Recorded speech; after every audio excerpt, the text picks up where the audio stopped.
The 2026 PUBG Mobile Global Open Season 1 will be held in Jakarta, Indonesia from June 2nd to June 7th. Top teams from around the world have qualified from their respective national and regional tournaments to secure their slots in this coveted main event. This is the final stop on the road to the PMGO Season 1. 32 teams have emerged from millions of competitors.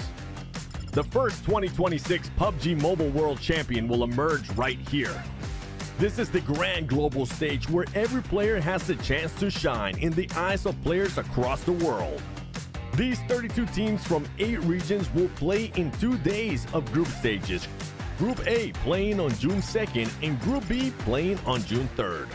Each group will play 6 matches and the top 6 of each group will advance directly to the grand finals. While teams in rank 7 to 14 from each group move to the survival stage on June 4th. The remaining 16 teams play 6 more matches to keep their dreams alive, but only the top 4 will advance to the grand finals. The stage is set for the epic conclusion. The grand finals will take place from June 6th to June 7th. Day 1, 6 matches, pure fire. Day 2, the smash roll is activated. The smash point will be determined by the total point score of the Day 1 leader plus 10 additional points. Once any team achieves the smash point, they just need a winner-winner chicken dinner to be crowned. Feel the heat from head to toe. A billion drops begin to glow. Flame on and go.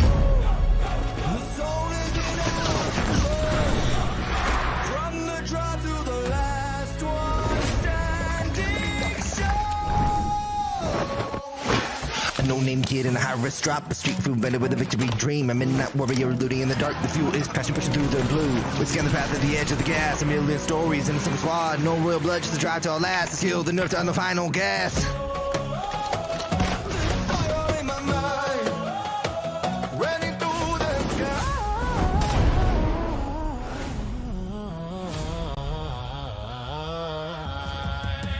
Flame on and go. Feel the heat from head to toe. A billion drops begin to glow. Flame on and go. The soul is in our control. Flame on and go. The soul is in our control. From the draw to the last one standing show. Flame on.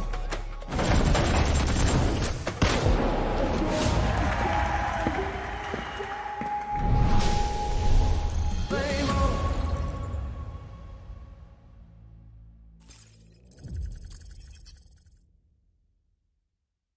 Welcome to Jakarta, Indonesia, home of the 2026 PUBG Mobile Global Open Season 1 main event. 32 teams will emerge from millions of competitors around the globe.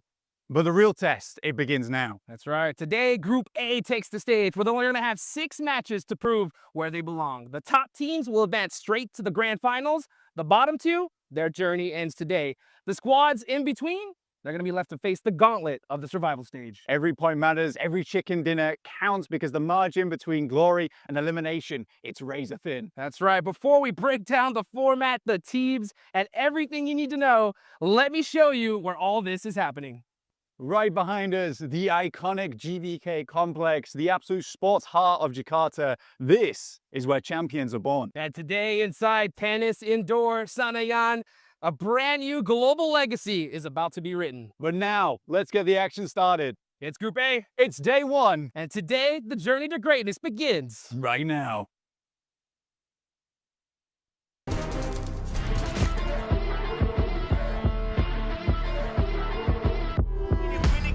There ain't no talking, moving militant. I'm the big homie, but they dealing with the kid again. Now I'm winning at ease with the soldiers. Never did it for myself, I did it for the culture. I had to come up with a plan for you vultures. Got the upper hand to where I rock, I need a sculpture. Way y'all, you know what it is, I hold the city down. They ain't see that we could be great, I bet they. Yeah, gotta aim for the top like. Hold up. You could be a friend of me, an enemy. Keep that same old energy, cause I know I'm in my element, ooh, yeah. I'm in my element, ooh, yeah. I'm in my element, ooh, yeah. Keep that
whole team win, that's when you flex.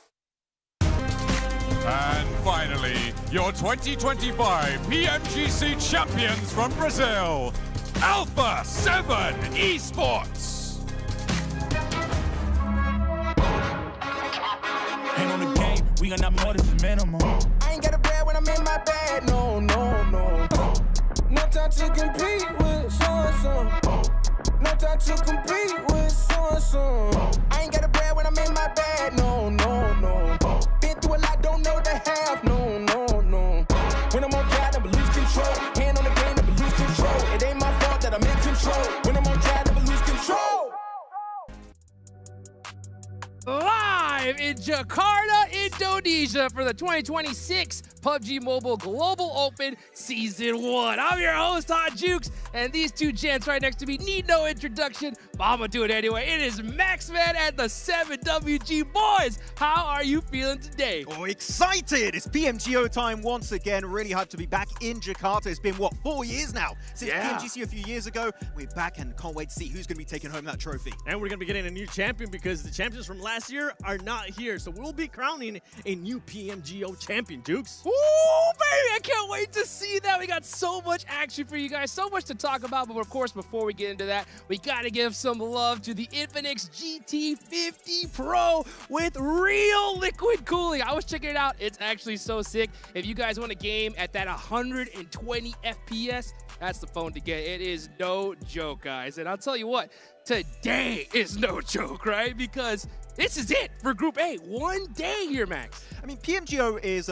brutal for this season. We'll look at the format a little bit later on, but I can tell you things are going to get spicy here for some of these teams, but so many big names have qualified here in Jakarta for this tournament, and this is only the first half. We're going to have PMGO Season 2 later on, so man, I can't wait. This season, this year, is looking insane when it comes to PUBG Mobile Esport. Every year, it just keeps going up and up and up. The skill level, the amazing gameplay that we've been able to see here, not that level 1. We're talking about that level 10 gameplay from some of their squads, and honestly, I can't wait to see what it's going to be bringing this year because we already saw some people pop off in some of those early tournaments too, qualifying to PMGO Season 1. That's right. Well, we said it earlier, right? Today is Group A, the group of doom here, Max, man. I mean, this is absolutely a stack squad. Yeah, I mean, Group A is looking insane. Of course, we'll look at some of the names that are going to be on that group, but come on, out of every single region, we have so many region champions here in this tournament. 5 regional MVPs here also for this group happening today. So, man, this is going to get real hectic in these 6 matches. Yeah, I mean, we'll look at the format in a bit. I don't want to spoil anything, so we'll wait for it. Let's go. Let's take a look right here, right now. You can see it, guys, right? We got right now Group A, the top 6 teams are going to be going straight to those finals here, Max. Yeah, of course, finals, that's where you want to be at the end of today's 6 matches. But of course, the bottom 2 do get fully eliminated. So normally you're like, oh, group stage, it's chill, you're making it to the next stage. No, if you underperform significantly, 7, you're fully out, but the middle teams will go straight into that survival stage. And if you think this group stages are cutthroat, wait until we actually see what's going to happen at the survival stage, because it's not going to be the top 6. It's actually going to be the top 4 that are going to be moving over to the grand finals, and then we'll have our sweet 16 teams on those grand finals June 6th and June 7th, Jukes. Ooh, that's what I'm talking about. I'll tell you one thing, boys. I do not want to be in that survival stage. That's for sure, right? I mean, this is going to be so crucial for the squad. And one thing, Max, I know that you wanted to mention something. Yeah, I mean, looking at the finals, you might have realized that's 2 days only. That's right. That's a bit short, isn't it? And also, we've got the Smash ruling in play. Yes, so we could actually end up seeing just only 8 matches. Only 8 matches is crazy. And you know what? We got some serious cheddar on the line here. $500,000 here for just a few days of work here, 7. Some players are going to be making it rain, not only with those 500K, but also my favorite point of all time that I always have to mention, that 1 point per elimination, because it is going to be 6 matches. It is going to be so compact, and we have seen through the years how much that 1 point per elimination comes into play, either teams getting disqualified by just 1 point or going to a tiebreaker too. I've seen so many regional tournaments where even if you remove the placement points of a team, they're still in number 1. Like literally, off of eliminations alone, they could become your champions. But of course, $500,000 on the line. And keep in mind, it's not just about PMGO Season 1. Also, if you do well in this tournament, chances are you will be qualifying later on for PMWC. So there's not just money on the line, also a spot in one of the biggest tournaments of the year. How much money? $3 million. Baby, well, hey, you know what? You got to be able to make it through this. And these are our participating teams. We got some serious squads here, Max. I mean, I'm especially happy for South Asia. Hora is here. Train to Kill are here. Finally, we do have Nepal back in the global. We had no Nepali teams in PMGC 2025.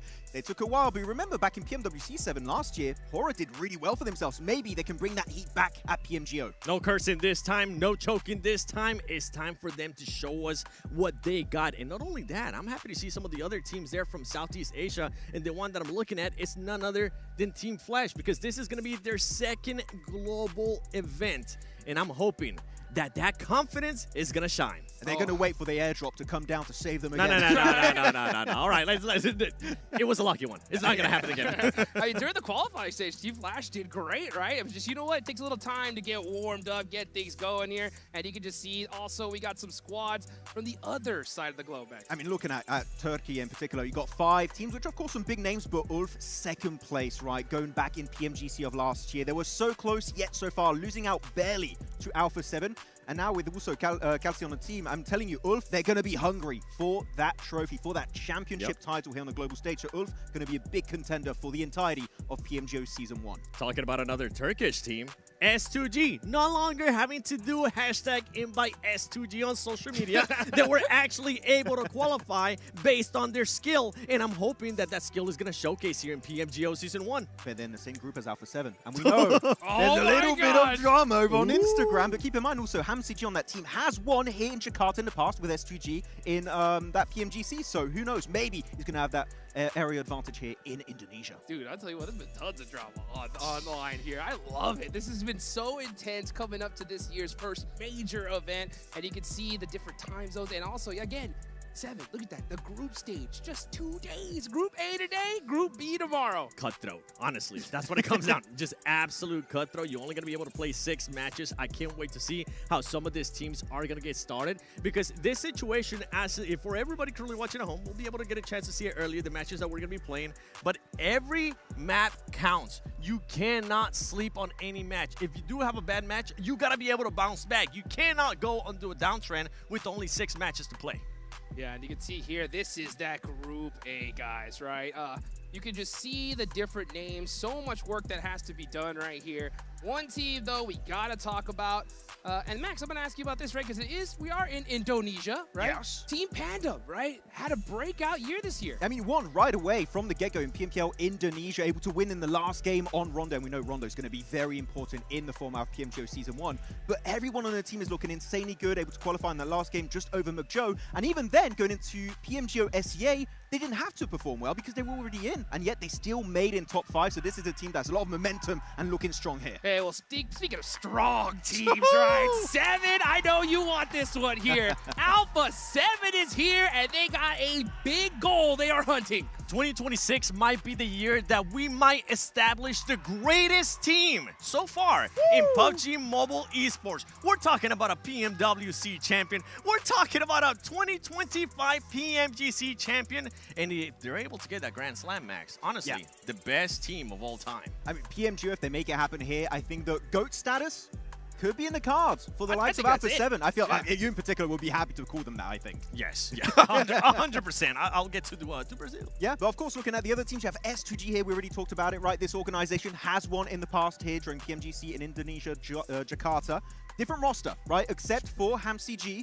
Are we going to see them try and reclaim that past glory? Because they failed to qualify to a lot of global events as of recently. So that's a team that we know has a lot of expectations. They need to perform. And we were talking about Team Flash earlier. I mean, you can see the top 16 PMGC. I know it looks bad, okay? But that team wasn't even supposed to be there because of that crate that you were talking about, Max. But they got that confidence. And so far, I want to see what Win, the standout player for this squad, is going to be able to do here in Group A. It's actually very interesting because off the back of PMGC alone, they've got so many fans now. Like, this team can out of nowhere just last year, realistically, and now just dominating out of nowhere. So Flash looking like a potential contender for that #1 spot. Well, you know what? They're going to have to do it here quick, guys. These are the today's matches. Normally, we're just like, yeah, it's okay. This is what we normally play. But I'll tell you what, this is it, right? So one rondo will be played, and that could be make or break for so many of these teams here, Seven. It is the make or break for a lot of teams, especially for teams that like to start hot and stay in that momentum. They need to be able to get those eliminations. Now, I don't want to see a team end up camping and not end up getting any eliminations. And I'm calling it out right now because that's just not gonna work, especially on just 6 matches on one day. I need to see at least minimum 5 eliminations and try to get into a top 5. And I definitely have some teams in my head. Hey, Hotrix, he said the C word. He said camping. You can't say that. That's right. That's illegal. That's illegal. We used to camp before.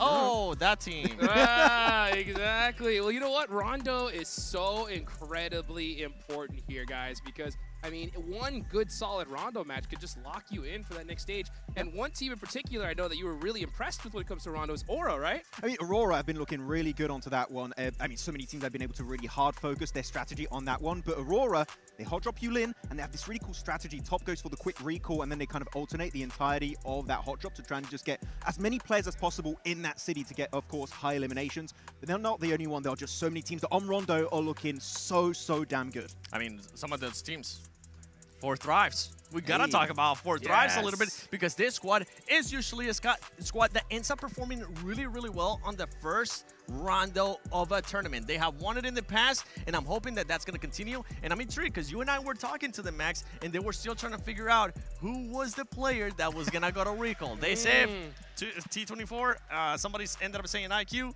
Let's see what actually ends up happening for that squad. I think Falak also wanted to be the recall Do player. not send Falak to the recall. He's the South Asia MVP. Put him in the fight. You're going to send your best player to a recall? I'm actually going to be livid if that happens. Okay, but genuinely, we talk to so many players, coaches, analysts in the background. So many teams are so adamant this event to commit to the hot drop because you go for the 3-1 split. You lose 3 players, guess what? You got a second chance at life. You can still get a bunch of points on board. But if you do get a good rondo, that one map alone here, Hotrix, could be a one-way ticket straight into the finals. Hey, speaking of, we're talking to some of these players and coaches, right? I know you got a chance to talk with Coach Knight before this got started. He kind of told you what he was kind of thinking about Rondo, right? So they want a hot drop, but passively. It might sound a bit weird. So they want a hot drop from a distance around, right? Which team, boys? Hopefully none of the players are listening and getting the strats. But no, they want to actually third-party it from a distance and maybe send it when teams are at their weakest. And for everybody that doesn't know, where Knight coaches, where does Knight coach? Furia. There you go. And it is a super experienced coach. Now, some of the other squads that I actually want to keep an eye on, it's going to be GOAT, because GOAT, even though they ended up getting that second place in ECA finals, this was actually one of their weakest performing maps. They ended up getting an average placement of 12th place and only 6 eliminations. And when you actually convert that into just points, ladies and gentlemen, it's just the elimination points. That means you end up with just 6 points, and that's just not going to cut it in the situation that we're currently here in PMGO Season 1. They can do well on Rondo the day we have the hovercraft on Rondo. Moxie loves that hovercraft, but it's only on the Rangwa and Miramar as of right now, so maybe a future update. But it looks like we are about to get started here for match number 1. It's Rondo, the only one we're playing today here, Seven. I'm excited. I want to see those plane paths. Are we going to be getting a double plane path? Give me a double plane on top of Neox Factory. Oh, it's a single one. But it is on Yulin and Testrak. It is reachable, so meaning Yulin, Neox is going to get real busy here. And something we got to keep an eye on, too, for some of these drops is I wonder if anybody is going to be targeting those solo players. Because this is something that we saw happen last year. And I think, Max, if I'm not mistaken, you were talking about this, too, off the stream, before we even started here. I think it's going to end up happening. I think if you want to try and weaken a potential competitor for that top 6, it's maybe the best way to do it. Send 3-4 players on one solo. Unless it's Refus, you might win it. Not only that, I mean, you might end up just getting a full squad elimination, and if you don't have to worry about the squad anymore because that's the last player of them trying to get that recall, it could end up working out massively in your favor. Now, let's go look at some of the drops here that we're seeing. We're seeing Pandem there with the 3-1. Any jumps that are currently just popping out to you, Max? As of right now, no, we're just seeing real hectic drops on Yulin. Test Track, Neox Factory is going to be reached by a few of the squads. I'm not seeing Aurora right now. Where did Aurora go? That's the question. You can see Alpha 7, they got a whole spot to themselves right there. They're looking good, but the action has begun. Let's take it to our casters, John Allen and Blake. very much, guys. Over on the desk, we're already on board with Furia here, down on the south side near Yulin Gardens. These hot drops are popping off. We're ready for the action, Black. We're ready, we're in it. Welcome to PMGO Season 1. We're here in Indonesia. It's going to be a fantastic little time here for us. Furia, like we just said, aggressively, passively, hot dropping, a different type of style that seems to be working out quite well at the start here at least. Ooh, Ayala doesn't even need to be the one to pull the trigger. Another player from 721. Gonna get clipped down now. They're on one player alive, but remember, they can go for those recalls. They do have a player over towards Hangshan. They will be back in the fight. Furia wanting to stay alive as 4, trying to play it 3 on the spot here. It looks like they're gonna survive in the center of this one with Aurora potentially around the corner. Indeed. I mean, Aurora was able to pick up at least one of the eliminations there. They were able to get 2 on board. One player fairly low on HP. You've got Doc over towards the eastern side of this. He's playing in just underneath Neox Factory. He has himself a recall beacon there to work with, but it is Ida. Swain going down here. This is over on the other side of the map. This is far over towards the northeast. This is around Test Track Neox Factory.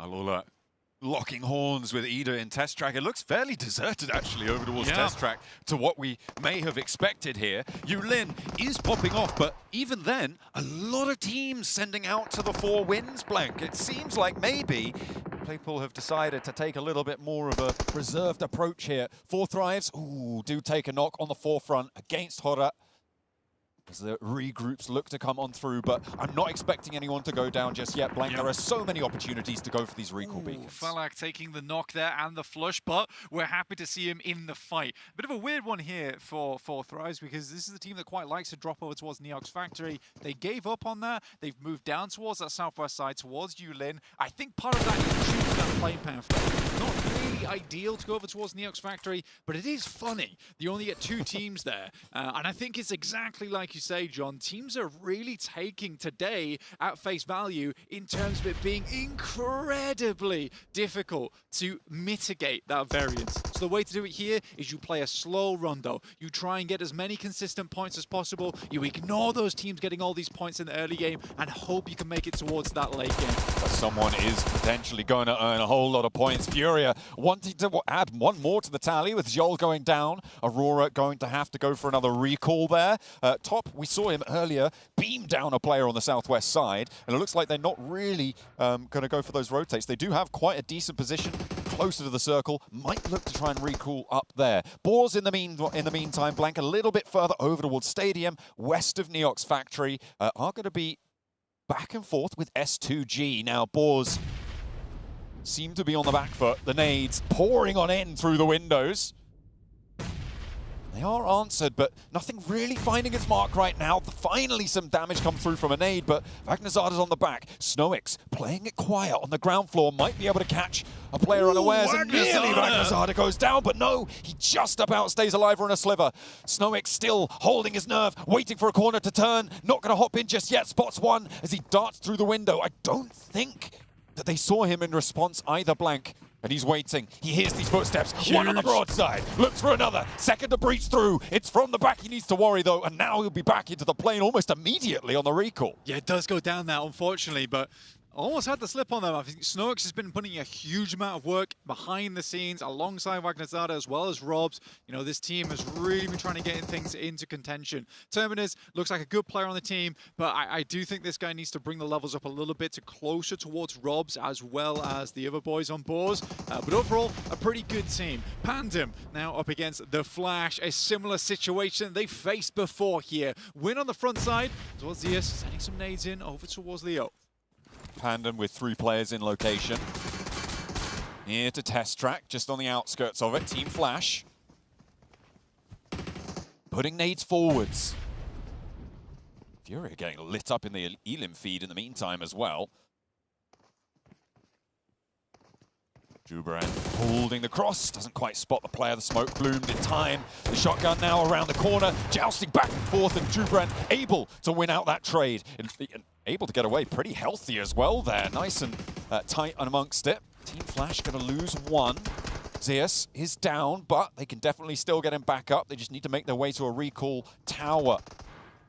There's the hop forwards for Leon, trying to get some more extracted from Team Flash. If they can keep these points coming on through, they're looking to try and raise the bar on Rondo. And they are. I mean, Flash, they went down to a 3-man in their final match in their region, but were still able to put up a fantastic performance, getting themselves that #1 spot. So going down to 3-man here, it doesn't feel like it's going to hurt them too much. They are up against Panda at the moment, though, who are doing a good job to pen them in. Win looks to hit this challenge well, but won't quite find it. Luckily, Bozy is here as backup. We'll find one player in Leon's. Hopping through the window now, a 1v1, Jubran versus Bozy. Not too important to go for the res here. Will actually allow the flush. More important to be on the trigger, but he's not going to be able to find it. Pandem win out the fight with 3 players alive. They will, again, get Leon back up. They win out the trade. 3 elims on the tally for Pandem. Tapping the shots off here as well. I'd say that's a little bit of vindication felt for them there after their last matchup against Flash in their region. But good stuff. Aurora.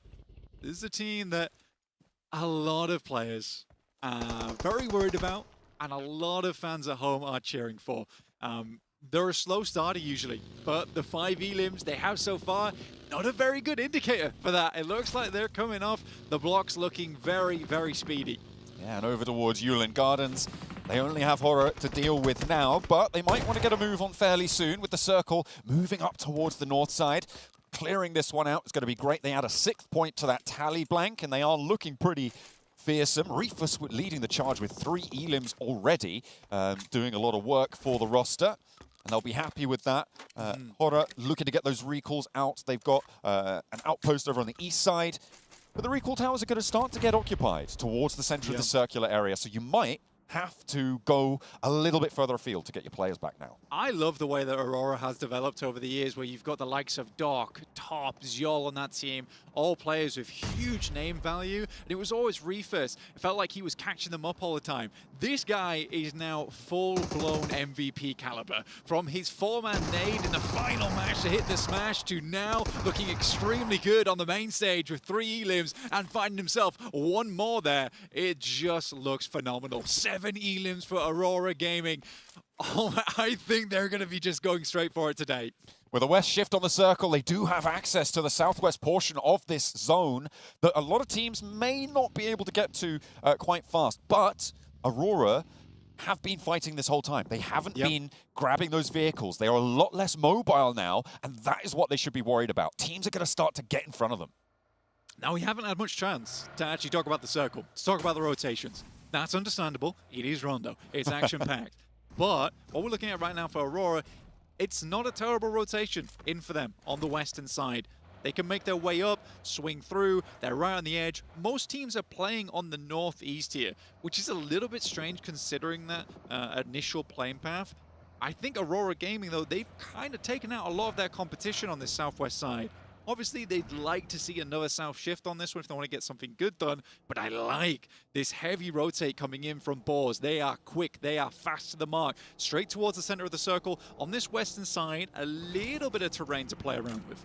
And they've got, I think they're on control of a recall as well, so a nice position to stop teams, if not use it for themselves, to stop other teams from using it. A very important position to hold on that southwest point, potentially very profitable. Oh, the EMP zone's just popped up blank on the north. Yeah, EMP zone's going to be a bit of an issue for some of our teams, especially on that northern side. It has limited rotations a little bit, makes it slightly more difficult to make that full send towards the center.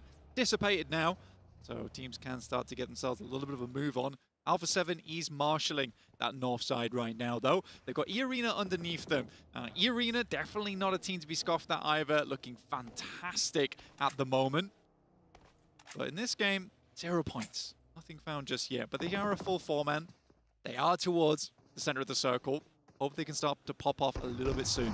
There's only 1 team with 2 players alive, and that is Team Flash, who are struggling to get a recall, it seems. They're up on the north side near Stadium, so they could potentially go in there. In the meantime, Alola and Furia. Ooh, what a turnaround there, quick. Able to do a lot of damage to Furia. This is over near the south point of Test Track as well. And the recall opportunities are going to start to become a little bit slimmer over time. Alola on the front foot of this fight, but a nice nade from Cheap, able to get an answer back in through the door. And that's going to maybe slow Alola down on their roll. Furia happy to see a little bit of a falter in the step. but can either team swipe fully through the other roster, Blank? It, again, as I say, may be impossible now to go for these recalls with the density of teams we're seeing. Yeah, it gets very difficult. You need to have full control of that position to make it happen. Circle does move over towards the eastern side, which gives a real good chance towards our teams on that center edge. Looks very good for the likes of S2G. Ida also moving in. Our Turkish teams mainly, it seems here, are having a good time of it. Chief for more, able to find one on the hop. Needs to get back behind cover. That was risky going for the flush, but it comes off good. And now Chief with a second challenger. Might have to try and find something pretty deep on this one. Furia branching out all the way into the blue to try and make it work. Quick wants to shut him down on the inside, but Chief's not giving up without a fight. Won't go down without swinging once or twice, but will fall in the end. Not able to do the damage to get another knock there. And Alula claimed the south side of Test Track. Yeah, good stuff. I mean, that is a really, really hard fight to win as well. For Alula, that's what I would call an upset. But the boys over on Furia, it's kind of the successors to the Team Liquid squad, right? They have some extremely good players on that team, but not being able to win against Alula is a rough position to be in there. But they should be able to get themselves back up on their feet, back into action. They're down towards the south side, got themselves a bit of a recall towards Igor as well as Ayala. Got to find a spot to go for it though, Blank, and that's not super easy right now. Team Flash are trying to send on through. They only have 2 players, and they are putting all of their eggs into this basket on the south side, trying to get through this roadblock. Maybe make their way out towards a recall, potentially, over towards Yulin, maybe? That's still technically open, but no, okay. They're committing to playing as 2. Just play the shack here. 4 units already. Yeah, it's the best thing you can do. I think, honestly, once you get to this stage of the game, you're sort of forced to play this sort of style, try and get as many points as possible, confirm yourself up towards that top 6, which will get you through from the groups. Look at the map feed, though. It's a strange part of the map, honestly. You look over towards that western side, a lot of fielded areas around here, around Boars. For Boars, I think it's most important for them to clear this portion of the map.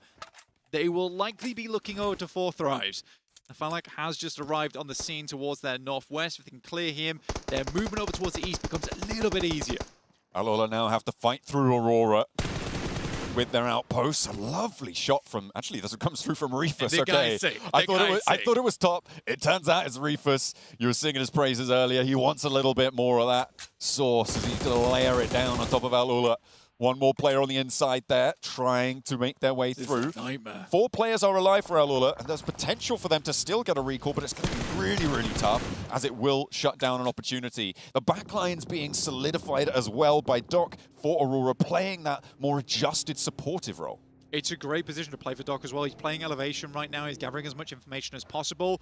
They're mainly looking to control this southeast side. Once again, the circle moves away from them, up towards that north edge, towards Team Vicious. Now, Team Vicious actually has a surprisingly damn good squad. The likes of Narvala on one side, Koa, a lot of names you'd recognize from Western Europe, playing from a different region this time around. But this is a good squad. I like the way that they formed this team. It seems like they've got a lot of synergy on board as well from watching their regionals.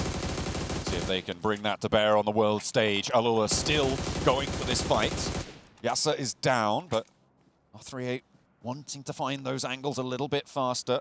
Aurora do have to leave this position, Blank, so it's not really a holdout at this point. 721 having a tough time against Go, as they are getting lit up. The nades, the volleys are just sailing on in, and there's S2G as well chiming in.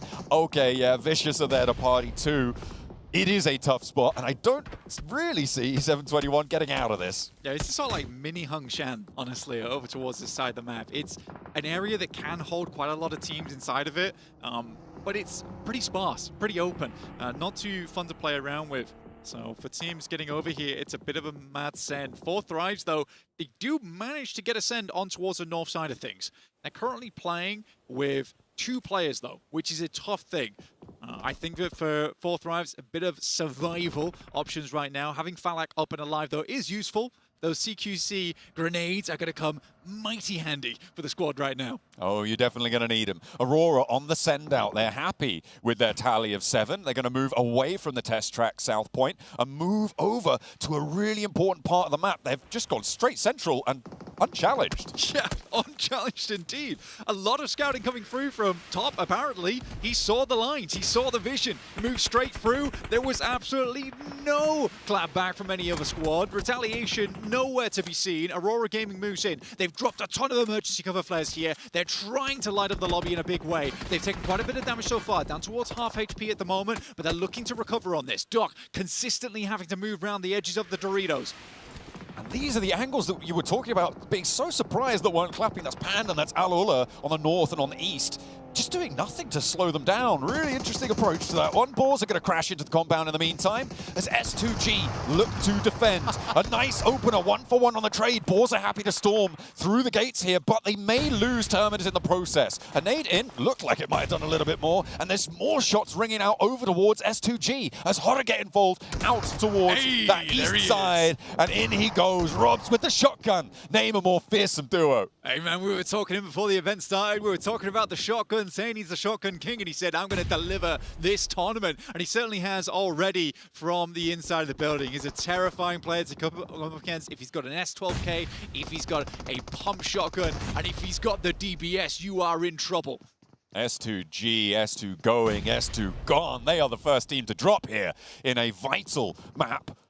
And they are not going to be too happy about that one. So we'll see if Ida can keep the banner running for Turkey. It's kind of an interesting one as well. What a nade from SnowX over the top. It lights Horror up. They were not expecting that one. High ground control completely eliminated there. But for Boars, it's interesting because S2G, they had a run-in with them earlier. They must have known the general path they took. They were able to recuperate, restabilize, and get straight back into the mix. Good stuff from Boars. And they get the points to prove it. And they're on the south side now with the circle shifting up north. Will have to make a dash for it. Fury are moving in on the west side. Could be a challenge into the center of the circle there as well. Might be dangerous to make these maneuvers. Horror trying to go toe-to-toe now with the Boars. Of course, those recalls are now completely unavailable. They have been shut down, so no more getting your players back up and onto their feet. Aurora still giving it large over onto Furia from the opposite side of those compounds. We see those maneuvers over towards the central area as Horror get to a bit of a standstill with Boars. It was a good thing that we had no fear get himself up towards the top side of the building as quickly as he did, because they lost that aerial superiority. In the meantime, Irina up against the Flash, able to take them down, and Flash will fall with 4 points despite a decent start to their game here. That is not where you want to fall here on the Rondo. The first one of the day, this is where you can pick up a lot of those points, get yourself an early buffer. I have to question the decision to not go for a recall that early for Team Flash going down to 2. I think they have the opportunity to do so. It is not going to work out for them this time around. I'm going to say the same thing about 4 Thrives as well. I think they were 2 fairly early on. They made a big push down towards the south, and they're not prioritizing the recall, which I find interesting here. We'll see if 4 Thrives can profit more off of this match as another team falls. That's Furia out as they try and make their position in the center tenable. It will not prove to be so. Alpha 7 with a challenge now, with Etch bearing down upon them. Looks like they're doing okay, but it is not without scrapes, cuts, and bruises all over. Alpha 7, the big squad, the big boys in the lobby. Looking for the Grand Slam here at PMGO Season 1. It is an incredible roster, coming off from a high from last year. Now looking to set the pace here over on Rondo. They came in from that north side, so they were slightly isolated. They haven't been in too many fights. It's the first time we're seeing them on camera so far. They already find themselves in a spot of bother, though. We're back on side with Boars. Turney K steps up to the plate, has a nade in hand. Boars are running for their lives. Ooh, they've sent up to this north side, leaving their position on the south. They're doing okay, though, Blank. They're doing okay. A big nade onto the back, and Schweppes falls as well. Damage is done to Wagnazada. It will bring him down, but SnowX charges forwards, moving in to envelop the Fury laid down upon them by Irina's regroup. A nade onto the backlines, and there may still be a res here.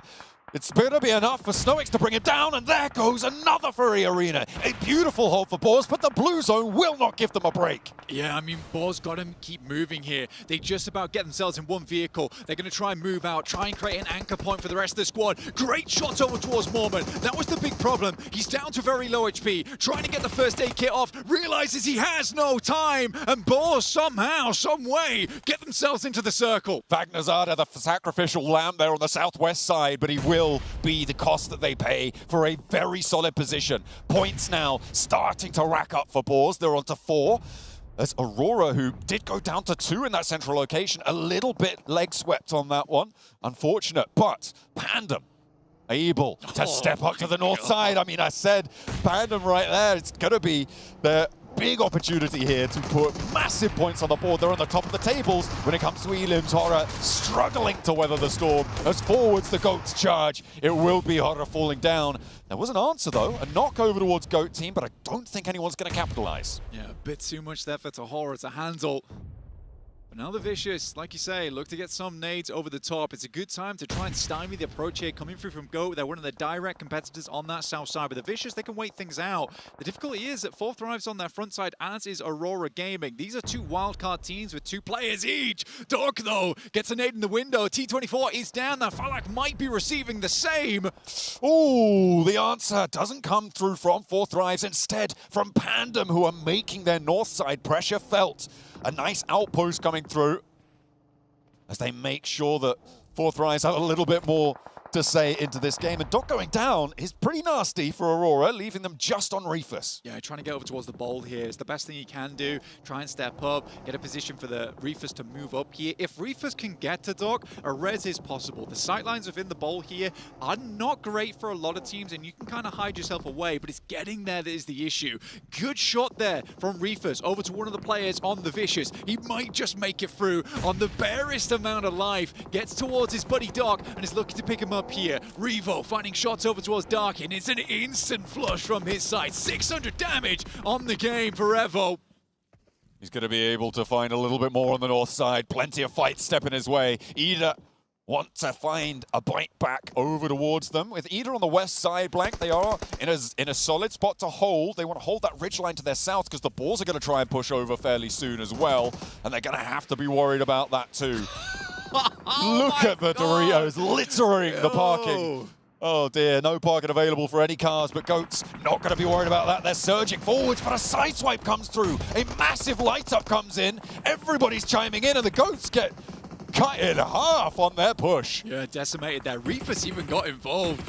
Just picked up Doc here. He will get instant re-knock. Bay goes down there to Reefus too. He is just not giving up this game. This man is on a thread right now, but refuses to finish his run.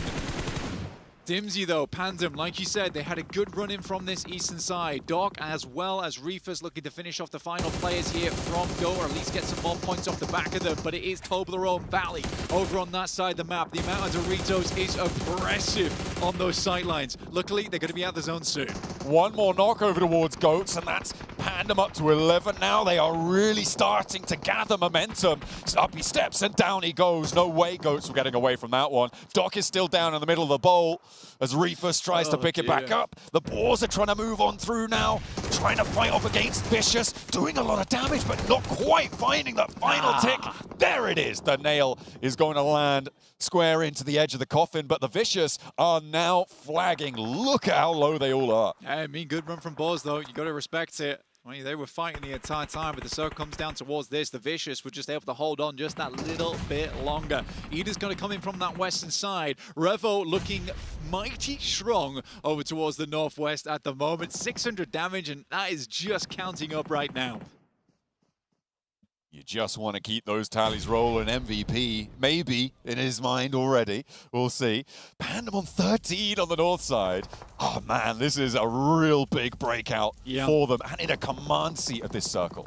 is just snaffling up points everywhere they can. They have been so present inside this lobby. We talk a lot about rondos, how you just cannot be passive, right? And I think that despite Pandem's position on this eastern edge, you would think to yourself, these guys aren't getting a lot of eliminations here. Suddenly, they're on 13 elims. They have been capitalizing on this endgame, and they just keep going. More and more, but Forthrive's managed to pick one back, I think, because they are picking up the points where they can. Forthrive finally do go down. Jubran looking to try and take the Vicious out of it entirely, and the Vicious will fall. That one, I think, yeah, that goes towards Ida. So, no extra point for Pandem, but there are still a couple more for them to earn. We'll see how far they can go, because right now, it is looking like the tide is undeniable. Yeah, still, but Rufus, though, at least secures the team a minimum of 4 extra placement points on this game. He has been looking very, very good this match. Real boon to the team. Ida makes the mad dash in. It's the best they can do here. Try and look for a dip created by the nades. Work off the back of that. Alpha 7, though, a little bit quieter on this northwest side. Clearing ahead, you can see Pandem, the 44% on the winner-winner chicken dinner percentage. I'd agree with it. It's looking pretty good for them right now. Alpha 7 trying to move forwards. The potholes from these nades for Ida are giving them a significant amount of cover here. Alpha 7 may be giving them a helping hand with that bombardment, but in goes Rufus. Yeah, they know he's here. There's no way. There's no way he gets further forwards than this, right? Surely not. Yeah, the cover flare, it just isn't in either. So he's going to have to push out this position. He's just hoping Dimsy peeks him and then he can make a run across. Basically relying on the gun skill here. Throws out a last-minute nade, but that will be Aurora Gaming going down. 8 eliminations, 4 points, 12 points on the match. It's not a bad start to their day here. Ida and Alpha 7 needing to settle their differences, or Panda will just run away with this one. Look at the high ground ridge that they've got against these two teams, Blank. It is a shooting gallery out there for them. They're looking to rack up a 20 elim chicken dinner on the first game of the day, potentially put themselves into the top 6 and stay there no matter what happens. I mean, we all say you get a massive game on Rondo here during this initial Group A. It's almost a guaranteed top 6. Right? If you can continue to just do a little bit throughout the rest of the day, you are living life to the large. So for Alpha 7, they've got to make good use of this rock, but the circle moves down towards the south side, pulls them out, and suddenly all these holes that Alpha 7 made earlier are a big issue for them. They created the cover for Ida. They've got to play a game of whack-a-mole here, Blank. Yeah. It is going to be Ida popping up, popping down. You never know where they're going to be coming from. It is dangerous to try and move out, but then you've also got Pandem with a big hill that sit on top of you and say, you want to play whack-a-mole? We're taking your mallet away. You just can't play at this point if you're Alpha 7. It is nasty business. The big deal right now for Alpha 7 is there is hard cover to work around with. Whether it's in the circle or not is a very, very different idea. There's a good nade from Revo. Again, he's just revving it up this match and he just keeps going. The nade comes back. It's off target. Never mind. It's towards Carrillo. Guizao looking to get the res off, but Pandem, they see their opportunity and they look to strike. And they want to add those points, remember? Those points, if they go down now, go down towards Ida. And they do not want to let that happen. You want those points in your bank. Push yourself even further beyond. Guizao looking for those reses. The nades are bombarding back from Alpha 7. May be able to find him, but in come Pandem. The side swipe comes through. They are marshalling their forces. They are not going to let these points get away from them. Now Revo goes down, and Pandem slurp the whole milkshake. This is just everything going their way. They've got tons of util still left remaining. Pandem looking to secure it right now in the first game of the day here. There's nothing clapping back towards them. There's no retaliation, and it's over. Pandem with a massive game 1. What a way to break it out. First day, first match. They are here to play on their home turf. Pandem put the Pandem in pandemonium. They go crazy. Insane stuff. I mean, for them, this is just such an easy day. For the rest of it, that buffer is very hard to catch up to going forward. Why do they doubt the kid? I'm about to prove them all wrong again. I got a low tolerance, cause they don't even know what the problem is. It's me. You waiting on the boy to fail, then hold your breath and face your death. Cause you play a roulette with each step. I progress, no less. Go ahead and place your bets. Cause we know where we at, we know we top tier. Cause all the hate that you bring, we know it stops here. I'm taking off like a rocket here and stopping here. It's strange how they cannot see the future, but see profit here. Wait up, we gon' always win. Promise that that's not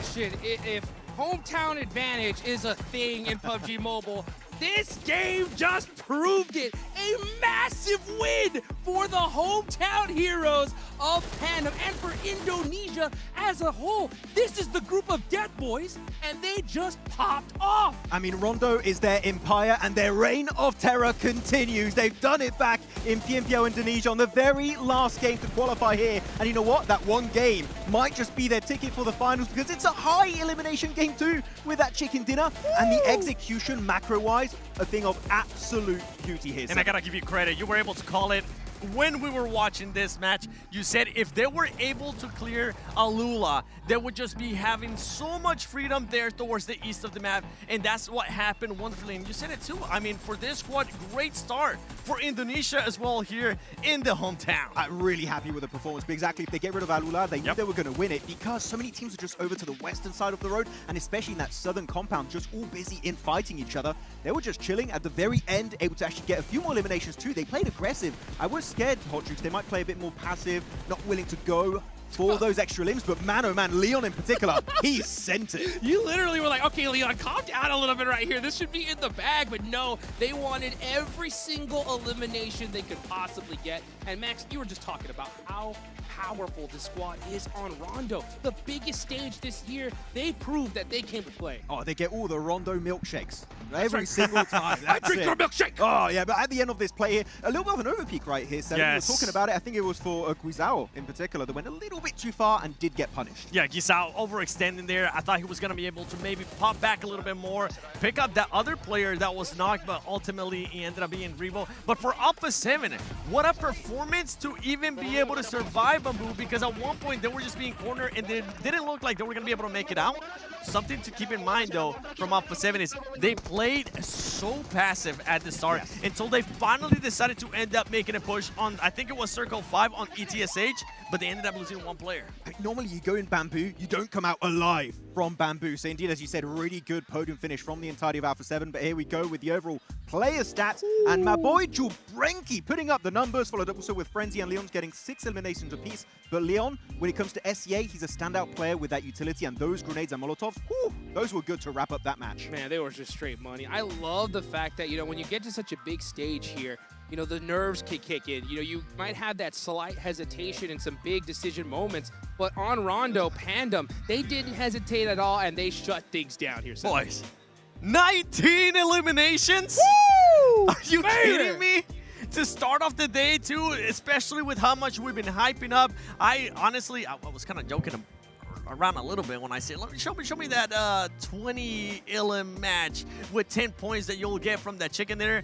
Boy, did they end up performing. You can see there Leon with the MVP, and yeah, I mean, he was scaring us a little bit there towards the end, but the confidence just came in full flush. I mean, it was a really strong position, maybe overly aggressive, but all of the nades of Alpha 7 and also the other side were just completely used up, right? So they were not able to really fight back efficiently, so he was really safe with that utility, and peeking so beautifully too. So his peaks were amazing, and because of that, he was one of the main catalysts for this chicken dinner on Pandem's side. And sure, one big game, but if they just get a few more points here, Hotjuice on Orangle and on Miramar, boy, that top 6, it's locked in. It's a lock at this point, all right? I mean, there's no way they screw this up at this point, because, I mean, with a performance like this, you should be able to see them in those finals here, because there's only 5 more matches left to go. These numbers are just crazy, Seven. Talk about a lock when you have the top 3 players out of the top 4 players for Pandem right there. Not only Leon getting that MVP, we saw the stats from Frenzy, we saw the stats from Jubrenki, and it's just a full sweep for Indonesia, because it is another player from Indonesia, a player that was able to win the Southeast Asia Finals, Seta from Boyne. He was the MVP last year, right? So they're definitely able to get himself some Oh. good points. 29 points are coming out from Pandem. Ooh, insane stuff, but hey, Aurora, not trolling really on the first game. And no stepping up, able to clear the entirety of Yulin against Aurora, using that strat of having Top going for the quick recall, and then joining the fray in Yulin itself. They got rid of Furia, then Hora. Man, that was a great hot drop for the entirety of Mongolia. Yeah, that's how you got to get it done right there. I mean, we saw them put up some serious eliminations right off the rip for Aurora. Unfortunately, they weren't able to finish it off there, but they put some points on the board. 12 to start things off is definitely not something to shake your head at here, Seven. Let's rewind that a little bit. You said series eliminations. 10 minutes into the match, they were already up to 7 eliminations.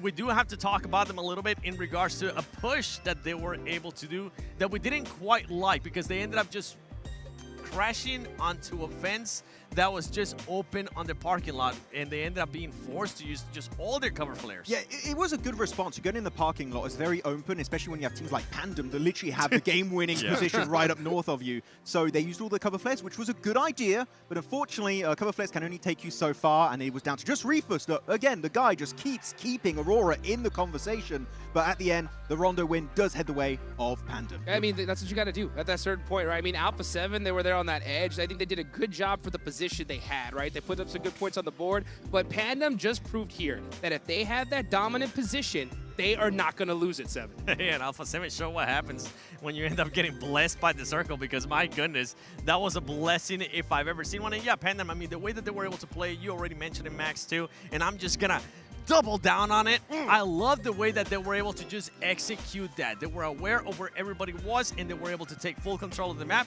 Now, I want to see them if for some reason the opportunity comes about where they can actually do that again, whether it's in Erangel or maybe later today we end up seeing that in Miramar. I want to see that kind of consistency. Now, to some of the other teams that we ended up seeing there on the leaderboard towards the bottom, I want to talk about 4 Thrives. I was expecting a lot out of this squad. 4 Thrives, they're used to known to being able to perform really well. A very low start for this squad. In regards to eliminations, they didn't really have many. They ended up finishing the match, if I'm not mistaken, with just 2 eliminations.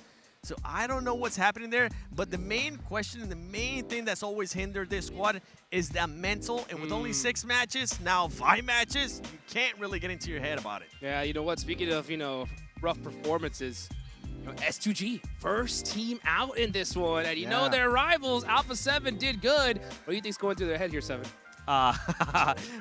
With their owner doing a watch party, you best believe they're probably like, we got to perform. If not, they're probably going to end up switching us out, because that squad loves to change their rosters every single month. Yeah, I mean, it was very unfortunate because Boars initially go for a fight onto them, and they initially have a really good defense, right? Able to actually get a few knocks onto it, but then Horror were very opportunistic, fully send it right back into the compound. And not only that, they had, I believe it was Jiggle, who was onto the mountaintop, trying to also get an off angle, so they can't even leave the buildings without getting instantly shut down. So Horror, sure, only gets 7 eliminations, no placement points, but the overall aggressiveness and also passiveness and the macro around the map was just well executed again for the first global event from Nepal in a long, long while. I'm with you. I got to double down on that point that you just made. For them to be able to adapt the way that they were able to do, to make those pushes, to make that third party, to have the awareness to live that last player on that mountain, making sure that he didn't overpeak, because even though there was 2 players from Furia looking there, if it would have gotten knocked, that's not a position that you want to be able to put your other teammates in. So great awareness out of Hora.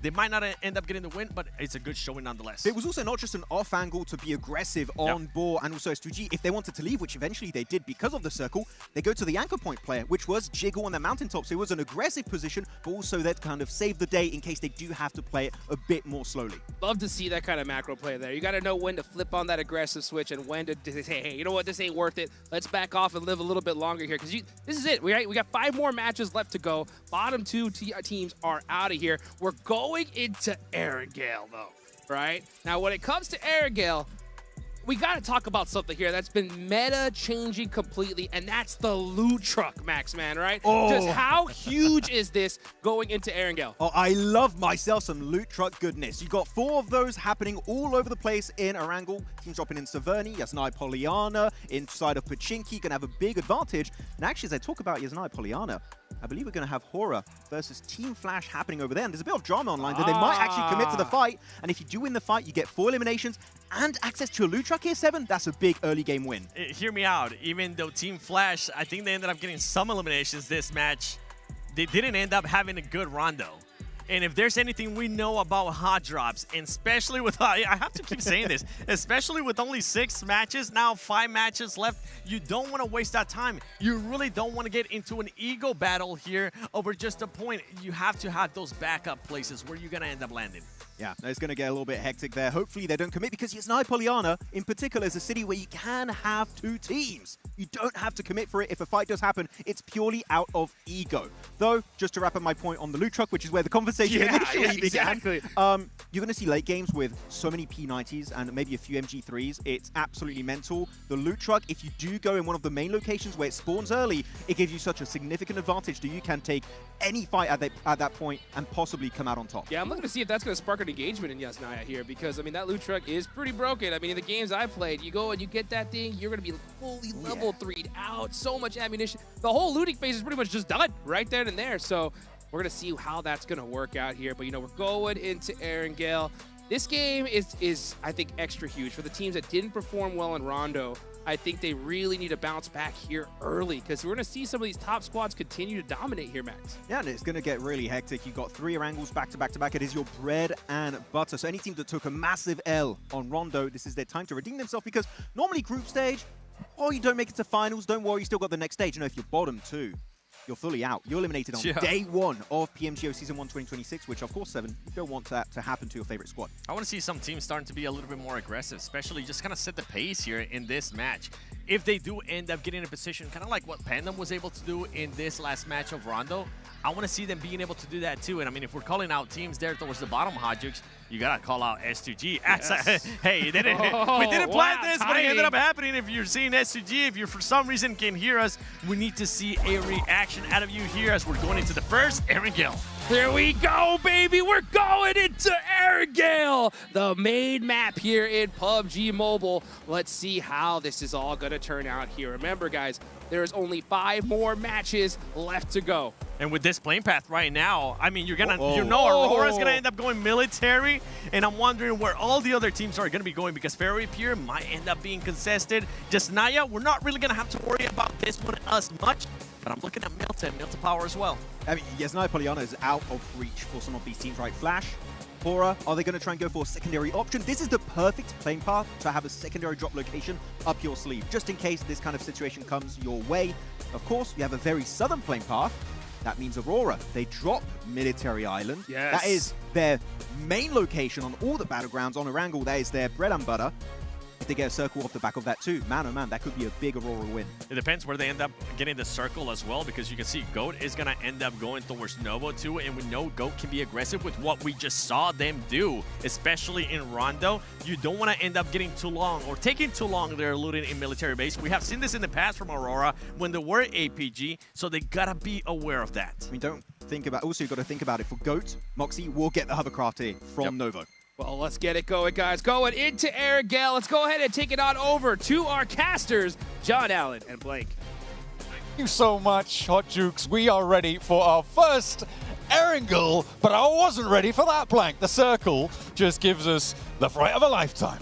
I mean, this playing path into this circle is absolutely devastating to so many squads here. It's a really, really rough start to the day here on Erangel for our teams. A super southern playing path into a heavily eastern shift on this one, with still chance to head down towards Sosnovka here. It's not out of the realms of possibility. For Alpha 7, like the guys on the desk were talking about, it's very important to have those alternate drop spots, and Alpha 7, they have quite a few. They've got Zaki, they've got Georgopol, they've got Lipovka, and here that really supports them, where they're able to instantly head over towards Lipovka. This is a very good spot to start from. They can move down towards the crates on the roadside. This is a very easy-peasy game here for Alpha 7. Well, to start off, right? Yes. Because it is going to get tough. There are a lot of teams going to be shunting into the southeast side of the mainland here.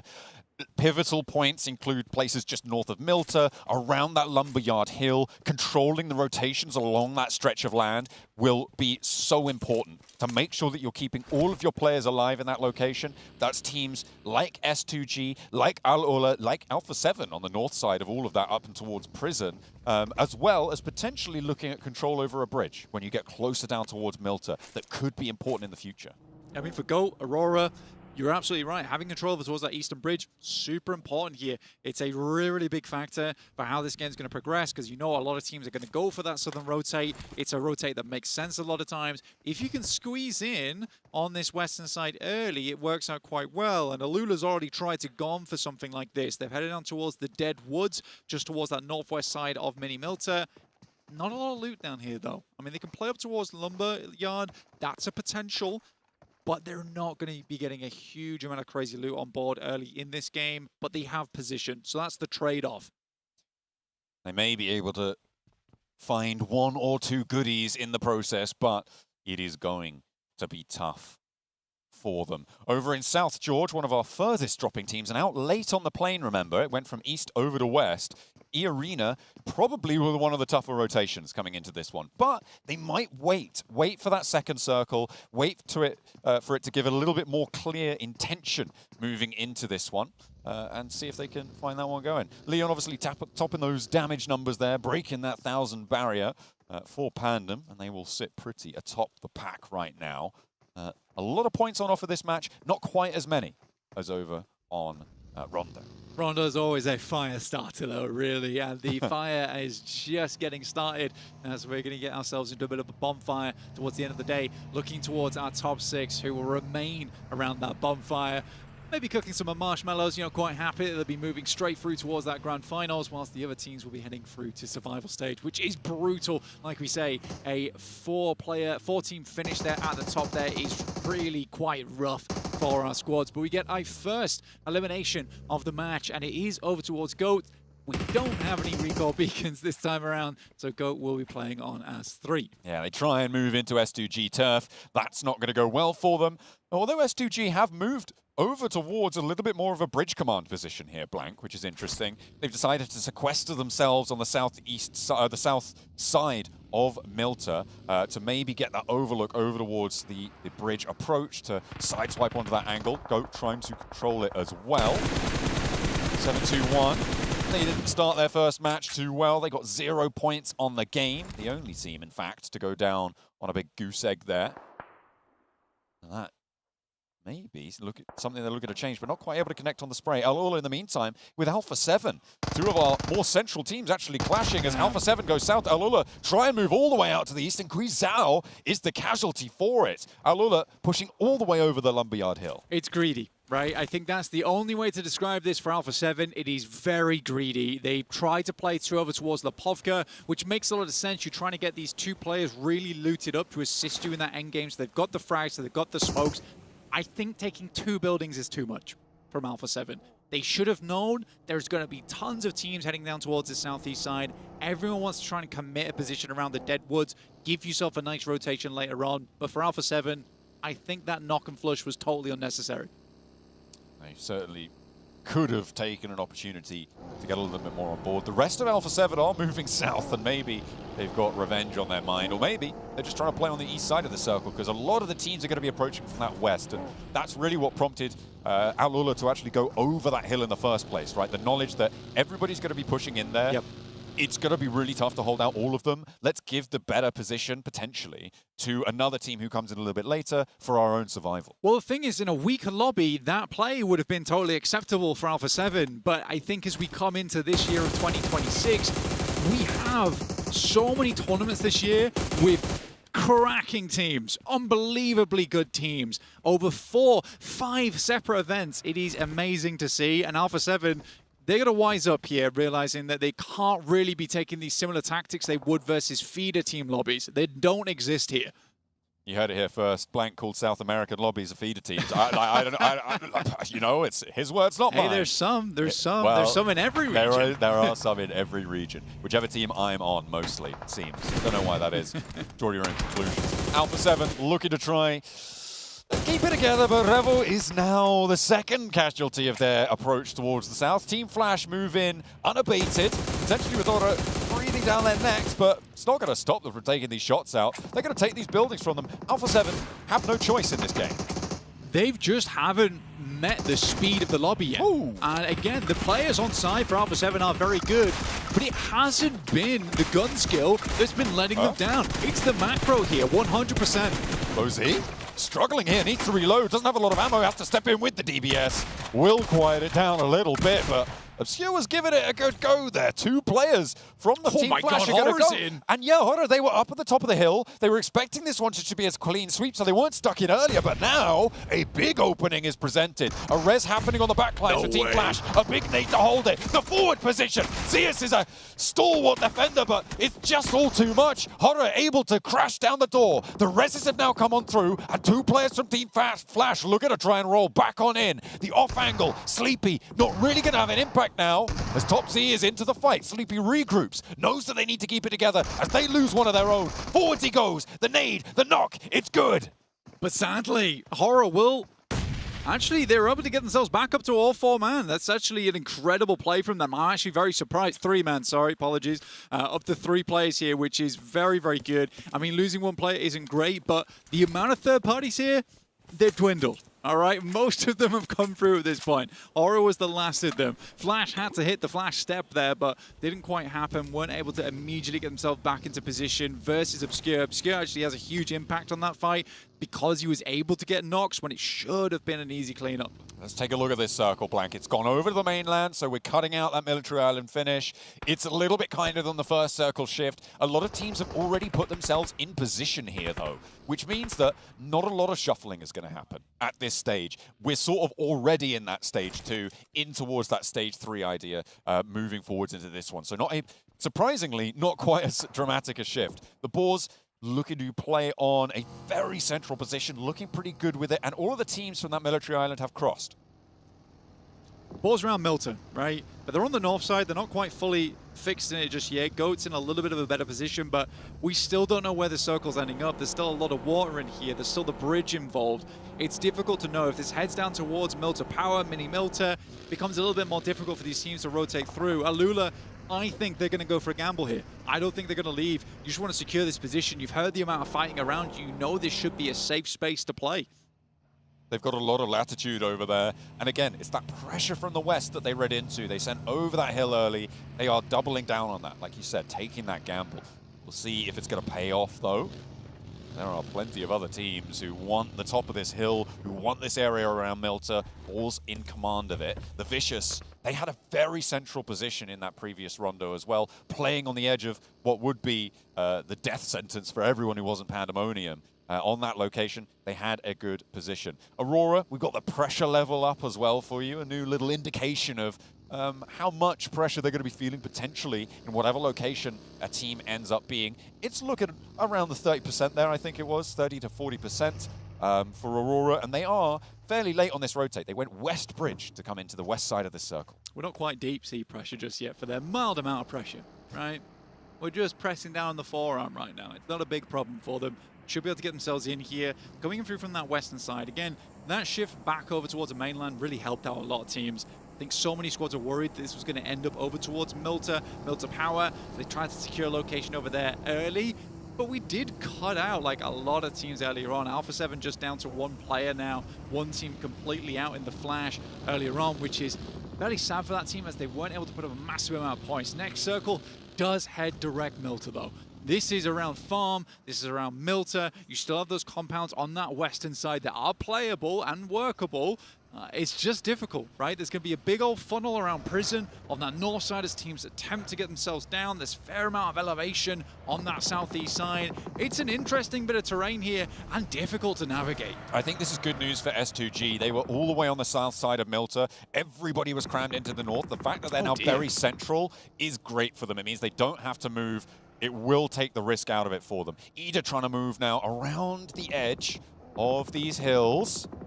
And at the moment, they're doing okay. They're on 4 players alive. They are just beneath Hora, who, remember, lost one of their players. And with Ida now ahead of them, it's going to be a difficult descent from that hill. But everybody else is out of that hill. They are moving so much closer to Milter.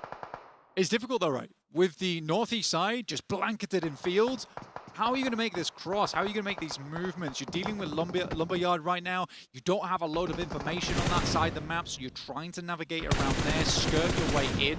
721 doesn't want to move, neither does the Vicious. Pandem's on that north side, and 4 Thrives are coming in. You wonder how much information Pandem has on 4 Thrives as they make their way down from that northern edge. You can see shots here coming through from S2G, trying to ruin the day of Alula, who did make this bit of a mad run across those fields early on, and that was when the circle shifted. That was probably the only time they were going to make that cross happen. Absolutely. They managed to thread the needle there and get on in there. Playing, I think, as 3 now, as they have lost 1. On that crossing, on that move from the east side. And nobody will really be running them down at this point blank, so they do just need to weather the storms. And the big thing there is that teams aren't going to want to commit all of their nades at this point, right? So they can hold out for quite a while under very little threat of actually getting crashed. So the timing on it has paid off very, very well. It's one of those things where, up until the end of the game, if you're playing in that fielded area, unless it centers up on that field, teams aren't going to want to put that much effort into dislodging you. This is not a great position to play right now. It's a workable spot. It's a placement-giving spot. Is it a game that's going to give you a ton of eliminations off the back of it? Probably no. Unlikely stuff. 4 Thrives on the northwest side, playing from the angle close to Arena, just across the road, who are on a wide west side split. So not all of their forces are close to it. Aurora navigating very well. They're playing that roadblock to the northwest side of Milta. Looks like the Boars haven't been able to control that one. Despite having 4 players alive, they are much more concerned with staying alive. All as 4. You can see the circle sits dustily as the next one just about to pop. That west side. Ooh, 4 Thrives are poking their noses over the road, but have to get turned around there. No entry. Not allowed in. Circle up north on this. What I'm really curious about here is how Aurora's going to play this, because Checkpoint is not fun. It really is not fun to play. It's a place that gets easily overwhelmed as more and more third parties come through. You could probably deal with the first team if you're Aurora Gaming, but as you can see, they all cross the road. They're looking to put themselves a little bit further over towards the hillsides on that northeast edge. That makes sense to me. You can still take shots towards the teams leaving Milta as well, but a good game, potentially again, for Pandem. Yeah, it's going to be a big opportunity to just lock that one down even further. Arena going toe-to-toe right now with 4 Thrives across the road. Schweppes gets knocked, but there's an answer. There's a flush coming through. T24, huge with this Mini 14 on the backlines. Needs to go for the reload to get his teammates back up into the fight if they want to stay alive. Let's keep as many as you can forwards, but Falak goes down. IQ is gone, and that is nasty. Half of the players for 4 Thrives now out, and T24 not enough on that Mini 14 to be able to slow Arena. Instead, they now have to send the backup. They have to draw that line in the sand, step forwards in the arena, have the challenge for them, but there's the rundown. Hits the E-brake and swivels it around, doesn't go down in response. Potential third parties, they are already trying to move, and T24 is not quite as stylish with it, not quite as slick. And now it's a 1 versus 2 on the angle. Orman charging forwards with the S12K, wants to find it, but won't quite get it done. Tourniquet now in position, and Mormon just about able to lock it down. 4 Thrives fall. It's a good nade. It's a good nade to open that up, makes the initial shotgun shot much easier. There's a potential there. He goes down to 10%, is able to clap back, but on 50%, it's almost certainly a one shot there. So it's an important nade to send through. T24, after what started as a really, really key pickup over towards Schweppes, the main off-angle player coming through from Arena, and to play like that, that's tough from 4 Thrives. Frustrating as well. I think they had a bead on that fight, and it just gets thrown away towards the end. It's unfortunate stuff. That northwest side getting a little bit too hot for them. Not the sort of business they want to handle. Ida, in the meantime, they moved in around the foothills of that lumberyard on the south side, trying to play that rake downhill.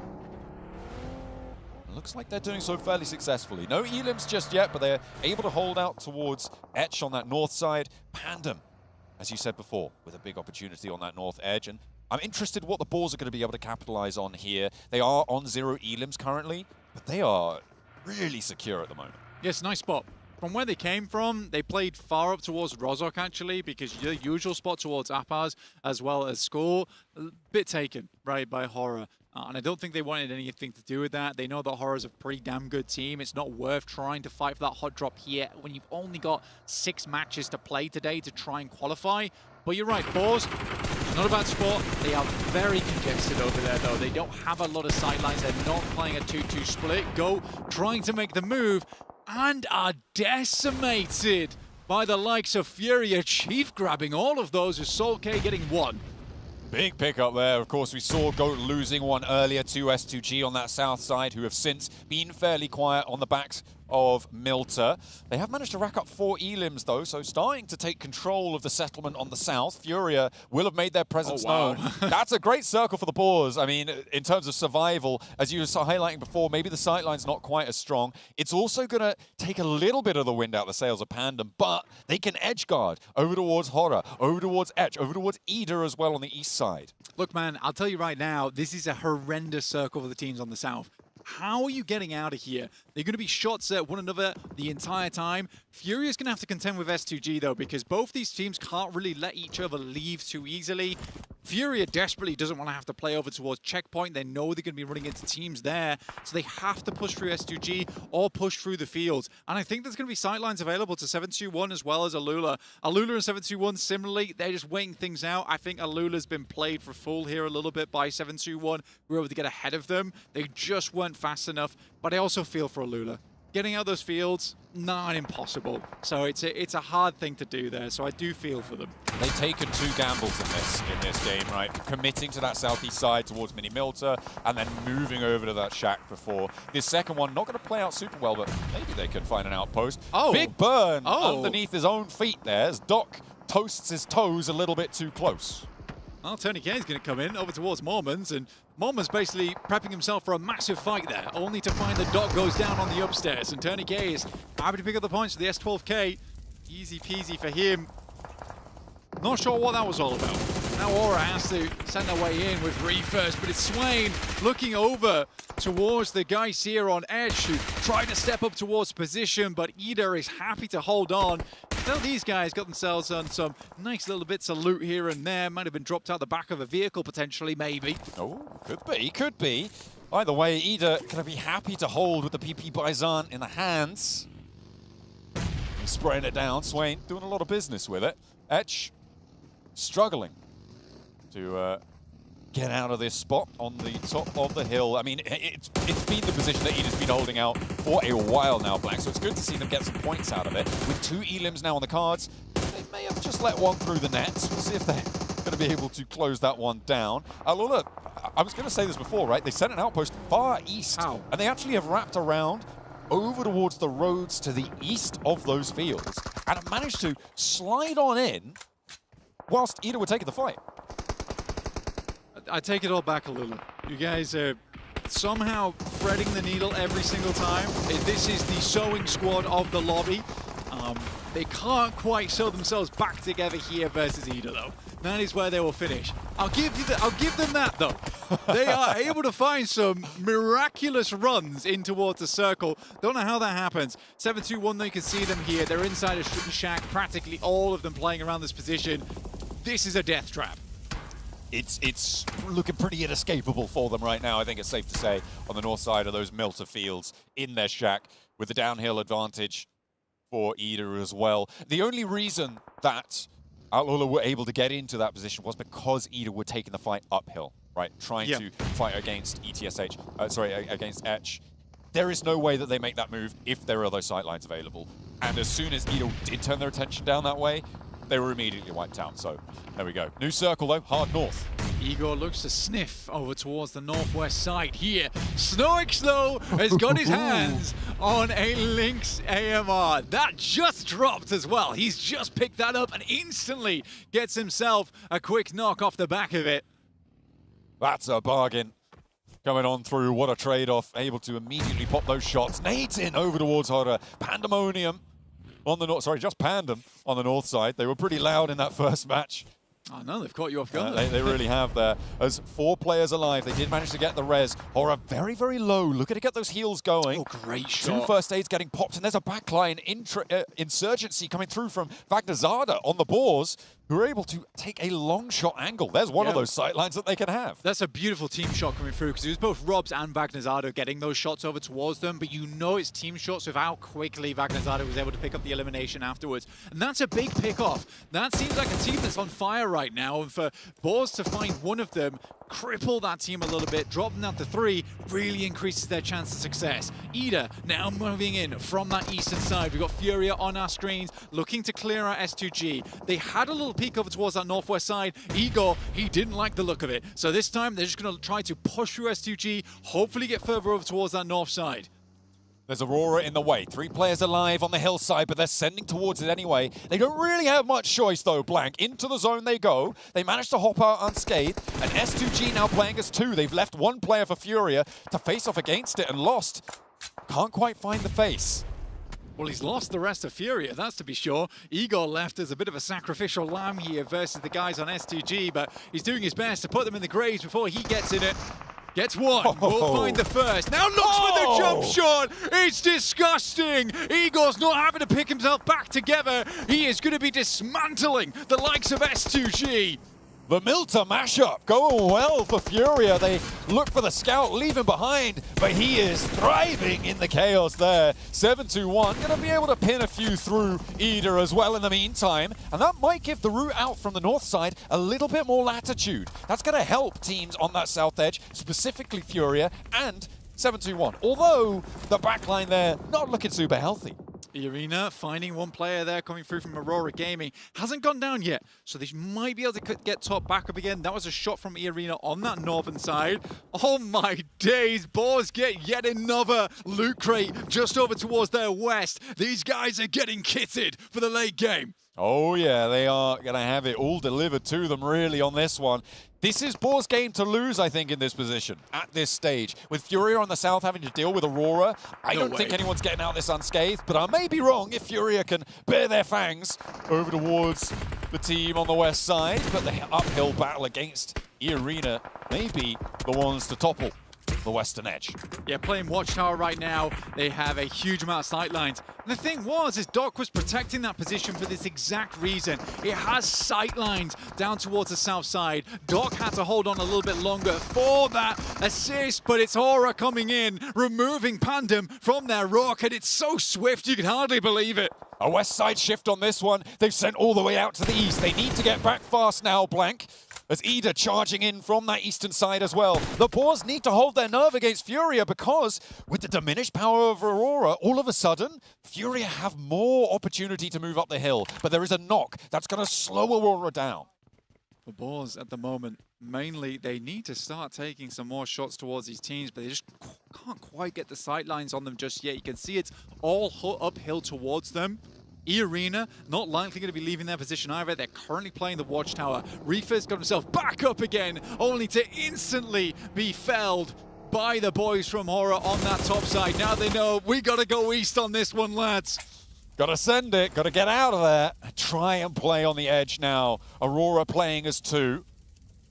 Really no hope of getting Reefus back up unless he can make a mad crawl across. Aura want to try and challenge from this north side. They spot Reefus, get that flush coming on in. 8 elims apiece for Ida and Aura. They have really been getting stuck in, but so are Furia on 7. And on the south side, with 4 players alive, they may have a better opportunity here. But again, it's the Boars who have been so quiet. With 1 elim only so far, and Ida looking to try and snatch 1 or 2 more away from them. Nades over the top from Aurora, not quite landing, but there's more coming on in, and the Boars finally open the cannons. And this is what they've got to do. They understand that from their position, they have a huge amount of control over the map, and they only have 1 elimination right now, but I think that's fair from when they're playing. I don't think it's near enough what they need at the moment. They have to get this chicken dinner to have a chance to get up towards this top 6. At the moment, I think that's the only way, or get involved in some more of these fights, because at the moment, Ida is just cleaning house. 9 elims on this match. They are, but they are only playing as 2, and the blue zone breathing down Darkin's neck is going to force him forwards. Rob steps up, and Chief goes down for it. Furia now cut down to 2. That's going to give Swain a little bit more opportunity to move forwards, and a big nade over the top sees Chief down, and the Boars don't get the point for it. They get the knock, but that's another on the tally, and it is Furia now with a raucous volley sent their way, not quite able to close it down, however. Furia have flagged, and the Boars have been delivered this match. Aurora Gaming just going for the crash here, and his Boars looking to hold them out, but Robs goes down immediately. Someone might try to capitalize off the back of this one. Boars might just be able to get their player up. Terminus goes down on the back line. Ooh. This is a disastrous moment for the Boars, and Horror, they're sending it. It makes sense. No fear first forwards. 2 players on the back line for Horror. In he goes. 1 res comes through. So Blank, we've still got Robs in action. He's got that pump action around the edge. And Vagnazada on the upstairs looking with that P90. A good smoke. A good stunner out the window as well. And No Fear is slowed. So Horror don't quite have the same opportunity to find that opening. A little bit too slow potentially to capitalize. Potentially that. I mean, for Boars, they're looking just to recuperate here. Robs, I don't even know if he's got a first aid kit. It's a good smoke, though. He wants to deny as many sightlines as possible from No Fear as he moved up, but he's going to swing back towards the rest of his team, potentially hoping for a northeast shift on this one. If it does shift northeast, Boars have to fight uphill, which is a nightmare. And the question is, how much util do they have left? And if this is to be believed, they have 1 smoke, John. 1 smoke to work with. But then you look at the other supplies, and it's only E-Arena who have more than that, right? So potentially a little bit difficult. I don't think this counts smoke launchers, though.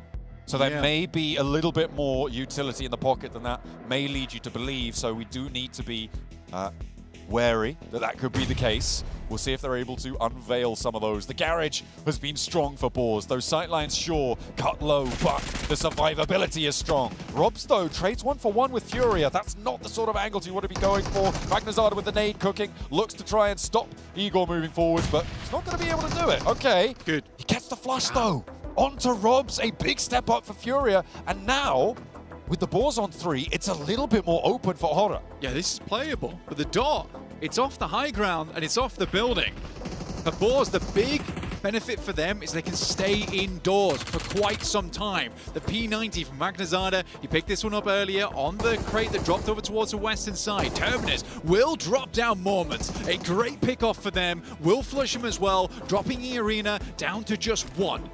Another point taken away, though. That went over to Horror, who were able to third-party that Elim point, leaving the Boars only on 4 so far, Blank. With 3 players alive, they need to take charge of this one to get a big total on the game. There are 4 more points in the lobby for them, potentially. So they might be able to get an 8 Elim chicken dinner, which would be fairly low, fairly quiet, but it would still be 18 points towards that 6th place, and that is no slouch. Magnazada moving on up now with the nade. The cook is there. Oh, that's and big. Terminus on the back line with a pick onto Sleepy. The knock goes through. Oh, the blue zone picks Terminus off, and I don't think you're getting him back up. I mean, to be honest with you, though, for Terminus, that's a huge pick for him. They had to make this one happen. Tony K has completely smoked himself off. He's not a problem right now. Another knock goes through. Only no fear left remaining. One more player goes down. Magnazada having the battle off against Chu. He goes out, and the Arena able to pick up the win from nowhere. Aura go down from the top. Boars can't make it out. Did it go to Arena in the end? I think it did. They do. They find the chicken dinner. What a mad turn of events from that northwest side. Earlier on, Blank, I was looking at the chicken dinner predictions. It was like Boars 18%, and then it was like E-Arena 18.8, and I was like, no way, E-Arena, way too far, way too close to the... The White Rabbit emerges here to get that chicken dinner in match number 2. Man, that was a close one here, 7. E-Arena out of nowhere just getting that win. And I gotta compliment them because this team, for some reason, 4 Thrives decides to fight him, which, oh my goodness, 4 Thrives. That was one of the dumbest pushes I've ever seen. You were pretty much going to end up gatekeeping them, but E-Arena was able to come clutch on that, and then they just ended up playing this out perfectly, Max. They were staying to the western side, just biding their time, waiting for all the other teams to get involved in those skirmishes. Then the numbers are just not there anymore because Boars are so hell-focused right onto Horror, and he gets to backstab player, and as a solo, Tony K is able to snatch away that chicken dinner from the jaws of the French team and also the Nepali team. And the splits that they were able to do, especially after that fight with 4 Thrives, they were just making sure they got ground and they were able to be aware. They were just scouting for all the players that were there towards the northeast, and it ended up working out perfect now with you know what, I might hold off on what I want to say for Horror because it was a great game for this team, and I felt like they could have definitely gotten the win. I mean, we could talk about it here, actually. You know what, I think this is actually a good opportunity as we have the replays happening for them because they have such a good high ground position the entirety of that time. They bully, Pandem, out of position, eliminate the entire squad. And then eventually, which is your main gripe with this team, they start to play very passive, very slow, wait on that ridge line, and eventually the circle just makes them push out in the open in a terrible spot. And we know what they were doing that, right? They were waiting to see what E-Arena was going to end up doing. I don't think they were expecting E-Arena to be that passive, but you're going to have to be forced to fight at some point, Aura. We know you for being able to third party. That would have been a perfect scenario for this squad to third party, and I'm talking about when Boar was fighting Furia, that would have been the perfect example. He's going to see it later into the highlights, but I mean, oh my goodness. It was a bit of a throw for me when it comes to Horror. They could have gotten the win, especially with the amount of limbs that they were able to get this match. I mean, I do have a theory that they were waiting for E-Arena to clash directly with Boars and just pick up the pieces for the win. But playing passive will only take you so far, and eventually Boars see the mistake and they just push it up to the mountaintop, and then in nade range, Horror just completely fall apart. How do you allow them to push up on you? How are you not just being able to get angles right there? Hot Jukes! I mean, they could have held that left side and they could have taken him out immediately. But man, I'm telling you, one little mistake and we'll see a team take advantage, man. E-Arena clutching it up that win right there. I want a new drama. I want Tony K versus Tony K on Instagram. Who's the better one? Honestly, I'm surprised this squad doesn't end up having even more eliminations or even more damage with everything that they were able to do, because whenever they did end up finding a fight, it seemed like they were able to just execute it perfectly and do it fast too. I mean, especially punishing mistakes, which we have to talk about that 4 Thrives push of earlier, right? Sending it for no reason whatsoever, and E-Arena just, what the hell are you doing? That's a terrible push. That's a free, 3 eliminations they got off the back of that. And honestly, for 4 Thrives fans and for 4 Thrives, if you for some reason end up hearing this, and first of all, congratulations, Tony K. That was an MVP performance. You were able to get that win with those 4 elims. But going back to what I was saying with that bad push from 4 Thrives, even after they saw Falak go down, just sacrifice the player. Be willing to sacrifice a player. You don't have to push outside of the circle. You're going to end up gatekeeping them. And imagine if 4 Thrives would have actually stayed in that position. They would have been in the same position that E-Arena was in, meaning that they could have gotten a win. But no. You know what? I'm feeling an evil mood here on the desk. So I want to talk about another team. Alpha 7. Oh my God. What's going on with that early game? They have a good split in Lipovka. I like it, but the thing is, if you want to play for an early game split, if a team gets close to you, you play passive, you regroup, but no. I think it was Gizao to just like, I'm staying here, and well, what can you do? I think that's one of the times that we're actually going to have to disagree. You said it was a good split. I was just scratching my head. I was like, that is way too split. Way too split. And it's Gizao, once again, you said it, he was able to just stay in that compound. He didn't even give himself an option to just back off. And that is the second time today in this 2 matches out of 6 that we're playing that Gizao has made a mistake for this squad. Look, we might disagree on the small details, but at the end, we both agree it was not a good play. And you know what? Horrible play. Hey, but you know what? We all can agree on what was a good play, right? And that is Igor, right? We thought we saw him in Milta. We thought he was the sacrificial lamb. He said, not today, baby, with that 1v2 on the S2G. And that was another play that we actually thought it was a bad play, but boy, did they shut us up, Max. I was like, there's no way they're just going to commit to the fight on S2G, leave a player behind to kind of actually keep them busy, which that was not a terrible play, but I think they were going to go out instantly off the back of that rotation, and Igor's like, I'm going to take that easy 1v2. Yeah, and you can see right here, these are the rotations that we saw here in this circle, all the way over to Milta, and you can see Furia, right, holding down that Milta side. They thought it was going to work out, but you know, then that zone started pushing north. Yeah, but they had a really strong 3-1 split. That one place to the west, I thought they were going to send it onto Aurora's dip, but instead go back into the city of Milta, sweep the entirety of SGG, thanks to Igor in particular, and then get to that ridgeline. So I thought it was not going to work out, but they actually shut us up. They definitely did, and I thought that they were going to be able to maybe get away with it a little bit more when they went up against Boars. But for them to be able to do that and actually clutch up a top 3 finish for this match, that's great. For them to get 13 points in E-Arena, they're 17, but Hora, oh man, what it could have been there with those illims. I feel so much for Hora because it was right there, and we haven't seen a chicken dinner in so long for a Nepal team here. Now, I'm looking at number 6 right now. I'm looking at Aurora Gaming because this squad, at one point, Max, they had a perfect setup. But for some reason, Doc, which usually ends up doing the docketing, what are we going to call this now? Because the man ended up Molotoving himself. The dog Molotov. We got to work on it a little bit. But no, he goes barely outside the smoke sometimes. Acts a little bit, interestingly, around these staircases. He goes a bit too far outside of the Wizard Tower, and the entire setup falls apart. If he doesn't get knocked, we saw for, I think, 5-10 seconds there, Hot Jukes. Actually, they got some good suppressing fire from that dip down southwest, but the moment he goes out and gets knocked, the entire game plan just does not happen as intended. Great setup, but unfortunately, poor execution right there. You can see the overall rankings. Team Pandem is still on top. I do want to talk about Team Pandem here because as far as that crazy aggression that we saw in Rondo, at least from my perspective, they kind of slowed things down a little bit, Seven. What do you think about that? Slow it down way too much for my liking, if I'm being honest. They had a good amount of control, and honestly, we were looking at it, Max and I, we're saying they might end up getting the win here with what we saw there out of what they were able to do in Rondo. I wanted to see a little bit more proactiveness, but I know you don't necessarily agree with that, Max. I mean, I think this was kind of the complete opposite of their previous Rondo game, of the way they played it, where they knew their main weakness was the team placed behind them. In Rondo, it was Alalula. Here, it was going to be the side of Hora, and they just let them get way too close, and the peaks are just not there, and the nades in particular, were just allowing Horror to get the full reset and then push up on their location, and they get bullied out of position entirely. I think there was a lot of potential in this game for them, but unfortunately, they were just not able to follow through on a wrangle. Well, I'll tell you one thing, right? Remember, we got 4 more matches left to go. Bottom 2 teams, you can see are highlighted there. If you're in the bottom 2 at the end of the day, you are out of here, guys, right? So, I mean, these bottom teams really need to start stepping things up, and we can even see a major squad like 4 Thrives with only a few points on the board here, Max. Yeah, it's going to be a little bit tough for them. They need to step up right now. Seven, as you're chuckling, what are you laughing at? I'm just surprised that they were not willing to sacrifice Falak. Like, I know that is a star player. I know that is one of your best performing players. But you have to be willing to sacrifice a player when it's going to end up hurting your whole performance for a match. And then you have Aurora seeing Doc get knocked like, yeah, we're used to it. Yeah. Don't rest that guy. But no, overall, though, I do want to go back to a point we mentioned before this Erangel game. Okay. The loot truck, we saw P90 at the end. Yes. We saw also a Lynx AMR being used by Snowix on board. Man, we're going to see these finishes with airdrop weapons so much more often in regional play, and especially here in these global LAN events.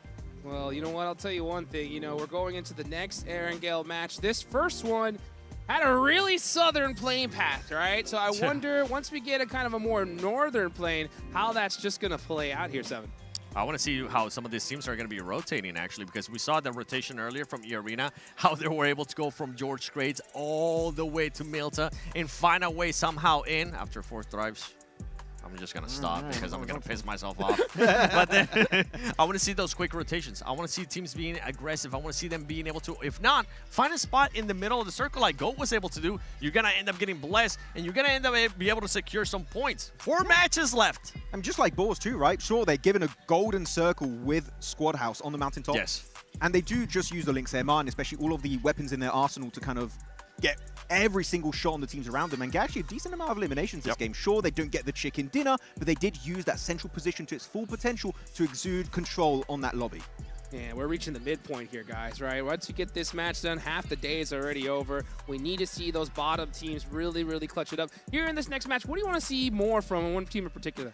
I mean, already a good playing path would be nice. Yeah, we'll take it. That one. We'll take it. And no weird early split from Alpha 7. If you're not going to play passive, that is my main little issue that I had for them last game.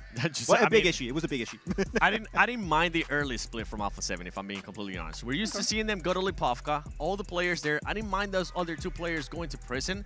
But then it was just a long split down to Milta. You were exposing yourself. You have 0 intel in regards to all those teams that are towards the north and that are going to be coming down and possibly crashing on you or moving up and end up losing to yourself. And we saw that actually happen with Alula. So for that squad, I'm just going to call it out. Gisao, you need to do better. That's 2 mistakes in 2 matches out of 6 matches. You need to do better.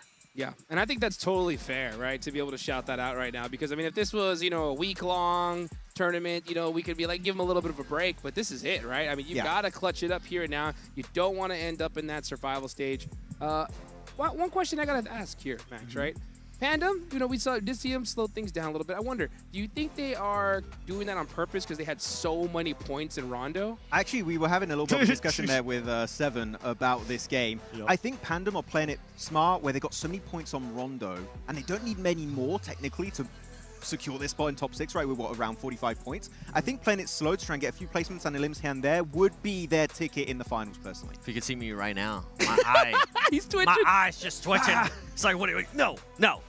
I mean, with this performance, it's fair to say like they honestly need to have like 10 more points, and they're gonna be able to even more. They can have 15 points, and they're gonna be able to qualify towards the grand finals. But I want to see them being able to execute a little bit more. I don't want them to just give up on the whole day already and just go super passive. I want to continue to see if those opportunities, like they present themselves like in that last match, show me what you were able to do in Rondo. And I said that right after Rondo. Show me that you can do it again. And they had a perfect opportunity right there, and it didn't execute it the way I wanted them to. I think they kind of need to meet the middle here, where they need to play passive in the early stages, but when they have an opportunity to get some points, then you try and get involved in that conversation, because that, as you said, around 10 points would be their way to make it straight into the finals. Well, here we go. We're getting ready for that next match of Erangel. Are we going to get a decent playing path? Come on, let's see it here. And it does? Oh it's my meh. gosh. It's very meh.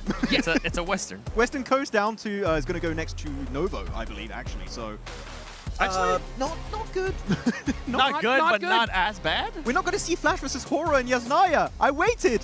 It's not going to happen, Max, unless the last Erangel. I mean, I guess it's still, this is a much better playing path in my liking. Still not good in my opinion. What do you want? Well, okay, in your perfect playing path, as we're starting to see some of the players there drop, where would you want the playing path to go? Your perfect playing path. Oh, I want it from Zaki all over to Milta Power. Milta actually itself, yeah. Yeah. Good old diagonal right down the middle here. Well, you know what? Alpha 7 are not going to mind this drop at all, right? They're going to hit that North George off the rip. They're going to be looted up pretty quick here, 7. Yeah, Gisao, stay with your team, please. With your squad. He's not giving it up. He's really angry. Brother. And then for 4 Thrives as well, I mean, that's another team that we mentioned up earlier. The reason why I'm bringing up these squads as well is because these are squads that not only have the pressure of their country, of their fans, to end up being in the grand finals, but if for some reason they don't make it to the grand finals straight from just group stages, it's going to be a disappointment. Yeah, top 4 is going to be incredibly rough. If you go into survival stage. Though, just final point on Alpha 7, then we're done. I promise they are back to their usual drop location of northern. Oh, well, okay, well, that's bad. Yeah, that's bad indeed, but you know what's good?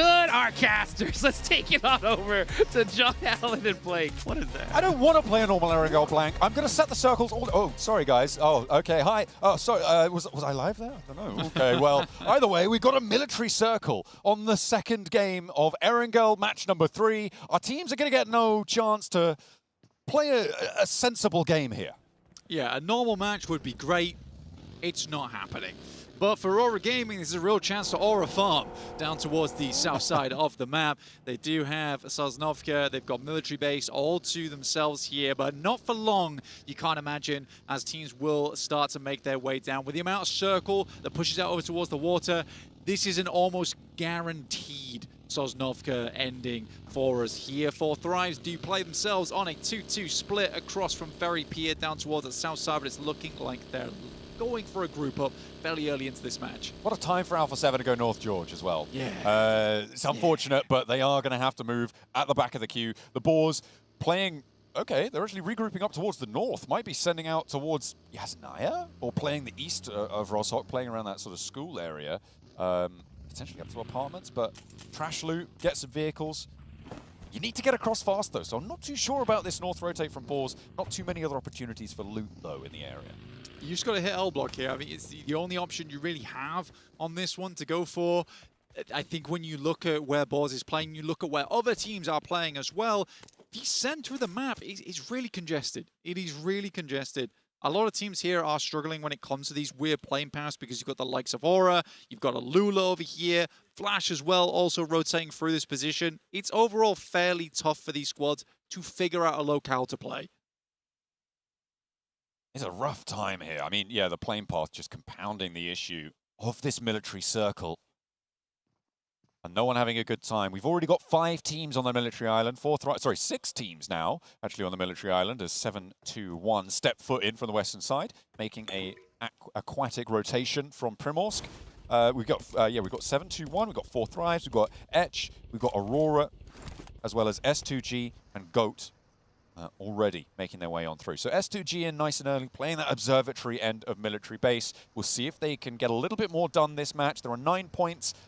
They're within striking distance, but they have not impressed so far in these games. Oh, for 7-2-1, finding yourself a hovercraft earlier on is a big old boom for yourself. Etch moving in over towards 4 Thrives position. Their other split is also being harassed by 7-2-1.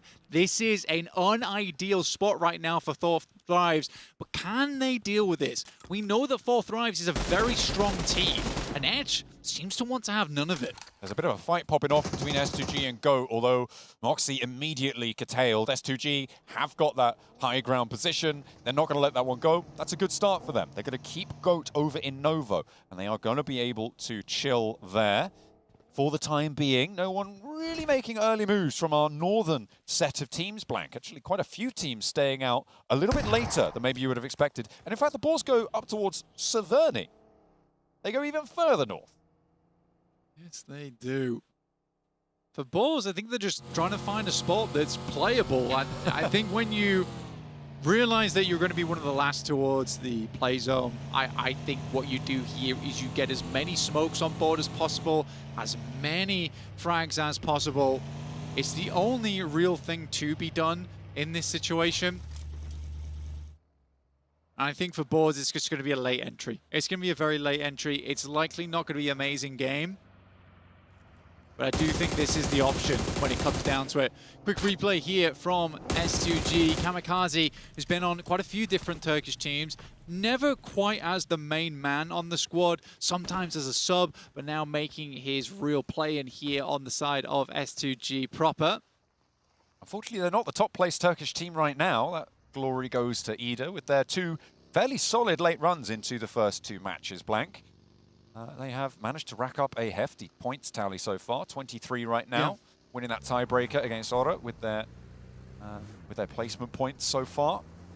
And then wanting to move in on that west bridge now as well, with Ida currently guarding on the north side. They're going to start to scout out closer to the south. 721 not going to be established enough in the area to stop a bridge crossing. They're playing the compounds just a little bit further inland as Voinchagri try to move over from Primorsk past Ferry Pier, which does have a player from Pandem.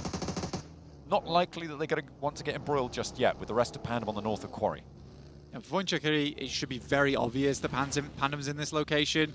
They are coming a little bit late here. Primorsk has access to quite a few boats here, but as everyone knows, boats are great, but they do deny the use of vehicles later on, right? You land and you have nothing to work with, which is why the hovercraft is so important here. It was very important for Furia. I assume they were taking a boat from Sharkfin down towards the north side of Sosnovka, but they had a hovercraft, so it's a really big boom for them. They're instantly sending it over towards Aurora, the team that starts here on Sosnovka. Doc starts things off over towards Chief, which is a really big pickup versus Furia. IL are desperately trying to find something on the outside. We've got Igor as well on a long angle. There's the nade from Ziol. They're just pinning him down.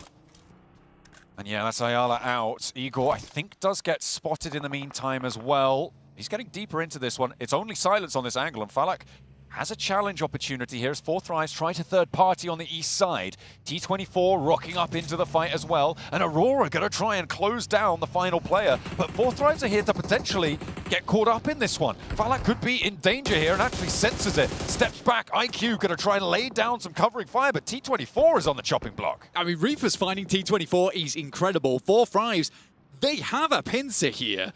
They're just running through them. Aurora Gaming really not stopping short here. There's no trolling going on from this squad right now. Teams and players and fans can be very happy that actually Aurora Gaming is taking it to the top side right now. Maybe teams a little bit more unhappy, potentially, just because having a really switched on Aurora Gaming in your matches isn't fun. But for fans, this is lovely. I don't want to call it too soon, though, guys. All right, please don't hate on me. All right, I'm not jinxing it. Aurora Gaming could do well, okay? They could do badly. They could do really badly. It's still possible. The good news for teams chasing for the top 6 right now, Blank, is Furia have gone down to 1 in their engagement here. They are on the bubble right now. They now only have 1 player left standing, and they're not really going to be able to do too much, you would expect. In the meantime, Ida have a contest as they try and get across this bridge. Not able to do so successfully just yet, and they are being harried on the backline. Emre needs to flex those muscles here as the arena bearing down upon him. Has that Molotov out, but yeah, Mormons just spots that angle, goes underneath and hits the ankle. Not going to be able to get Emery back up, most likely. A knock sent back their way, though, by Swain. A little bit of covering fire, but yeah, there's no saving him. Yeah, it's a good long-range shot, and look at that. Furia, at the very beginning of the game, we're just 9 minutes in, are now out to Aurora Gaming, who start the match with 5 elims. This is lovely stuff for them. Revo going down to Horror. This is as they're coming in from Milta. This is at checkpoint. Revo is undercover right now, but this is not where you want to be stopping early because you've got Flash coming down from that north side too. This is get hairy really quickly, and it looks like they're just going to leave him behind. Sleepy nades over the top. Yeah, there's no way that Alpha 7 are going to be able to break back out of this one. The question is who gets to the bridge first as well, and that might be what Alpha 7 are thinking about. Ora could contain them completely as there comes the flush through over onto Revo. If Ora try and stick onto this one, there's the threat actually from the north side of Team Flash pushing on in. They could potentially third party it. We'll see if that comes on through. In the meantime, we're on board with Etch and Aurora, who've taken a knock over towards Doc. A nade around the corner here for Reefus, but neither player connecting. I hit that. Not able to get too much more done. I think Doc should be able to get back up here without too much danger. I mean, Aurora Gaming have been taking fights on all fronts at the moment. Quick step down into a lovely nade from Reefus. This man is on fire so far. Again, not letting up anywhere. Top taking shots over towards Nasa from the long range too. Reefus looking to thread the nade through the silos round the side. Will grab him. This is just trigonometry at its finest from Reefus. S2G on the north side here, Blank. Now Aurora really in the pinch. And they need to find a way to spin out the side here, try and maintain those angles. Reefus in danger. In the meantime, Ida still giving a good fight. The MG3 reigns domination against the approaching forces of E-Arena. They cannot stand up to it. And the rundown there for the Flush is adding insult to injury. That is a beautiful hold on the top side for Swain. Ida looked in trouble versus E-Arena earlier. He managed to get ahead of them, ahead of the pack, and he just looks fantastic right now for Ida. Really good stuff. I thought the departure of Eren would hurt this team a lot more. It seems like they've leveled up without him. Goodness me, that western bridge is looking mighty congested. Blank, the blue zone will be shunting them in. About 5 teams fighting for control around the area, and it is not going to get any easier. Pandem, one of them, they're on our picture-in-picture right now. With a fight back and forth, I believe that's Al-Ula going down. Another player, leaving just the one to stand. Pandem wanted to conclude this fight fast. They have got all 4 of their players on, but he turns the wrong way. And Jabrenki goes down and gets flushed as well. That is not a great result. That is really poor news for them. And in they go, finally able to get that knock, and the flush goes over towards Al-Ula, but they lose a player. And at the back of the queue, they still have so much more to do. Losing Jabrenki does feel rough. Al-Ula going down early again, also a tough position to be in for them. But they're not dead last, right? They're currently in 11th place. There's multiple teams underneath them, including 4 Thrives. Again, we had really high hopes for this team. And I still have high hopes for 4 Thrives. But it's not quite working out just yet. Go 2, also pretty good team, but there is such a slew of fantastic squads here inside this lobby. Even if you are in 15th, 16th place, it is a massive achievement even to make it here. To get anything done is difficult. Boars, I mean, they sent all the way out to the back of the queue early on. It's no wonder that they're caught up in the blue zone here. They have got 3 players, but it's not looking good in terms of access to this bridge. Fortunately, there's no one on the other side of it. So if you're able to get through first, you can really punch a hole into the side of this circle. Okay, Rob's moving in very, very quickly here, over towards Darkin. There's an instant backstab coming through from the back of Wagnazada. Now Ida scrambles to try and figure this out. Rita on the top side. Rob's primes another grenade. They're trying to clear out all the areas, clear out the vehicle. No players sat behind it. They tried to go for the instant flush, but they know that's now clear. But again, these players, they were looting up for a long, long time. They've got nades to throw, John. They have got a lot in the back pocket, and those smokes start to bloom. Rita on the close angle, spotting the player up top as well. Swain gets knocked. That goes down to the play zone, though, so potentially a point denied over towards the boards. Just Rita That's there, fine, a nade over the top of the bounce. Ragnazada, he's going to hunt this one. He knows where he's there, and he tries to drop down, but they are ready and waiting. The boars, tusks out, take the fight down. That is a really, really well-played finish there coming through from the Boars. So tactical over towards the guys on Ida. And I think for Boars, they can be pretty comfortable moving through this bridge. They're still swerving, zigzagging, just in case there's one more team to contend with. But like we said, they had util to burn, and that's the right place to burn it. They've expended their resource. They don't go through their whole stock as well, it's safe to say. They should have a little bit more to go. Might be able to pick up a couple from the crates as well, but the blue zone a little bit more pressing now. Oh my God, what a run they have. Goodness me, a beautiful run in for balls on that north side. You're right. Oh my God, there's so much open area. Such open area to play. Most teams try to confirm down towards military base, but for the Boards, considering they're coming in so late, they will have to potentially deal with 721, but they likely have already heard the vehicles. There is a hovercraft in play where they are swinging out to the side of S2G here, so 721 a little bit distracted as the Boards do pass on by. The Boars are going to go a little bit more central. They want to control the middle of this one, Blank. S2G and 721 have the same idea, and that is going to leave a potential disadvantage coming through for S2G. But look at the off angle from the Boars coming on in. Oh my goodness. Okay, this west side is still going to get pummeled though, because we've got 2 more teams out on this edge who are going to look to try and put pressure in. Voinchaikari, and behind them on the bridge still is Pandem. Alaku will find one. Good use of the hovercraft as well there. Pinning it in front of the house, forcing him to go out the backside, and you've got angles going through on the edge. Obscure goes down to a knock, but Aurora still going strong here. 7 eliminations on the game. 4 Thrives continually lose players, down to just 2 now. Falak up against Edge, tries to go for the shot. It's a pretty disgusting shot over the top of the pipes there. Almost hits the double headshot. Nearly able to get it done in the picture-in-picture there we saw as well. How brutal it's been for Alpha 7, but Falak is not done. Over the turbines, lobs the nade straight into the mouth of NASA. And now they can start to charge forwards, playing as 2 on the inside of this base. Etch wanted to try and hold their nerve, but it's tough stuff when you got Falak to face down. Steps around the corner, does a lot of damage, not quite able to get that final sliver down. Runs out of ammo on the pump action. The Bison's not going to happen either. And they are able to play off one another nicely. 4 Thrives live to fight another day, but they have to move north. It's a good play from 4 Thrives there. I mean, you're playing off the back of one another, like you say, but it's panic that sets into Edge towards the end there. They just cannot deal with the 2 players. Aurora, they send Pandem packing with 9 eliminations now. They continue to pump the points up here in this match, and it's at a pivotal moment too. A great result to continue their pace. They didn't do so well in that first Erangel, but 5 points here is definitely good news. S2G losing another. They are now down to, well, just the 1 now with that knock going through. That flush almost immediately. Goat will play on as 3 on that southeast side, and it's a difficult southeast side. That hill that sits to the north is a difficult summit to make, especially when you've got Oro on such a wide split. Oh, they're just towing Snowix. They're taking him with him.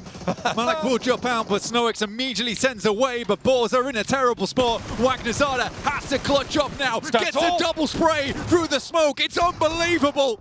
And he's worried as well. Voinchaikari there. Needs to get this res. Needs to get it now. Drops the smoke instead. Charges into the danger. Instead of facing the res and trying to stick at the nade. Works, no, that's Team Flash actually helping out a little bit. The Boars moving away from the shack, moving up the hill into their smokes. And the reses may be easier there. Maybe a reset here for them. I mean, it's 3 players down. Terminus gets back up again, sends him over to pick up Snowix inside of the smoke. If Boars can survive this, it's incredible. We get a northeast circle shift here. The road snakes through the middle of it, and he is certainly deadly like a Viper here as teams have to move up from that south side. You got Horror on the east. They control a huge amount of zone. They've already cleared the eastern edge too. This is a perfect position to play out from. From the rooftops, Falak is raining down damage over towards Aurora, who already have 10 eliminations. It's already a good game for them. Don't worry about that. But Falak might be able to make it. Done and dusted for them right here, right now. Placements are in play as well as we are into the top 8. Falak moving forwards. Reefus looking for the nade cook here instead of going for the res. Doesn't quite find it. Falak charging down the halls here. Looks for the shutdown with the shotgun. The nade goes at his feet, and Falak is blasted apart at the seams by it. Reefus wins that one. Leaves a landmine on the stairway. Reefus barely lives with his life there, but versus now just Hazaifa. He can pick up top as well, and this is a really awkward situation now that Hazaifa is in. Good play from both 4 Thrives players trying to win it out. Now just Reefus in a 1v1 with Hazaifa. Drops out the window, moves in back through the bottom floor. Can clear out the player underneath as well if he so wishes. Don't think he needs to though. Falak unlikely to be able to get back up with the blue zone pushing. There's just not going to be enough time. And it is Reefus to keep it together for Aurora. They're up to 12 elims now, Blank. They've managed to make a meal of this one. They are on 1 player, but it's good news abound. They may have just sealed the deal for them. In the meantime, though, Boars have looked to solidify. Over towards the center of this circle, Voinchaikari on a free north edge have a lot of control, and Aura on the east looking to take it away from Goat Team. Yeah, you've got a massive amount of space here to play with Voinchekiri. It's a really, really good spot to work with. You've got the road cutting through, and there is a little bit more zone on that north side. So for Voin, they're looking to clear out that west side. That's smart. They move one player out towards the edge here, preventing teams from wrapping towards that western side. But it really is Horror, as well as Voinchekiri, who are really in control here. They have 2 portions of the zone. They've fully cleared out, and now they're just looking for players. It's a miracle the Boars are able to keep themselves up at 4, and they have Vagnazada to thank for that. This guy has been really practicing in the back end. Snowick's talked a lot about drilling discipline into this guy because he's an incredibly good fragger. Sometimes he oversteps though. That's his biggest weakness. That seems to be somewhat fixed now. Back up to 4, and you're right. A massive presence for them in their regional finals, and a massive presence here to keep them alive and kicking. They definitely want to get more out of this game than the last one. They had a big opportunity there, maybe threw it away a little bit. A big opener on the spray down comes through and over towards Goat Team. The nades are going to ring out, no fear. Slamming it into reverse. Not going to take too much damage there from the nade. And they'll back off. Happy just taking the 1 here. And Ora can reposition to re-angle for this next push. Yeah, it was almost a really cool swing here from Goat that came through. Didn't quite work out though in their favor, and Horror held their nerve on this southeast side. They've immediately reinforced this location as well, put up the brick wall, and Goat just could not climb it. Spray downs from Boars. They do have a little bit of difficulty here. Out of that window, up towards the high ground, you have to put yourself in massive amounts of danger to take that peak. You have to assume that Goat are hiding, are huddling, and you're only going to know that because of the shots that Aura have been taking. But as soon as they can start to step out, I mean, Terminus is on a broadside to them. As soon as Goat get an angle onto it, it's very dangerous. Yeah, some good shots. I mean, Boar's taken a little bit of a lesson from that last game. They realized that they couldn't be as passive here. They've got to get more shots, more damage, more elims coming through as we watch Horror swing over the top side, over towards Voinchekiri, and they do lose 1, but the rest of Voinchekiri is just fleeing. They are stepping off all the time. This north side, a little bit more vulnerable than maybe it would appear at first glance, and it looks like this res, I mean, yeah, there's no one to challenge this. So Horror now have the full 4 on the north side of this next circle. The shift puts that roadside really in direct contest with all 3 of our teams on the south. Goat as well as Flash going up against one another. It's an instant shot from Sky over towards Ayato. That's from a long, long way away. Flash will be able to get himself the knock and the flush off the back of it. Force underneath. They haven't quite figured out how to grab him because there's still shots raining in from above them. This is a tough position to play. Force as well as Flash look like they're going to have to work with one another here, but doesn't mean they have to be friendly about it. Bozy doesn't bank the nade correctly. Don't know quite where Force is, but there's a nade into the ground floor. He steps out, and that is actually Otto who take down the last player from Force. So Team Flash can rest a little bit easier. The north side assist coming on in. In the meantime, stepping around and giving the slip to Aura, potentially, Voinchekiri have moved into a much more central spot. Go a little bit further towards that south side, yeah. As soon as they tried to push them, they backed off towards the buildings. Once Sky took that off angle, tried to take shots down towards the Flash, you did have Voinchekiri move down towards that southern edge. So potential to hold them out, but Horror is just playing so fast and loose with this game. They are really feeling themselves here. It looks like they're super warmed up coming into this match too. It's great news for Horror, and they just keep putting up points, up to 9 eliminations on this match. Beautiful stuff. Team Flash, though, getting some spots over towards Voinchekiri, who are starting to tumble. The Boars eat a big nade. They brought themselves back up to 4, but that is not what you want to see on the push across the road to the solo player in the building. A double knock on the nade. And now Snowix and Vagnazada have to piece it back together. No one really going to push to their angle, which is to their benefit right now. But the crossing's just going to be made so, so tough. And Terminus gets flushed away as well. Yeah, and this is your last vehicle to work with now for the guys on Boars. It's this buggy. Robs will go down, leaving Boars at just a 2. What a rough push from them. But a great hold coming through from 721. Really nice nade. Massive value. Big nade over the top from Sky to leave Horror as one of our final 4 teams alive. With all 4 players alive, already on the double digits for the elims blank. They're having a good day. Sky with 5 out in front on the leaderboards for the Elims for now. And 7-2-1, they've done pretty well to survive this long, I think. Again, you got to give credit to Boars here because despite that not being the greatest push in the world, and you wonder where the smokes are coming through to facilitate that push, you got to remember these guys came from Severny. Right? They used so much of their util getting down towards the position in the first place. They had to use all those smokes earlier on to get their 4 players back up again. I don't think Boars has played a bad game. What I think has happened to Boars is that they've run out of steam. That is just what happens in these games where you're playing out from the edge. You try to stock up as much as possible. A 50% chicken dinner chance dedicated towards Horror. I don't disagree with the position that they have. The oversight on these buildings.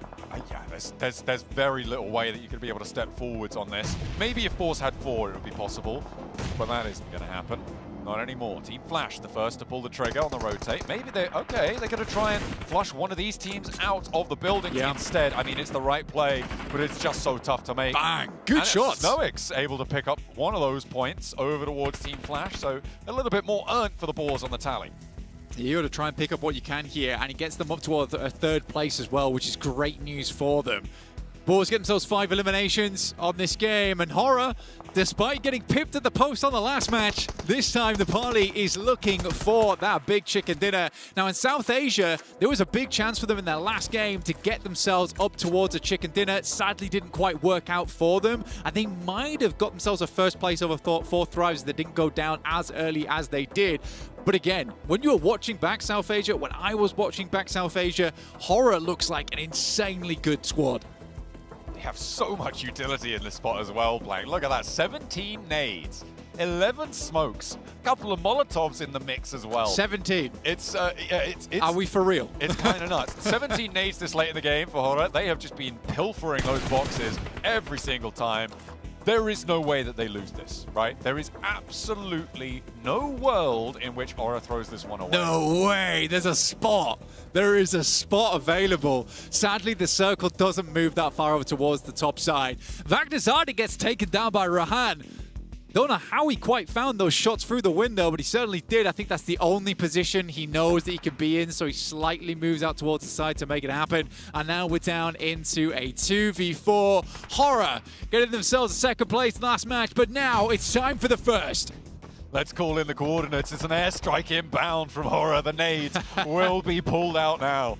Over the top they go. Just continually stopping that approach coming on in for 7-2-1. It's just not going to happen for them. They are running through them at a fair lick, Blank, but there's still 13 more, still 9 smokes. You could shut down so much here. A nice rooftop angle, though. If there's another big double nade that comes out, 7-2-1 no, they have no chance. Look, man, we don't have the mortars and esports just yet, but what we do have is the cosplay variant. It's the 17 grenade endgame. It's a good shot over towards the side on Horror. Ooh. Sadly, one goes down. Now it's just up to Rehan. Can go for the res on this one. There's only 2 guns in play right now, whilst there's 1 player getting back up again, but Sleepy, he's just sending it. There is a Molotov as well. Can he swing it perfectly? It's round to the side. Another nade is perfectly placed. For the Renock, he is able to make it work. Rehan now needs to do a lot more. The res, I think, is only just coming through for them, but it's not going to matter. The nades land, they do the business, and that is how you close a game. Yeah. It's been a while, but the Nepali squad finally gets a chicken dinner. They missed out on PMGC. They come here into PMGO Season 1, and they get a dominant win here, Max. Oh yeah, Horror were trained to kill in that game.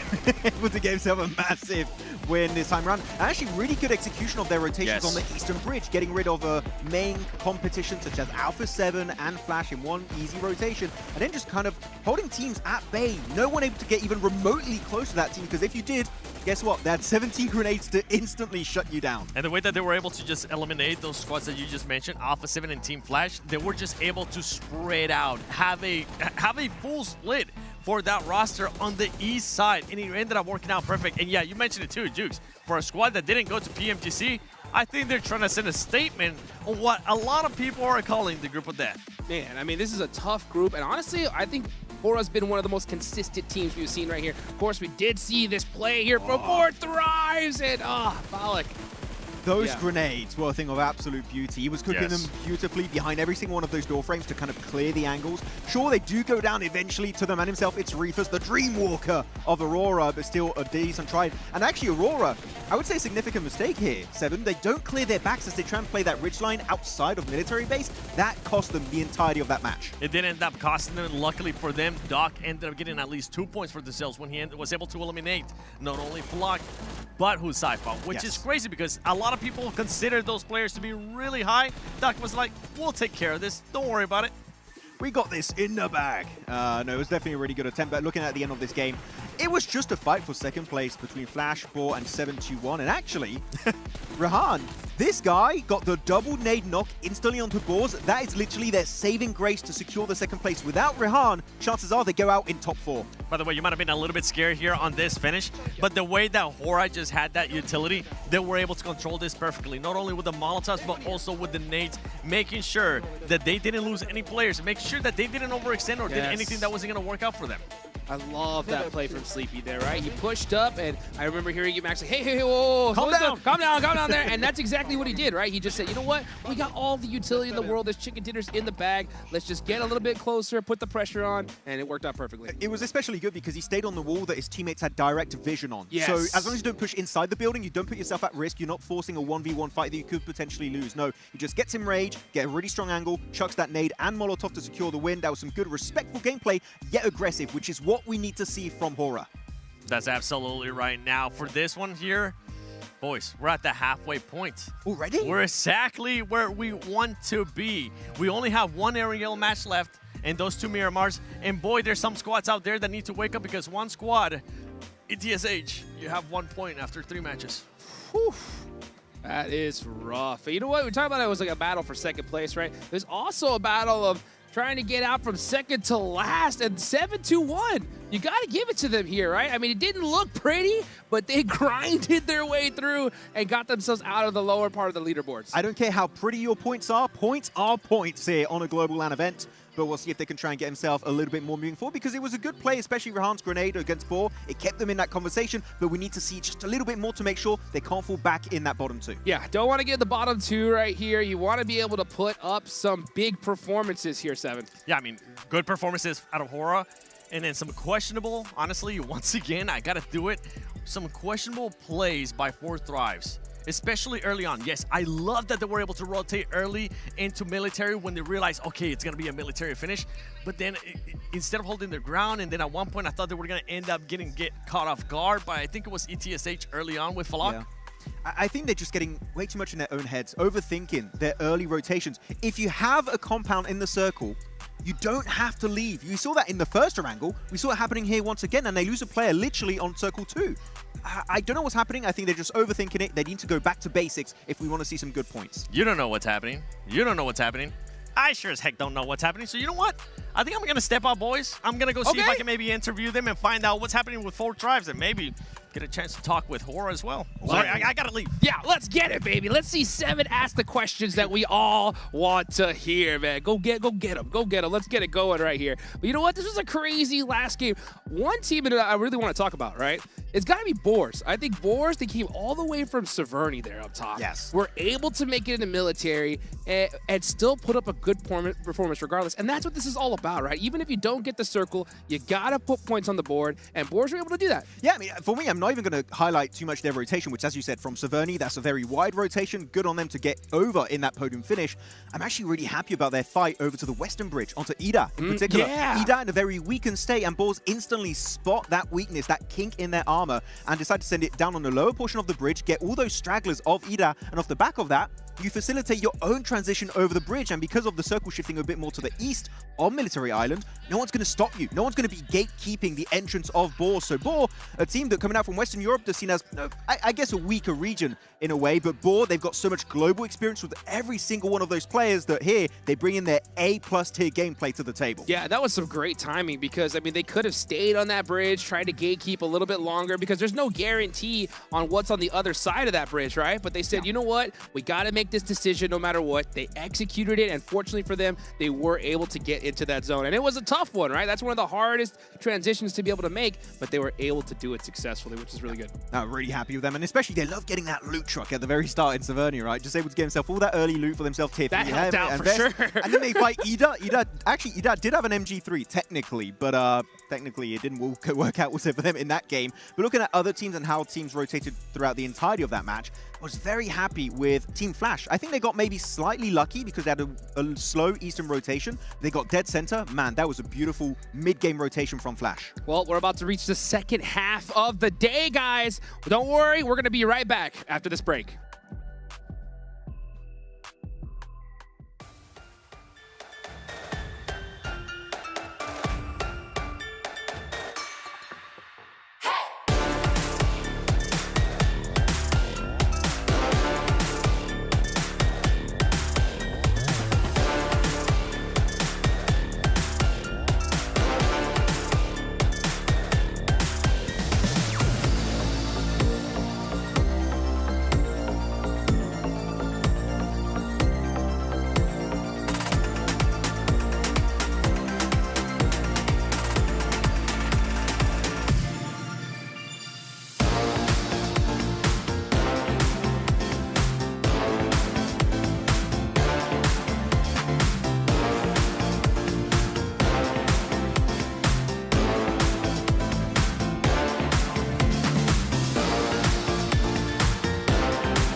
Play more than go. Feel the heat from head to toe. A billion drops begin to glow. Flame on and go. The soul is in our control. From the draw to the last one standing show.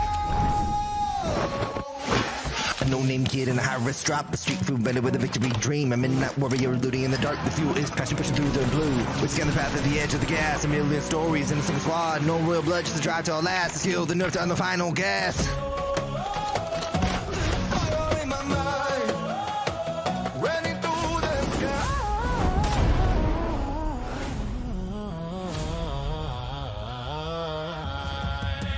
Play more than go. Feel the heat from head to toe. A billion drops begin to glow. Play more than go. The soul is in our control. Play more than go. The soul is in our control. From the draw to the last one standing show. Play more.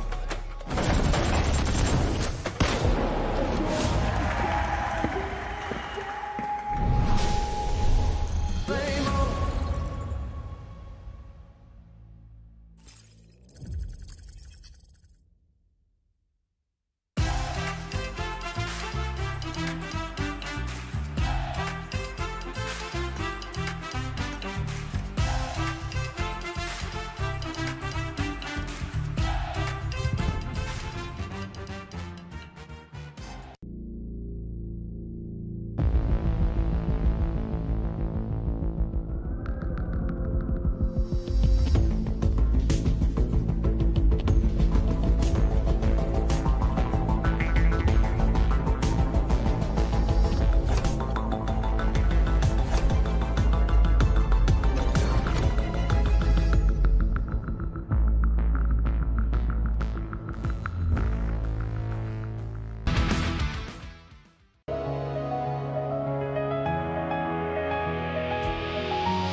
Allu'da tanımıyorum. GK.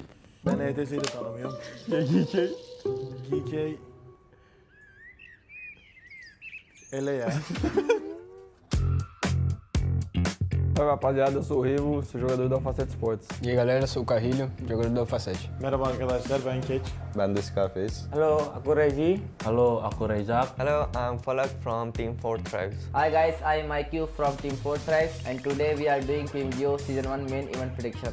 Chimpando. Vamos começar assim já? Eliminado, acho que é demais. Ô galera, lembrando que eu torço pra todo mundo, viu? X-Force, Reject. Kau di sini lah ya. Sorry. Which team is this? I don't know about them as well, so I will just put them there. No head guys. Fortress top 3 yapar diyorum. Yapar, kesin yapar. Ortiki. Kasih. Kir. I know about them, they are a very noob team, place them where 40 noob. Gaming Stars. Ben top 5, top 6 Hemen düşünüyorum. senin için yerleri değiştireyim mi? Hemen yerleri değiştiriyorum şuraya.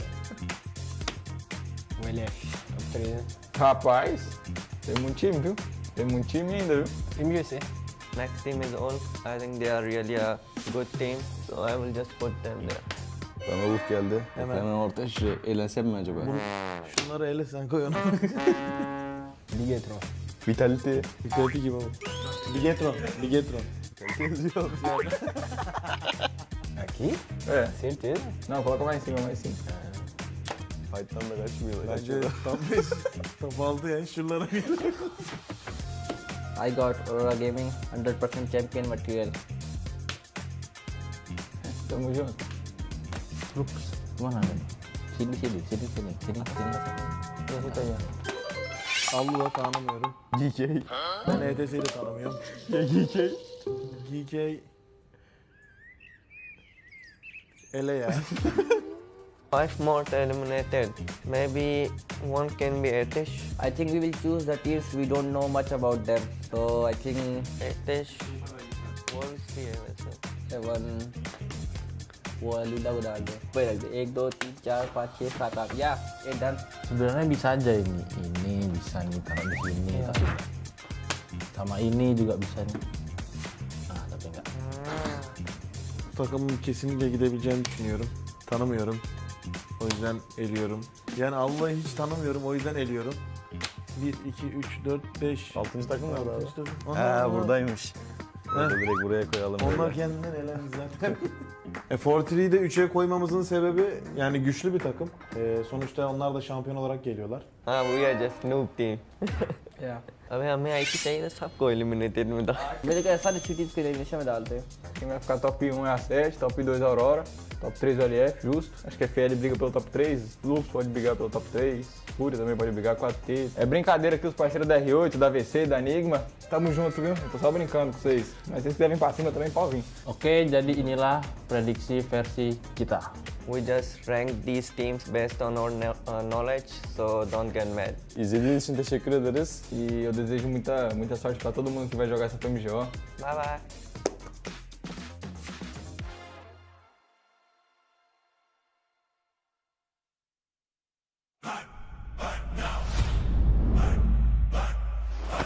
Flame on and go. Feel the heat from head to toe. A billion drops begin to glow. Flame on and go.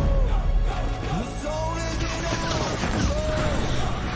From the draw to the last one standing show.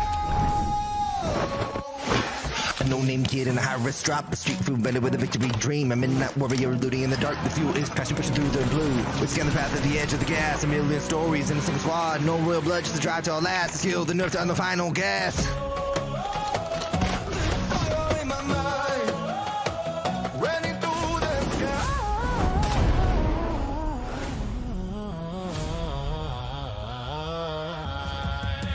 Flame on and go. Feel the heat from head to toe. A billion drops begin to glow. Flame on and go. The soul is in our control. Flame on and go.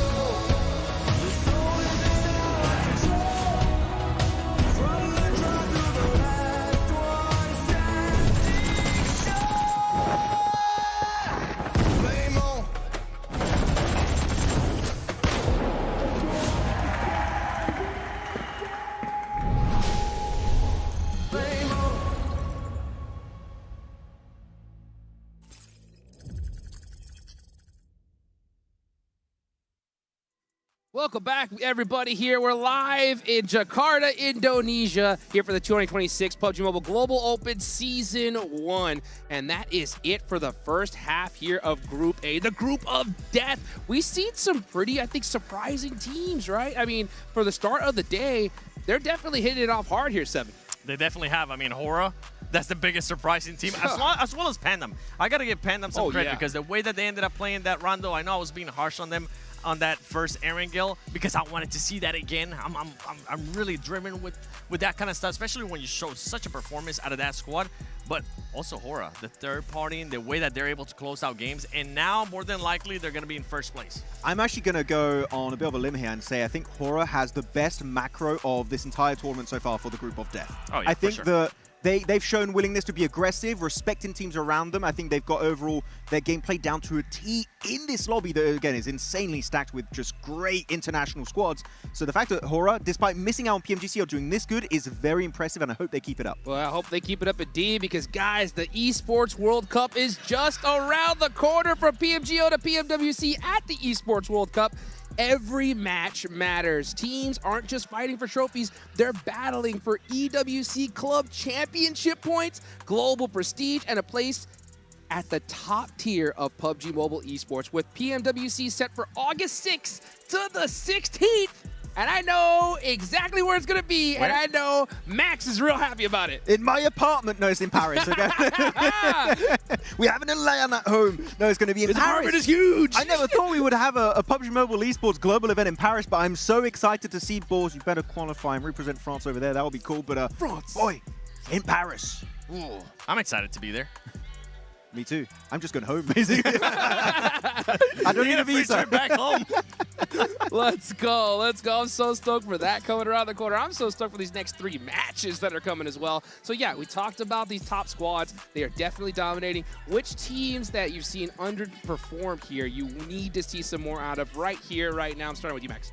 I want to see more from Ida. I think that they've shown some glimpses of opportunities. We saw especially some really good eliminations coming out on the Rondo game, and then it kind of fell a bit more flat, a few eliminations here and there. I want to see more consistency from Ida throughout all of these maps, going on to this last angle, and now also the 2 Miramars later on. Yeah, well, you know what we can see right here? The match MVP. Of course, it's going to be a player from Hora. It's Sky there. 6 eliminations, 773 damage. I mean, yeah, the consistency from this squad today has just been nuts, Seven. Yeah, and as Max was just saying, the best play, the best macro that we have seen out of this squad, out of this tournament so far after 3 matches. And I'm hoping it kind of continues on. I know earlier we were saying like some teams, after they hit a certain amount of points, they might just end up slowing down. I'm really hoping that's not the case with Hora. I want to continue to see them being able to third party. I want to see them just being able to hold up big teams because of the match ranking. I mean, 23 points. I think it's honestly safe to say, before we even end up seeing the overall, that squad is going to be going to the grand finals. Yeah, for sure. I mean, look, you got so many points. You get 23 points right here. And I got to say, when it comes to all the players, we all know Sky, No Fear, Jiggle doing great. But I love how adaptable Sleepy is in particular. He's a support player from off angles, getting some really good shots onto teams against him. He's playing long range with a Mini 14 or any kind of AR. And if he has to, we saw at the end of that game, he gets in CQC with the backup of his teammates to wrap up those games. He's doing all of the dirty work for his team, and it is so far looking like he is a standout player on Hora Esports. Yeah, you know what? I love to see a player. I mean, long range specialty is what I love to see, and the fact that he can mix things up is really good. But what team that's also, you know, that they needs to mix things up a little bit here is Alpha 7, man. These guys need to put some more points on the board, 7. Yeah, I mean, as you can see, they're currently not in the first page of the overall. And we have our top 6. Hora there with the first place, 46 points. Pandem 36, Aurora 30. I mean, right now, I'm genuinely surprised. And Ida, you were just talking about them. They're there within the top 6 as well, Max. Yeah, there's actually a decent gap between 5th place and 7th place, right? Looking at what is that, a 7-point difference between 5th and 7th place, which is significant, especially when you only have now 3 games remaining before we see which 6 teams will be advancing to the next stage. But looking on the second page, Al-Ula and ETSH still in second, in the bottom 2, sorry, and S2G could be slipping down also. And with what you were saying earlier, Hot Jukes, you were throwing it to me, talking about Alpha 7. Boy, this is why we wanted to talk about this team right now. Because, yeah, they're currently outside. They are tied. They are within striking distance of those top 6. But for a squad that's the reigning champions of 2025 PMGC, we want to see them into those top 6. And for some of the other squads, like Alula, like ETSH, only getting that 1 point after 3 matches, that's just not going to be enough. S2G as well. I think I personally expected seeing S2G a little bit higher. Everything is so tight too, and it's because 6 matches that's going to be played, only 3 left. Yeah. I honestly don't know who's going to end up qualifying and who's not. Anything can happen. Yep. Exactly. I mean, I'm looking at this second page in particular. All the teams are very low on points.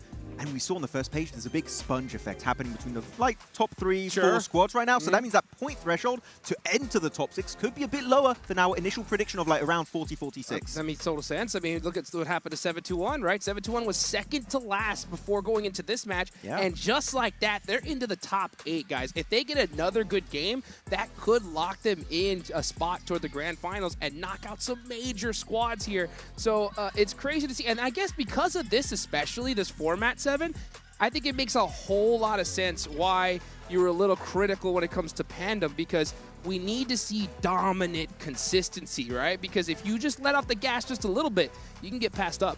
Yeah, especially for Pandem. I mean, for me, it's not even Pandem getting passed up. I just want to see them being able to kind of use this as a practice, as a stepping stone towards the finals, because you're only going to be playing 6 matches. If you already qualified towards the finals, guess what? You're only going to play those 6 matches. If you're one of those teams that actually ends up going to survival, you get a chance to play 12 matches, so you get extra practices there. That's why I want to see a little bit more consistency. Don't turn it down, and don't worry, even though I walked away earlier, boys, and even though I wanted to interview Hora, I got to interview the coach for Pandem, so you'll have to wait and see what he said. And I got some info from Naki as well. Oh, he loves to be on interviews. Yes. He's always joining if he can. But no, going back onto the point about Pandem you were making, right, about this team now maybe taking their foot off the gas a little bit too much. I did like initially, but this is to such an extent that this would not work out in the finals. So I think that they are going too hard in one direction. You need to pull it back, be willing to take fights. Otherwise, Pandem, I think, are going to lose that momentum and in the finals just fall completely apart. And even talking more about the format, remember, like when we go to the finals, day 1, yeah, you get those 6 matches. Day 2, the tournament could finish within 2 points. Yeah. I mean, within 2 matches because of how many points those teams end up getting. So you need to just be able to play consistency. And this is honestly why I'm so harsh on some of these teams. I just want to see them continue to play like that. If you get put in such a great situation, show me that you can do the greatness that you were able to do in match 1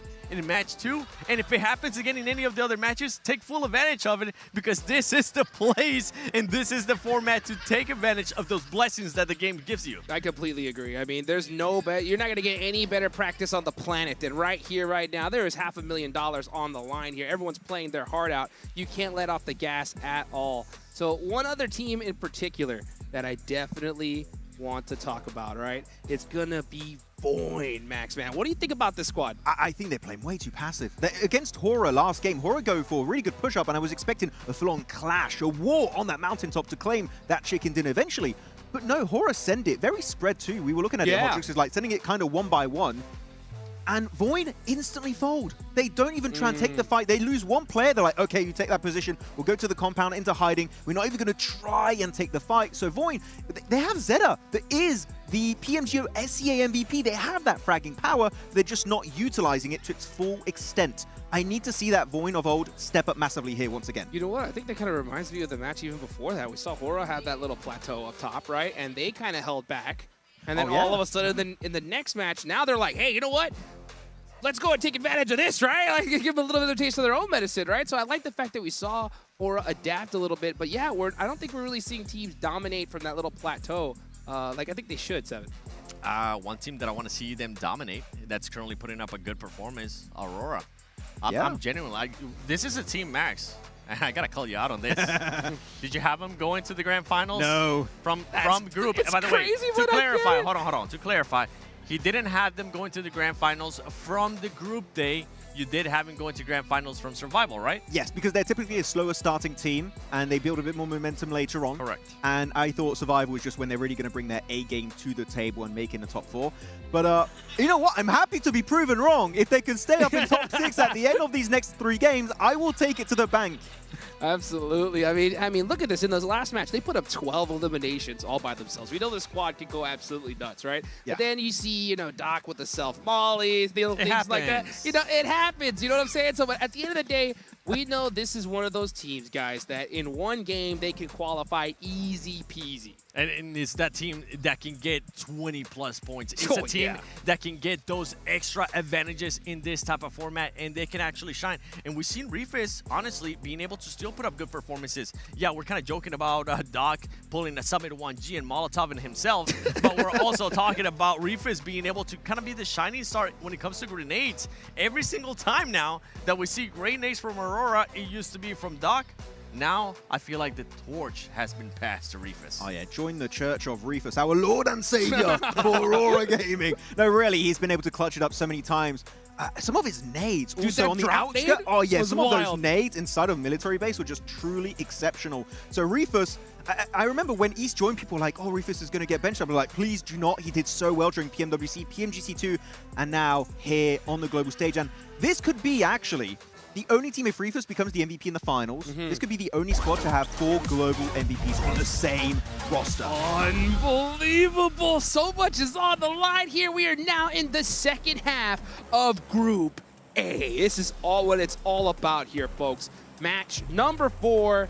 We are going into Arrogale. And let's see this playing path. Oh, okay. A nice one pretty much right down the middle here, Max. I will take a diagonal plane every single day of the week. It's going from Quarry all over to Stolber location. So most teams should be good to go. And you know what? Here's an Poliana. This is the first game 7. It is going to be in reach of that plane path. Are we going to see that expected fight of Hora versus Flash? Or Hora going to go back to school apartments and play it very slow on Circle 1? The thing now for Hora is that they got absolutely nothing to lose. This would be the perfect scenario for this squad. You got a 46 point, you're sitting in first place, you're able to kind of have a mulligan here. But if you're the other squad, which remind me, which squad was it, Max?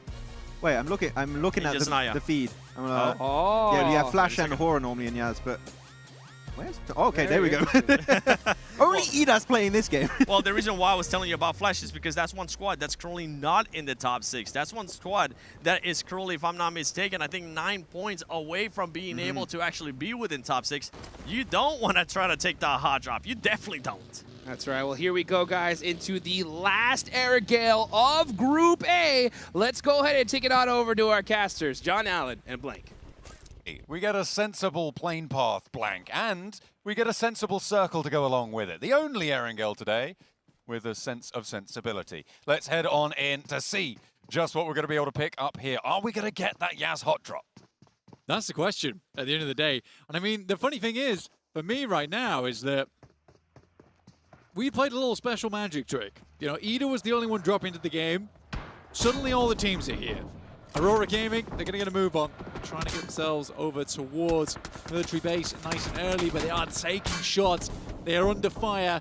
Earlier in this game as well, just 2 minutes in, already shots coming at them from 4 Thrives, who do drop similarly positioned to them. But yeah, 30 points total for Aurora Gaming. It looks good for them. Reaper so far. Oh, I missed it. Oh, why have you done that, Blank? Oh no! I even said his name. 4 Thrives, able to clip the wings of one of Aurora's stronger players on the roster. They've still got plenty of firepower in the pocket, but they are not going to be happy. It looks like 4 Thrives want to hunt this one down. They know that they're not going to be facing too much in terms of loot. They spotted those vehicles just getting on their way, but they turn around. They're going to give up on the chase and go for the single point, play for the looting game. They don't need to get across to the military base. They can chill out for a moment. Were they able to get Refus? Oh no, he's still bleeding out on the northwest side. Sadly. For Aurora though, it's a tough one. Again, just want to make it clear that right now our leaderboard is taking a little while to update. So Aurora Gaming do not have 4. Yeah, I think there's a... We'll wait to get the full info on that one. Dog obviously taking a lot of damage. Refus going very low on that bridge. They were not able to get him back up. As Irina into South George right now, seemingly fairly uncontested. Notably, Blank, that hot drop in Yaz doesn't seem to have occurred, unless it secretly has. But I don't believe it has, as it hasn't come up on the Elim feed either. Yeah, we're currently slightly blind here on our side, but that's okay. Gonna watch this one play out in real time. We got Aurora with top, currently very low HP, just getting looted up. Again, this team, they sort of need to get as much loot on board as possible. We do finally get to see those numbers on our screen on the top left side. So you can see there that Refus was taken down. Yeah, and they haven't managed to get back to that HP mark either, unfortunately. They are still looting through, and they will be completely uncontested in military, so they can freely loot there, and will be able to get back to full HP, I'm sure. So in Yaz, as we hop on over, Team Flash don't have enemies abound to try and conflict with them. Aura not going to be joining them here. And that gives them free loot over the zone. So nice stuff for them to be able to find it. The circle sat sort of somewhat centrally onto this map as well, Blank, which means they're on the northern side of it, but they're still very much in. Yeah, I think for the guys on Flash as well, likely a good chance here to spot out the loot vehicle too. Pick up a bunch of good stuff, some goodies, get that on side to go. Again, for Ida, very, very impressed with what they've been able to do with their performances today. Like I said, you know, losing Eren, I thought it'd be a bigger deal. Seems that that's not the case. Swain has come in looking really good here. Rita also pretty strong player. Darkin was always like the player that was behind Eren, right?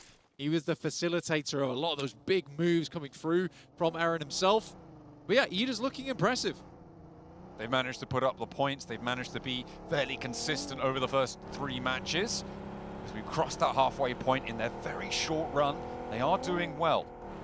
Point Chaikari, not so much. They've had some slightly disappointing performances so far today, and especially in that last Erangel, right? Getting swept away by Aura with not too much resistance at all on that north side when they had a pretty free run into it. They could have done a lot better there. And playing in the middle of those tables, I think, you know, it's just going to be a tough approach for them. I don't really see too much from them at the moment, and their time is ticking. For a lot of teams, time is ticking. I would say even for Etch right now, there's no chance at top 6.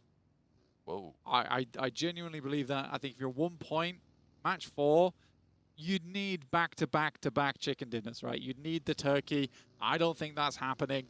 I think for ETSH right now, what it's about for them is getting through to the survival stage. That is a major possibility considering you only need to get up towards 14th. 14th is a very possible position to grab right now, but for quite a few teams, it is starting to get to that point where top 6 is out of the question. At Game 3, it really is the case here. I think these top 6 teams just aren't going to stop putting up these points. Okay. Razi trying to pop off. Running out on the clip there, though. And Furia not going to take any damage. Even with the 8x, not able to land the shots. Unfortunate. They try and wend their way a little bit closer to this one. Moving through a couple of teams nearby. They do have that forward outpost, though, so a nice, easy regroup for them. As they hold on to their building. No one really putting too much pressure on. Tying his shoes. Yeah, he's making sure that his laces are done up nice and tidy. He's not going anywhere. He's hopefully, I don't know if they do a walkout, if they win, I don't know, right? If they come first at the end of the day, he's making sure his shoes look fresh. Yeah, you don't want to pull a Koa, right? And fall over your jeans when you get a chicken dinner. I am bringing that back up. He's going to hate me for that. Wow. He is going to hate me for that. Wow. I think he thought that everyone forgot, but not me. Mike never forgets. I never forget. When you trip over your jeans. When you trip over your jeans, I'm not forgetting it. Oh, dear. Oh, dear. Was he wearing them at the time? He was, yeah. Oh, okay. Didn't just have his jeans out. No. Okay. To be fair, they were quite fashionable, but they were very flared. Yeah, that's when he wore his orange sunglasses as well. Oh, yeah. He's a cool guy. He is a cool guy. He is a cool guy, unless he trips it. Then not so cool. Not so cool in those circumstances. Then that's why you tie your shoelaces. Maybe you're right. Maybe you're right. Look, it's just good etiquette, really, isn't it? You know. Got to keep yourself looking good, looking fresh. The laces, people judge you on. They judge you on everything. In this sort of a lobby, you do get judged on everything. You do have to be pernickety, a little bit pedantic when it comes to making sure everything's in line. Goat team playing on as 4. They will be able to take a nice swathe of area. The circle, oh, it did just come through. I'm seeing the northeast side of it, Blank, cutting the mini-map. I'm gathering clues. I'm playing Sherlock right now. I'm glad, We're yeah. on the northeast side of this current circle, and in the blue zone, it's Aurora. taking a fight? With someone. Aurora looking to use the candlestick to bash in the loot crate. There it is. Okay, that's what they were fighting. Now we know who's done it. Here on PUBG Mobile Cluedo. Yeah, I do want to remind people that unfortunately our leaderboard is currently updating and we do not have a map feed. So just in case people are wondering why things are the way they are, there you go. I always wonder that, you know. It's a constant wonder. Oh, 7-2-1 do lose a player out in the open as they rotate west past that boatyard. Looks like S2G and Pandem have a scrap. Oh, a map! It's on our screen. I can see it. Blank, quickly. Someone take a screenshot. Someone take a screenshot of the map so that we can have that. But, oh, it's gone. Ah, it's gone. I didn't see too much either. I was too busy looking for someone to take a screenshot. Too much. Oh, dear. Well, Pandem seem to be having a tough time. They do manage to get a res, I believe. But they're now toe-and-toe with S2G, who have had a much tougher time in this fight. There's a knock to spray, and S2G fall pretty early once again, Blank. Yeah, it's a problem. I feel bad as well because it is sad for me looking at S2G, looking at Hamzy G and realizing that the Calci Hamzy G bromance is over. It's gone. It's never coming back. It might do in the future, but it's looking pretty bleak right now. They need to start tying their shoelaces to get something done today because it is not looking good for them. 7-2-1, they managed to move across, lose a player, but Ida now with Emre in the area might prove to be a bit troublesome. We'll see if they can pick up with the rest of the team. Ida do have a full surround on this. There is Al Ula on the northeast of this fight as well, Blank. Which is going to make it potentially tougher for Ida to fully commit to a push here. To go in. They need to extract their player, right? Emre's in a really tough position right now.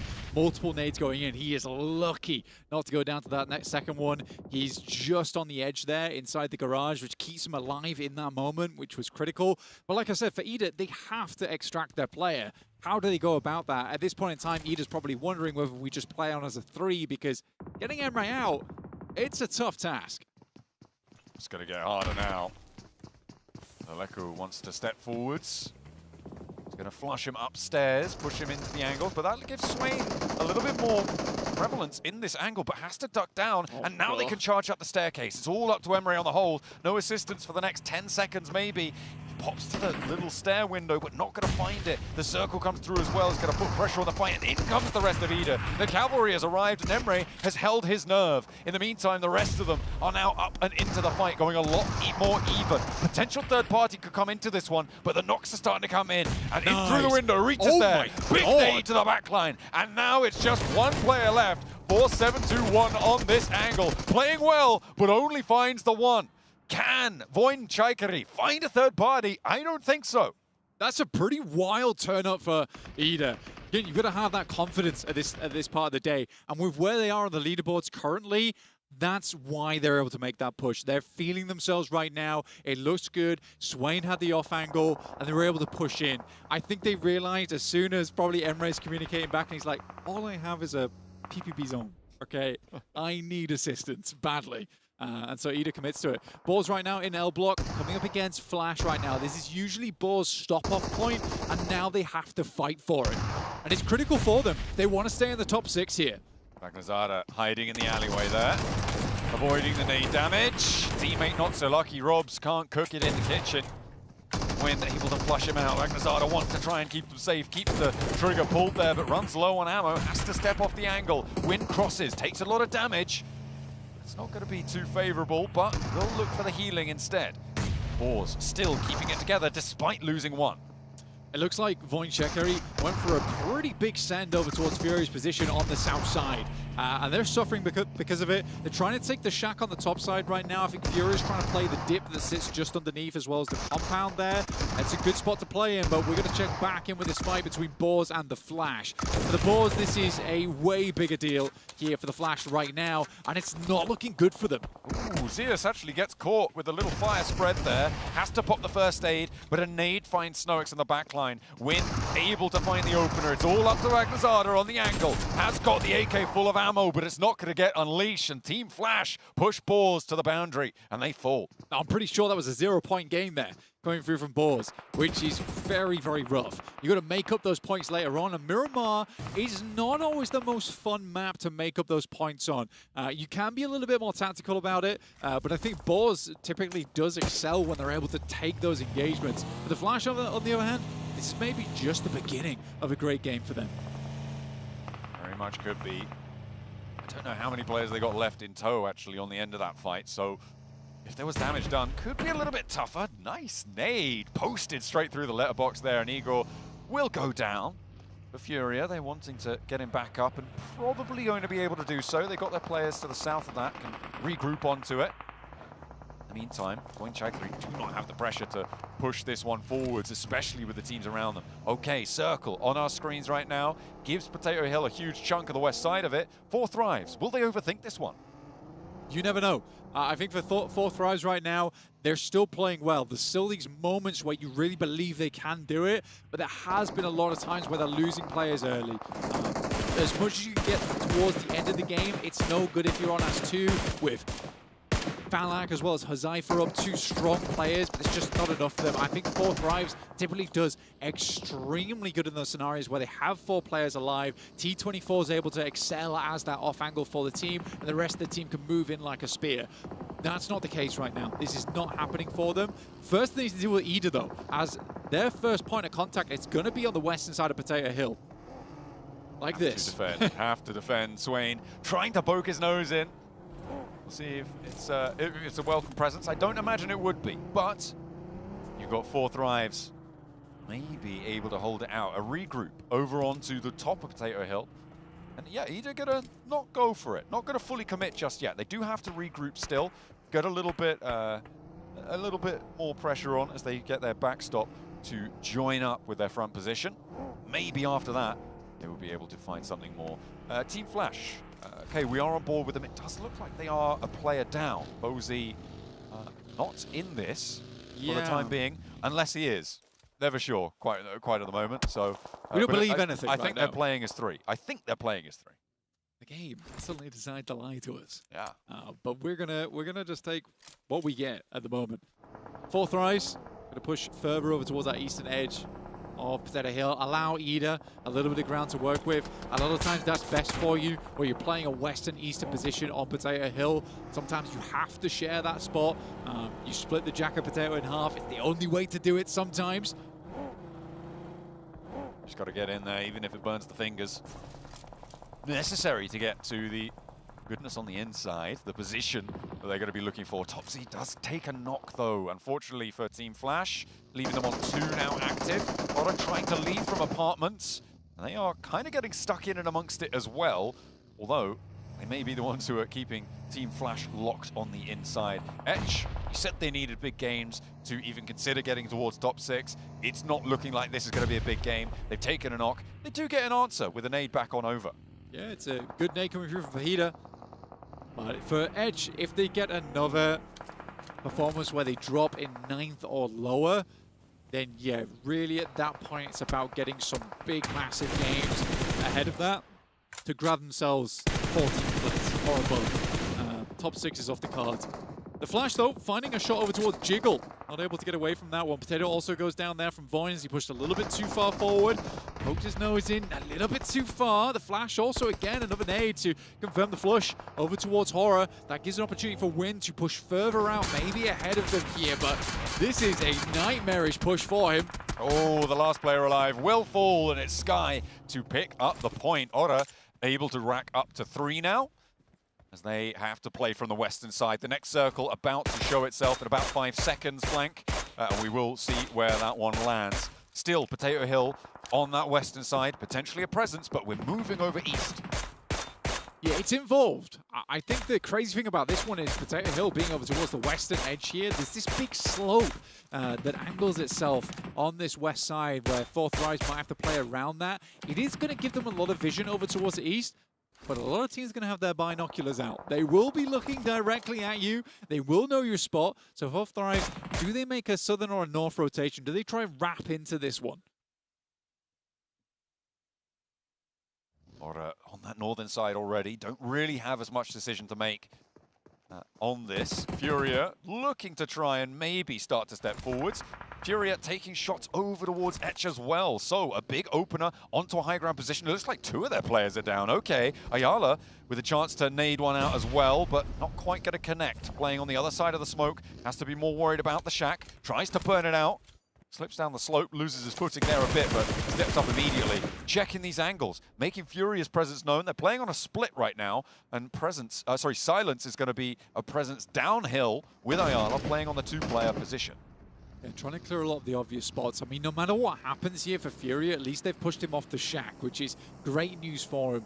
Voin also still has Zetax from the backlines there, finding shots over towards them, and in comes Ida over towards 4 Thrives. They were looking to make this push for a long, long time, and eventually they've figured out that potentially this is the time to make it happen. Falak was left behind as a backstop, and Nate goes in, good damage. Emery's able to follow up, and there's the knock. 4 Thrives, they do not have this backstop anymore, and they need to coalesce here. They need to regroup. How do they regroup, though? With Arena right beneath them, they don't have any latitude to move around with Ida as well. It's right in the thick of it. Falak will fall down, and the 2 players on the top are left stranded. They are not going to be able to bring this one back up. Alpha 7 on this northeastern side, trying to make their way on through, but 1 goes down, 2 fall. GOAT team look for more. 2 players from Alpha 7 try to rotate on in. Not successful, unfortunately, as 4 Thrives continue to get run down. Horror trying to move in towards 4 Thrives, and they're holding out very strongly, but where is Ida? Where's the third party? This would be an amazing chance. E-Arena, on the other hand, they're happy to steal this one away. They'll take the points, you know, you give them to them, they're not going to say no. Otter trying to flex out downhill towards Arena slightly, but you're right, where is Ida? They are not stepping into this fight. It's a long open hill that sits in front of them. There they go. They're finally starting to put some ordnance down and maybe crest this hill.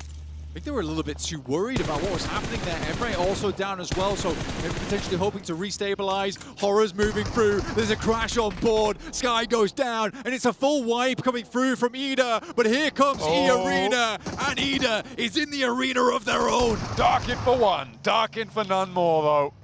And E-Arena rips straight through that hilltop. A lovely western side clear for them, but regroup, get back on the bike. You do need to keep that momentum going.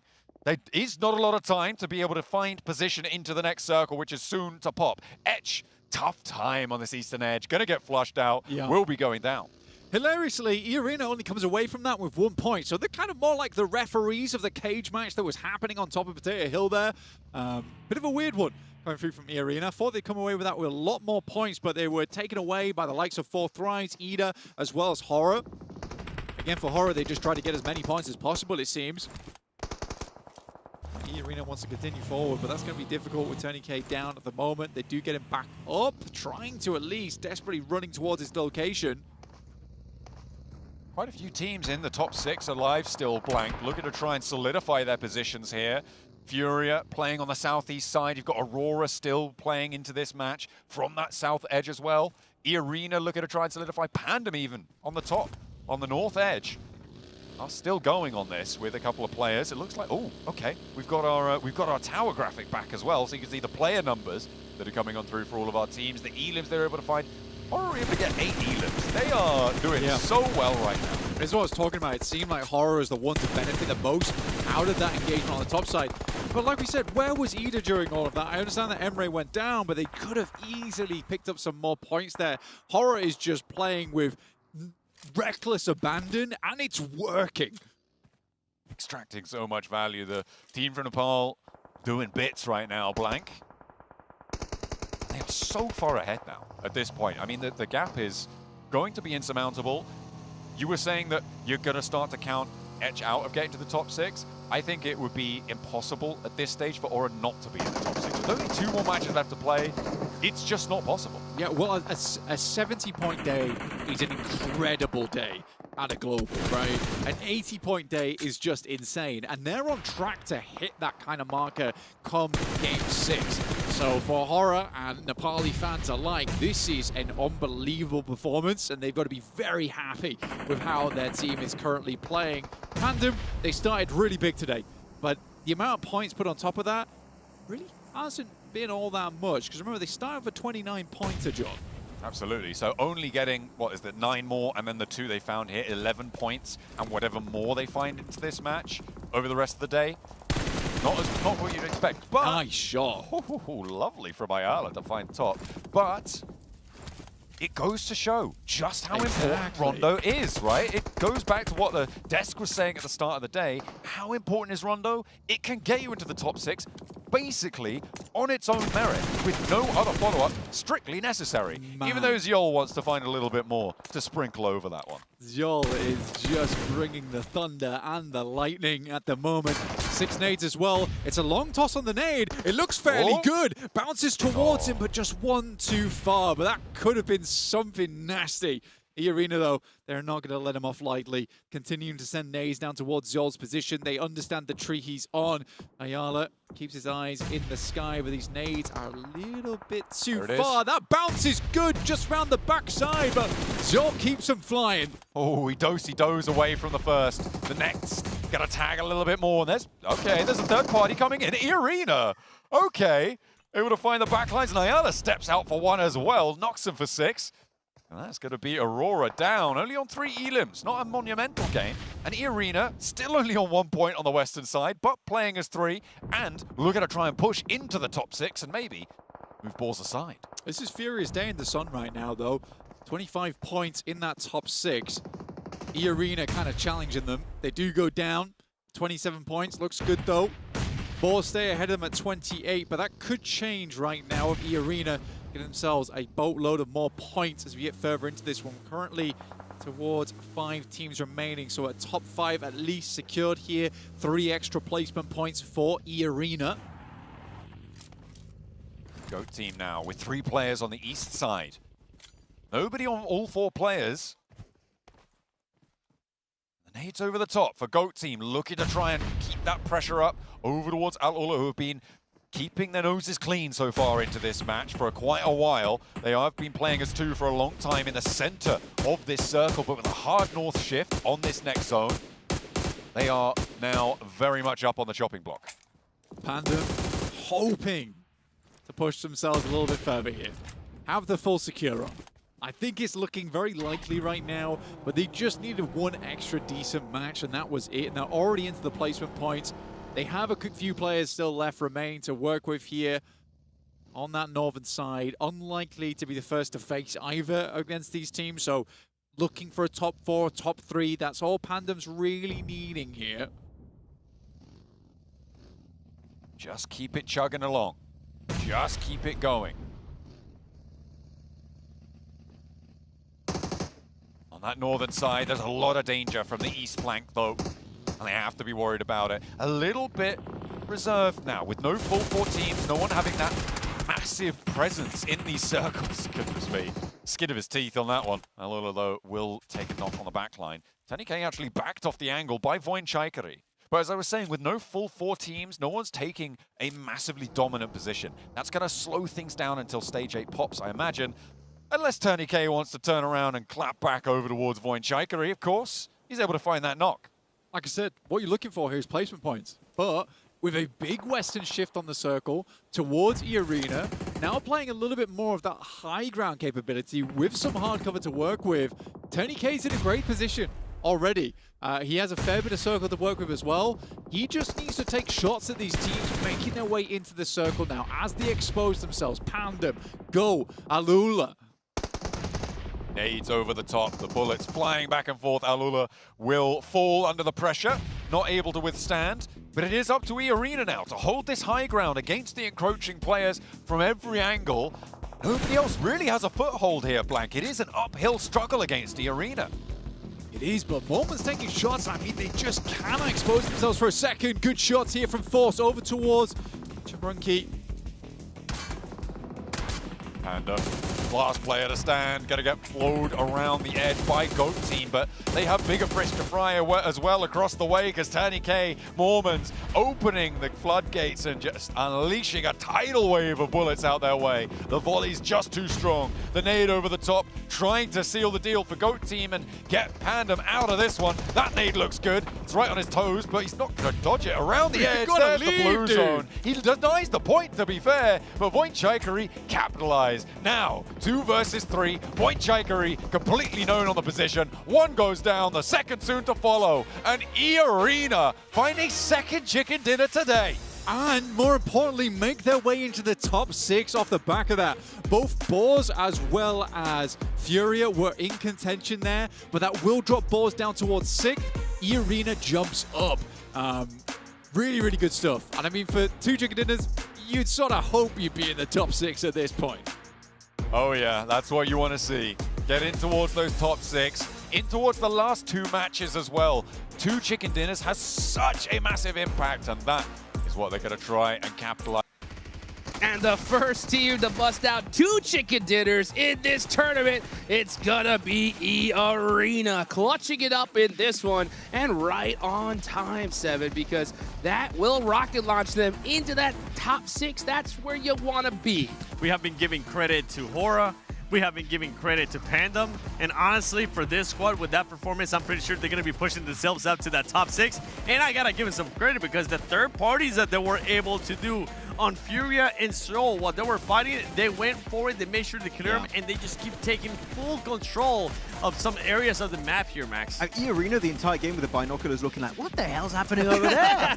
I guess we'll just send it with the buggy and just get an easy squad wipe. And they kept doing that again and again and again in this match, and able to just sweep from the western side towards the center and overwhelm with the numbers, which their last chicken dinner was thanks to a solo, TourneyK, but now it was a full team effort to claim this chicken dinner, which is what I was hoping to see from E-Arena if they wanted to remain in top 6, and they did it right here on that last Orangle.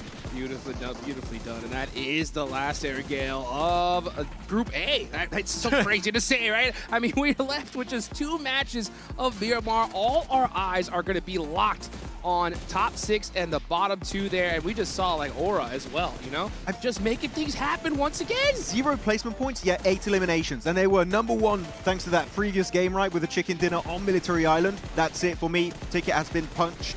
They're making it into the finals here, and Nepal finally in the global finals. Good to see, 7. Yes, good to see, and it's not good to see for some of the other teams.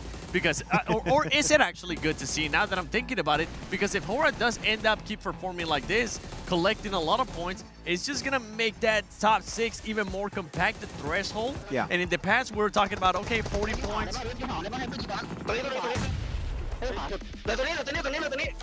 ฝาดเลยไว้น่ะเฮ้ย2 เรื่องตรงนี้เดี๋ยวไปฆ่าดิเฮ้ยขวาไปเอ้ยน้องๆเดี๋ยวขวาตั้มขวาซ้าย But they do end up having just a chance to make it even tighter when it comes down to those top 6. Yeah, definitely an opportunity for them to make it happen here, but now we have 2 more games. It's going to be on Miramar. You got to put the foot down to the pedal if you want to make it in that top 6 and remain up there, because otherwise it's going to be hot to make it through the survival stage. TourneyK. This man, oh my goodness. I mean, you guys were right. It used to be TourneyK. Not anymore. No. Step over, my boy, because this man has been performing for this squad, and this is what you want to see. Now, I'm hoping, I'm not going to lie, I'm hoping some of the other players do end up start putting up more numbers, because when we end up going to the finals, if this squad makes it to the finals, this is just not going to end up working out when you only end up getting, what, 6 eliminations? I think this is what you got to do, though, right? Whenever your top fragger leaves the squad, right, just replace it with someone whose name's close enough, and the comms are going to be just so simple. You know what I'm saying? It's just Boruto vibes. It's a new generation. Let's take a look here at the match ranking. 16 points, of course, for E-Arena. That is absolutely clutch for them. 13 as well for GOAT. And, man, Furia, they needed these ones bad, right? So they were able to put up 8. Last 2 matches left to go. I mean, we need to see people pull out all the stops here. One team that actually needed those points bad was Voin, and Voin was able to clutch up there with those 8 points. Hopefully, he's going to push him even closer to that top 6. Alula as well, a team that we saw being in the bottom 2. They're going to be pushing themselves out of that. And one team that was still on the bottom that I'm not seeing here on this first page after that match is Edge. What happened? I thought you were going to say Alpha 7. No, I mean Alpha 7 too. They're 1 point, like, these are the reigning champions. What the heck's going on? Yeah, S2G2, right? I mean, what the hell's happening there? I'll tell you what, Yeah. man, it's like you start drama online, it just like comes back to bite you, dude. I mean, 4 Thrives are struggling here, Alpha 7, S2G.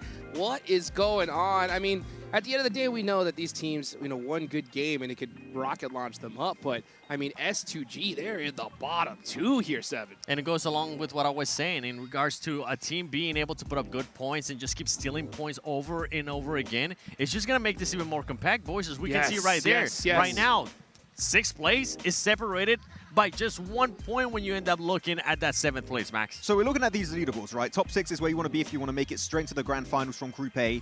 Do we have some teams who are like instantly locked in? I would say Horror, 100% locked in. Even Pandem, I would say, for me, I don't see them really slipping out of top 6. Do you agree? Oh, dude. Hora, Pandem, E-Arena, Aurora, in my head, top 4? is locked in. Yeah, top 4 is Oh, locked okay. in. I was going to go like top 3 possibly, but top 4 locked in for you. Okay. I think it's fair. I think it's fair because we're going into Miramar. There's so much craziness there. I think you really got to go with the teams that have already put something on the board. It's always more difficult, right, to pull out a big game, especially when so many squads are so desperate. Yeah, it's going to get really dicey. You're going to have some teams getting really, really desperate. As you said here, Hot Tricks are looking at Fury in particular. Having some really good plays. One individual player dodging 10 grenades behind that tree. Just like, oh, Matrix style here coming out from Fury. So really happy. We'll see if... it would be interesting if the Brazil team that makes it out of the group of death is not Alpha 7, but actually Furia. As there we go to the second page, and Voin Shaw getting a decent amount of points, but still looking to be just comfortably high up on that second page. 5 points away from top 6. That's exactly where you want to be, especially with 2 matches left. Where you don't want to end up being is when we end up looking more towards the bottom. 4 Thrives, this is the biggest disappointment of the day. Wow. I mean, I'm looking at Alpha 7 as the champions.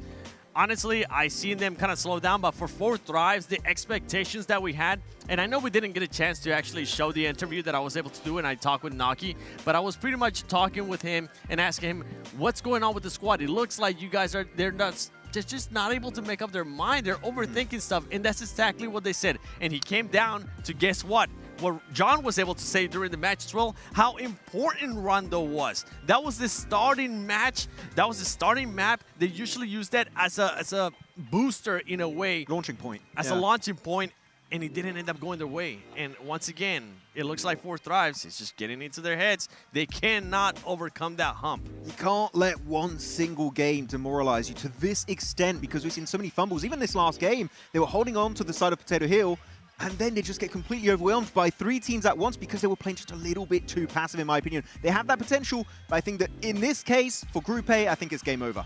Yeah, I mean, at this point, what are the chances, right? If we Wait a second. For 4 Thrives, you don't think they can make it to top 6 right now? No, with 2 I don't matches think left? so. No, from the gameplay I've seen so far, like purely mindset-wise, I think it's over. Okay, I was just making sure I understood that. Yeah. I might be with you, actually. Huh. I don't even think Alpha 7's going to do it. I think we're going to see them in the survival stage at this point. I mean, with these last 2 matches, the desperation's at an all-time high. I think everything that you're used to playing is just now kind of out the window. And to pull out of a big game is going to be hard. But, I mean, we know they can do it, right? It's just the odds of it, I think, are really low. Yeah, I mean, normally at this point, be saying, it's fine, guys. Mental reset tonight in the hotel. We'll come back tomorrow. Even, oh, wait a minute. There's no tomorrow. Yeah, exactly. It's exactly. It's just game over instantly. So teams at the bottom, I would say right now, if you are not at risk of falling in the bottom 2, get desperate in Miramar. If you see a fight opportunity, kind of pull the horror card and just start going for big third-party plays, kind of hiking up those elimination points, and that might be your 1 ticket to making top 6 at the very end. Yeah. Because passiveness, it's not going to be enough to put you in that top 6 with only 2 games remaining. I know I said top 4 is locked in. And as much as I am... Oh, here we go. Second thoughts. As much as I am talking about 4 thoughts. Thrives, I don't agree with what you said earlier. And I'm thinking about it. I'm like, with just how close everything is, and with the way that some of the squads in the top 6 are already performing, I think all they need, some of these teams, like Alpha 7, we know that that's a squad that can put up maybe up to 20 points. We see them perform really, really well in Miramar. I think they can maybe end up making the jump to that top 6, but it has to start here with this match. I feel like after this match, we will definitely have a bigger picture and a better idea of who's going to be getting to this top 6, who even has a shot on the final game, and who's just going to be hoping that they don't end up in the final too, because they'll go home. I'm confused. What were you disagreeing with? I'm disagreeing on also 4 Thrives. I don't think 4 Thrives is counted out yet. I think 4 Thrives can still put up a good performance and push themselves there within contention on the final match to actually make it to top 6. Yeah. But we have to see more. I need to see eliminations. I need to see not just the placement points. I need to see the 4 thrives that everybody wants to see. I want to see 4 thrives committed to their locations on the map. If I see that, I will not give up on them just yet. For me, the way they're playing is not good enough to make a final dash in top 6. That's my main issue. And that's when they start overthinking it too, right? We kind of see it throughout just for today.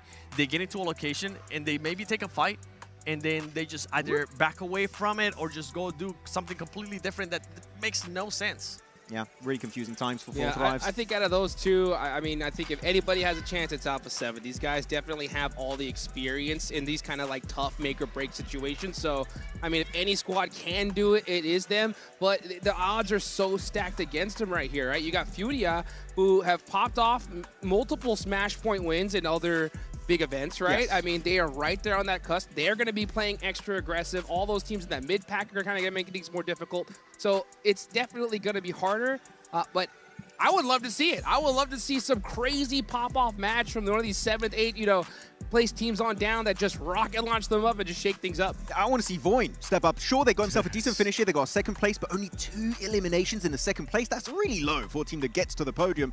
I feel for a team of this caliber with a fragging potential, on like Zed in particular, that was the PMGO SEA MVP for this season in spring. Where's that fragging power that we saw back in SCA? It's not here right now. They're just purely making it at the top of the 2nd page off of placement points. That fragging potential is not there just yet. So I'm just smiling over here because now being here in Southeast Asia, being in Indonesia, being in Jakarta, I have been hearing rumors that SEA is not what it used to be. And I'm hoping that those questions get answered after this tournament, because right now, SEA, Pandem, luckily for them, it is putting up good numbers, and they're kind of keeping them in contention too, but other squads have not been showing up. I mean, really, Pandem, I would say, would be the underdog going out of the Indonesian teams of SEA especially, right? You're looking at the bigger names, your Bigotrons, your, not Alter Ego in that case, but usually all the other big names we would be expecting to do well. But no, Pandem qualifying through PMGO Indonesia, able to actually follow through with that initial performance, and Rondo is also going to be important going into the finals. Boy, if they do well on Rondo, Pandem, they could steal it the entire tournament here in those finals. Yeah, that's so crazy. I mean, with how powerful they are in Rondo and have proven to be over and over, it's not a fluke at this point, right? Oh, no. I mean, these guys can pop off for sure.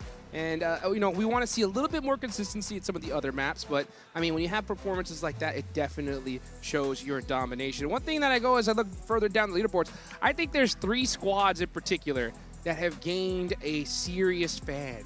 Okay, guys? Right? I'm talking about Alula. I'm talking about S2G, and I'm talking about Etch. And that fan is Rosemary, dude. That guy is screaming at the top of his lungs for these 3 teams to pop off right now. Why do you say that? Because, they eliminated 4 them thrives is right above him. Oh, okay. All right. Sure. Interesting take. Is he watching? Maybe he's just angry. I'm not watching PMGO Season 1. Rosemary who? I'm just kidding. Oh, my Okay. gosh. He's not here. Yeah, he's Actually, not that's here. a solid question. We were getting asked, who's better? I mean, right now, you would have to say Falag, but if you actually take into contention everything, Rosemary is a much better player with an insane amount of trophies.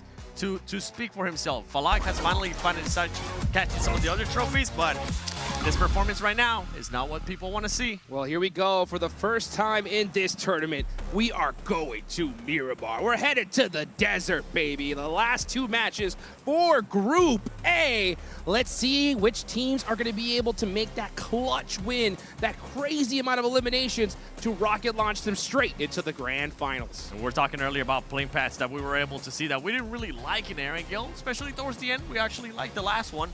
And this playing path right now, Max, I'm not hating it. Straight down the middle. Right over the side of El Picado. It's El Picado. El Picado. El yeah. Picado. And over Picado, sending it over to the western side in El Pozo. There you go, El Pozo. There you go. Talk about El Pozo. So this is going to be good for Alpha 7, right? And as you stated already here, 7, looking at Alpha 7, they are a team that has, in the past, done really well on the Dusty Dunes.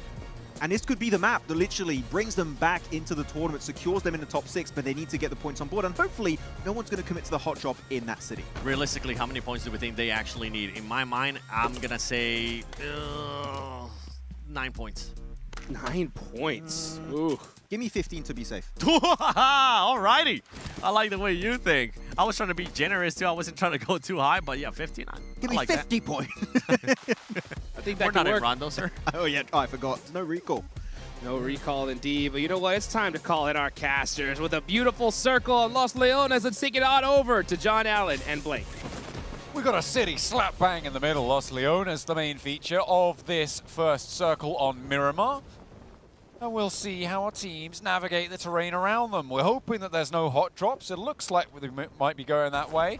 Either a little bit interspersed near E-Arena, near Aura to the north, but I think they're going to be able to settle their differences and split off, get a little bit of a looting phase on this game. Yeah, you're over towards the plateau around Power Grid. It's not a terrible place to play, around San Martin as well. So I think that this is not a huge issue for them. The Flash also starting in Los Leones is a good spot to begin in. I think that playing path is a little bit tougher than people might expect it to be. It's down towards the southeast side to start off with. So wherever you're getting out, and typically you do want to get out early on Miramar to get those vehicles, you're moving around Los Leones south side, around Puerto Paradiso, around Impala, and then having to wrap around. So it did mean that quite a lot of the north side of the map was unclaimed for quite a while. So teams did have to get a bit of a move on to move into position. Aurora Gaming didn't really have that problem, though. They were able to get straight over towards Chumacera. Everyone knows Chumacera is a great spot to start in. Now, there are a couple of teams that I did want to talk about. The Desk touched on one of them on Alpha 7. I'd like to also talk about Boars, because this is a team that plays really well at long range. Snowex, Vagnazada, very, very good at that. It's why they bring Robs in as well, because he is kind of that CQC guy, the guy that can fight up close combat, but they have Snowex as well as Vagnazada to fill in those gaps, and Terminus is a very good all-rounder on the team as well. So Alpha 7, we are looking for more out of this team. This is their bread and butter. Let's see what they can get done here. Hopefully they'll find themselves at home on the Dusty Dunes. S2G as well, look at to lift themselves out of the doldrums down in 15th place. That is not where you expect to see a team with such big name brand recognition there. For S2G, this is not the result they were looking for. To go home on day one would be a massive blow, if not to the ego, to the wallet as well.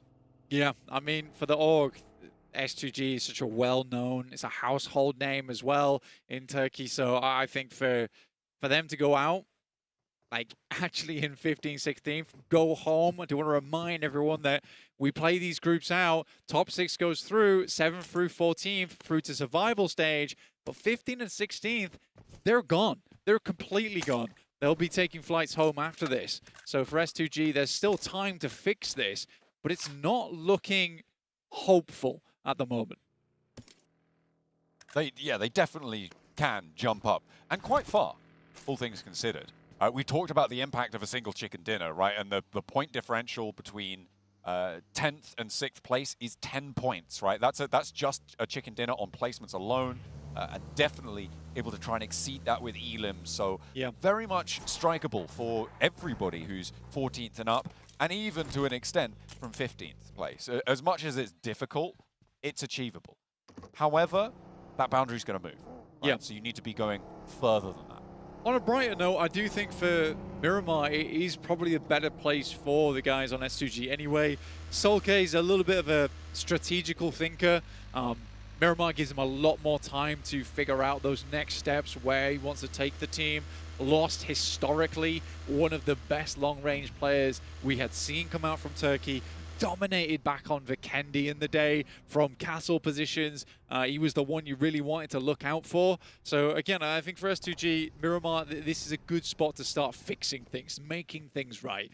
For 7-2-1, on the other hand, 16 points, you know, it's not been bad. They're beginning to do some end games here over on Erangel as well, on tough circles. Yeah, I think that when we're listening back to the desk here, John, there is one clear sentiment that's brought up multiple times, which is based off the gameplay so far. That's brought up so much, and I think it is a really big thing to take away from some of our squads, particularly Alpha 7, who have been fairly quiet other than that Rondo at the start of the day. 16 points to show for it on the day for 3 of our rosters. Wanting to push a little bit further. Etch, the team that most desperately wants to push further. Okay, hang on a minute. We've got a crash. The Boars are in. Over to 7-2-1. No knocks on the run-up. they're looking to find something, but the first What goes is down, two going goes on? down. Rehan is on a tear today. He's doing so much work. 3 players have fallen for the Boars. They are getting swept aside. Where do they go? Oh my goodness me, there is a roar from the player stage. They are laughing at that push coming through from Boars. It got shut down so quickly. I mean, Rehan is an absolute madman. That was insane. He held on his building. There were 3 players from the Boars going in. He's just tearing straight through them. On a more important note, that is an absolute miserable push there for Boars.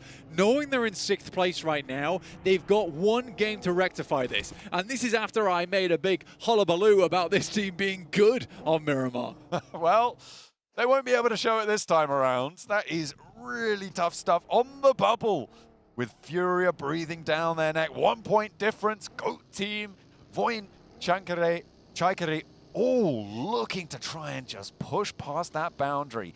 I don't think that Boars end this match in the top 6. Absolutely not. I think for Boars, what they'll come away with is a good springboard to get back into the top 6, but that's about it. But the pressure is going to be so high for them going into that final match of the day. I don't know how well this team's going to deal with it. They're a newly formed squad. They've been practicing together quite a while. This is their time to bring things together at a global. I think that stress is going to get to them. I mean, it would get to me. Hopefully they... not me. Yeah, hopefully they're not you. And will have a cooler head to prevail through this difficulty. Of course, the history of all of these players, they're no stranger to stage pressure. They're not, But no. the shortness of this match set really, really compounds it, right? It's going to be only 1 opportunity after only a day of games. And that is a very tough pill to swallow. Very likely we see them in to the survival at least. Okay, here's the cross angles, here's the holdout. So it wasn't just Rehan on the inside. The rest of his team were very much pivotal on holding out that push. Yeah, there was some great off angles coming through, some amazing shots. It's a great setup as well from them. And I think they understood they were going to get pushed at some point. And that setup is extremely strong from 7-2-1. So they were very ready for it. But looking over towards the southeast side of the map is where we're going to head, over towards Impala and the crossroads that sit in this location. There's high ground down towards that southeast side, and the sprawling city of Los Leones also included. So this really cuts things up a little bit, right? You have the north side towards La Bendita, but this is kind of barren land. You don't want to sit in Los Leones too deeply because then getting out is going to be hard. Do you want to commit towards the southeast side on that high ground? I don't know. There's some difficult decisions for the team to make in the future here.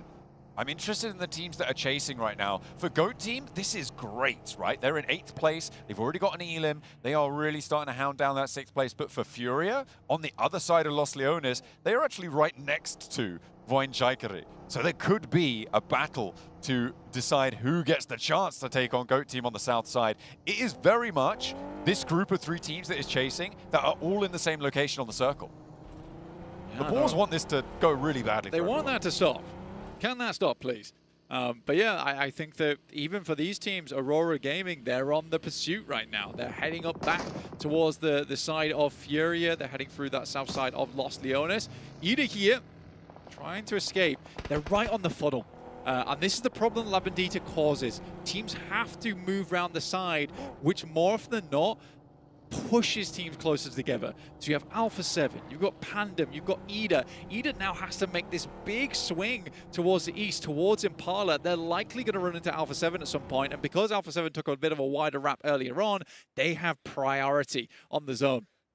They are just coming into the west ground of Impala right now, and Ida going to be potentially pushing in behind them. A difficult hold, or Ida could try and actually go further east, try and escape Alpha 7 altogether, wrap around Impala maybe? I mean, that's a really bold decision if they go for it. You could swing warehouses potentially, but that's a living spot. That's not a get a big game spot. I think, to be fair, I think it might be a good option for them. We're into stage 2, so the blue zone's survivable. You imagine that maybe there's someone in Impala already. You go around the back of those mountains. Yeah, I think it's doable, but they actually are going to go through Impala. and maybe take a similar sort of spot a little bit closer to the zone. Well, you can grab high ground, right? Above church, it's not a bad idea. It gives you a lot of position to scout from, figure out your next move. So I think for Ida, this is not too bad. Let's take stock of the rest of the circle, though. S2G currently playing a 2-2 split across the road. It's not a bad position. It is a bit of a gamble, though, getting away from this spot. As more and more teams come in, they will have more sight lines looking over towards that northeast side. So S2G hoping for that northeast shift. Aurora Gaming actually were able to kind of snake their way through Los Leones, but that's the circle that S2G is looking for. That's decent, that's workable. They are on the northern side of it a little bit, but a lot of the teams are already to their south. Getting through this cut, you do need to be moving fast with a direct target. For Alpha 7, if they've scouted out that there's the building free south towards this junction, they might look to try and push up towards it, but it's more likely that they just sort of stop, chill out where they are. There is a little bit of cover to be playing around there with the roadside, with those roadside positions as well. They could potentially just stop off there. Ida not going to challenge them. They're all the way on east on Impala already. It's this south side that's starting to become a little bit of a boiling point.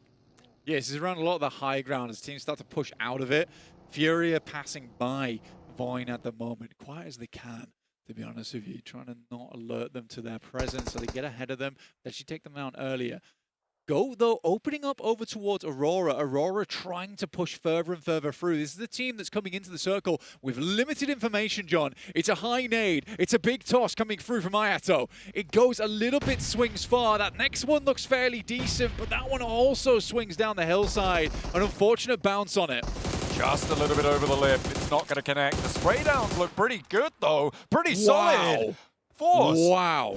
Okay, that was Focus who managed to get that one out in the open. That wasn't from the angle that we had there, but still able to do a lot of damage. And with Reapers dispatched on the off angle, the nades are going to continue to bombard. Connects on that one. Top re-knock. Doc and Ziol now, 2 players alive for Aurora. Looking to try and pick up the pace here. Try to get those reses. Try to move out and get the res out in the open. It looks like they've managed to look for it and go lose a player to a knock from Edge. Edge getting a knock here is a big deal for Aurora Gaming. They are under the vice right now, and it is squeezing at the moment towards them. They're able to get a player out down towards the party bus, get themselves a quick res as well. In the meantime, it's a tough position to leave for Aurora Gaming, but this is a tough game to leave early anyway. They're currently in 4th place. They get a decent game here. They pretty much secure their top 6 going into the final game. That's what you're looking for. Top 6 is what it's all about. Get through to the finals directly. Aurora Gaming, they are really not having a good day. I mean, yeah, that's an immediate double knock. There is really no way now that they can get out to get those reses. They're playing on us too. The question is, how far can they go? Grab 6 points on this game, 4 points on this game. That may just be enough to be able to secure that top 6 spot for them, and they will have to try and play a commiserative game now. Yeah, Goat just put the hoof on them. Did not let go. Aurora Gaming unable to get away from it, but yeah, this is a survival game now for the final 2 players in Reefus. Well, his compadre in that location. I mean, it's the only way to go about this. Reefus is a good player to still have up and kicking on the squad. Really has been pulling his weight today on the team. Circle moves far down towards the southeast side. This is just horrendous terrain all around. Teams are going to have to play a real blinder to get this to work for themselves. But first, many teams are going to get themselves out from that north side and also the west. You got Pandem, 4th Rise, the Flash all trying to make this squeeze on the western edge. They don't want to pass through on this open ground on that north side. It is a tough ask for a lot of these squads. Alula with now 1 player left standing, losing the player in between the silos to a Ida put pressure on. Will continue to do so. Just claws now remaining for Alula. S2G regroup, Blank. They've moved out to their east point and are potentially looking to put their nose into the south of their spots. That regroup necessary and done without any disaster. Yeah, they hear the degradation of Alula on this south side, right? They can see the players going down in the Elim feed. They decide maybe this is a good time to start moving across here whilst teams down there are distracted. For Claws, it's not likely he's going to clap back too much over towards them, so this is a good opportunity to start moving. Ida as well as Alpha 7. This has been a hard game for them. It's been tricky on this east side, and they have had to pull off some tricks of their own to make their way out of it. Ida did take that high ground as we suggested. Now they've got Rita scouting down towards the south side on those warehouses. It's playing out pretty much as we expected. The flash, though, coming up against 4 Thrives. This is not what they wanted to happen. There is a knock over towards Zeus. 4 Thrives fighting for their lives here. Needing to put these points on the board. Team Flash want to take it away from them. Zeus still knocked, but not flushed just yet. Falak leading the charge with T24 as well. Entering the building. IQ trying to play backstop, but those angles will be diminished. The power of his position will be taken away. Bozy on the off angle there. Might be in for a nice nade out to the back line, but a 1-for-1 trade on the inside. And Team Flash keep control of their down players. A big pickup there, and Topsy looking to get the res early. In the meantime, GOAT team are taking casualties across the way, and they are trying to chime into this fight too. You're right, John. I mean, having the control over towards the bodies is a big deal here, but Bozy doesn't want to let it up. You've also got 721 poising themselves off in the distance, and this is further in towards the circle, so this looks like a death spiral for both teams.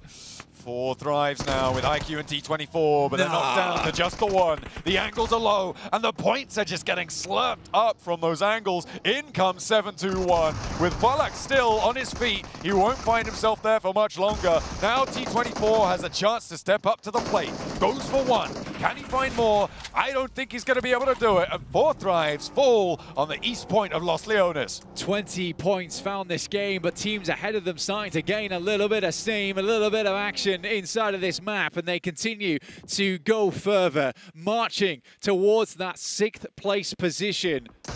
GOAT is right on the cusp, 28 points. Furia still chasing. Furia really hasn't had to move all that much, though. They've been playing down towards the south side, so haven't had to get too involved in any fights. But they're looking for the chicken dinner this match. That would be ideal for them, but undoubtedly, with the way that the points are stacking up, balls will be dropping out. And imagine if Boars had won that fight. They would be where 721 is right now. 6 elims, looking good, able to play on this west side. They would be securing their spot, but their crash goes poorly. They do not find that fight a great... That's putting it nicely. Yeah, poorly. Yeah, you're right. You're right. I'm being kind to them. But this circle looks to be pretty kind to the teams up on the north side as well. This south approach is still nasty. And Voinchakari and Furia, the 2 of the teams that are chasing for that 6th place spot, are kind of cut out on this. Yeah, it's an awkward terrain, though, with things starting to dip down towards edge right now. So it's going to be a lot of edge gameplay going forward in this game for a lot of teams. GOAT will be looking to hold out versus E Arena down towards the southwest. Horror really don't need to do much more, but they're contending for it. And now they're up against S2G, and S2G desperately needs these points. Ooh, GOAT do get stopped there in their tracks, but not before they take the bubble away as well. In the meantime, they are now in 6th, but by only the 1 point. So it's really, really still very much all to play for. As we hop on over back to what we got on our screens, S2G on the north side, over towards E Arena on the southwest side as well. Trying to make their way in and secure their spot too. Nice. S2G on the hold. Nades flying, and Sky doesn't quite take the full lick of damage. Gotta say, right now, the smoke train came through. Some good bait on the utility, but S2G was patient. They pulled the pins, they put them back in, and they waited for this moment as Horror moved up.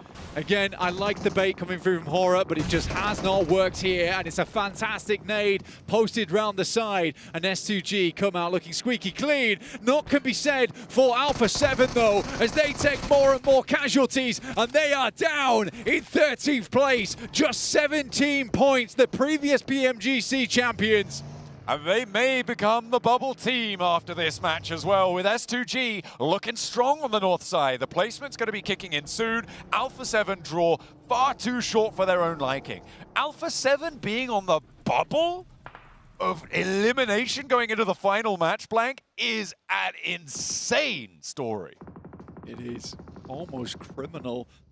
It would be a real shame not to see them move through to at least the survival stage. A team that's looking for the Grand Slam to win at every single big global around the world. It'll be a huge upset if it does come true. We'll have to wait and see. Still 1 more map in us today. The last Miramar to go. I mean, 2 of the teams that we were saying, oh, maybe they favor Miramar, it's going to be good. Boars and Alpha 7 have now both gone kaput. Wash. And it is a wash for both of those 2 teams. They are in a real bad place right now. Boars are happier all things considered. They would like to go directly, but they're still very much confirmed in towards those survival stages, pretty much no matter what. So it's all eyes on S2G to see if they can take down one of their big brand rivals, right? Oh, yeah. Alpha 7 versus S2G, not for first place. Scrapping Not out. even for third place, not even for sixth place. For a spot in the survivals. Just scrapping it out towards the bottom of the lobby. For Edge here, they're hoping to get some points. And right now, with that position, it's looking likely. Unless something absolutely disastrous happens here to Edge, you'd assume that they'd be making it through. Aurora Gaming, they do have Reefus. He's out on the sidelines. He's just waiting. Biding his time, looking for those placement points. Again, for Aurora Gaming, those placement points, anything they get here is good. They just don't want to drop out the top 6. It's a massive boon going straight towards those grand finals. Takes a lot of the pressure off. Ooh, a lot of damage to Furia. They've taken a knock.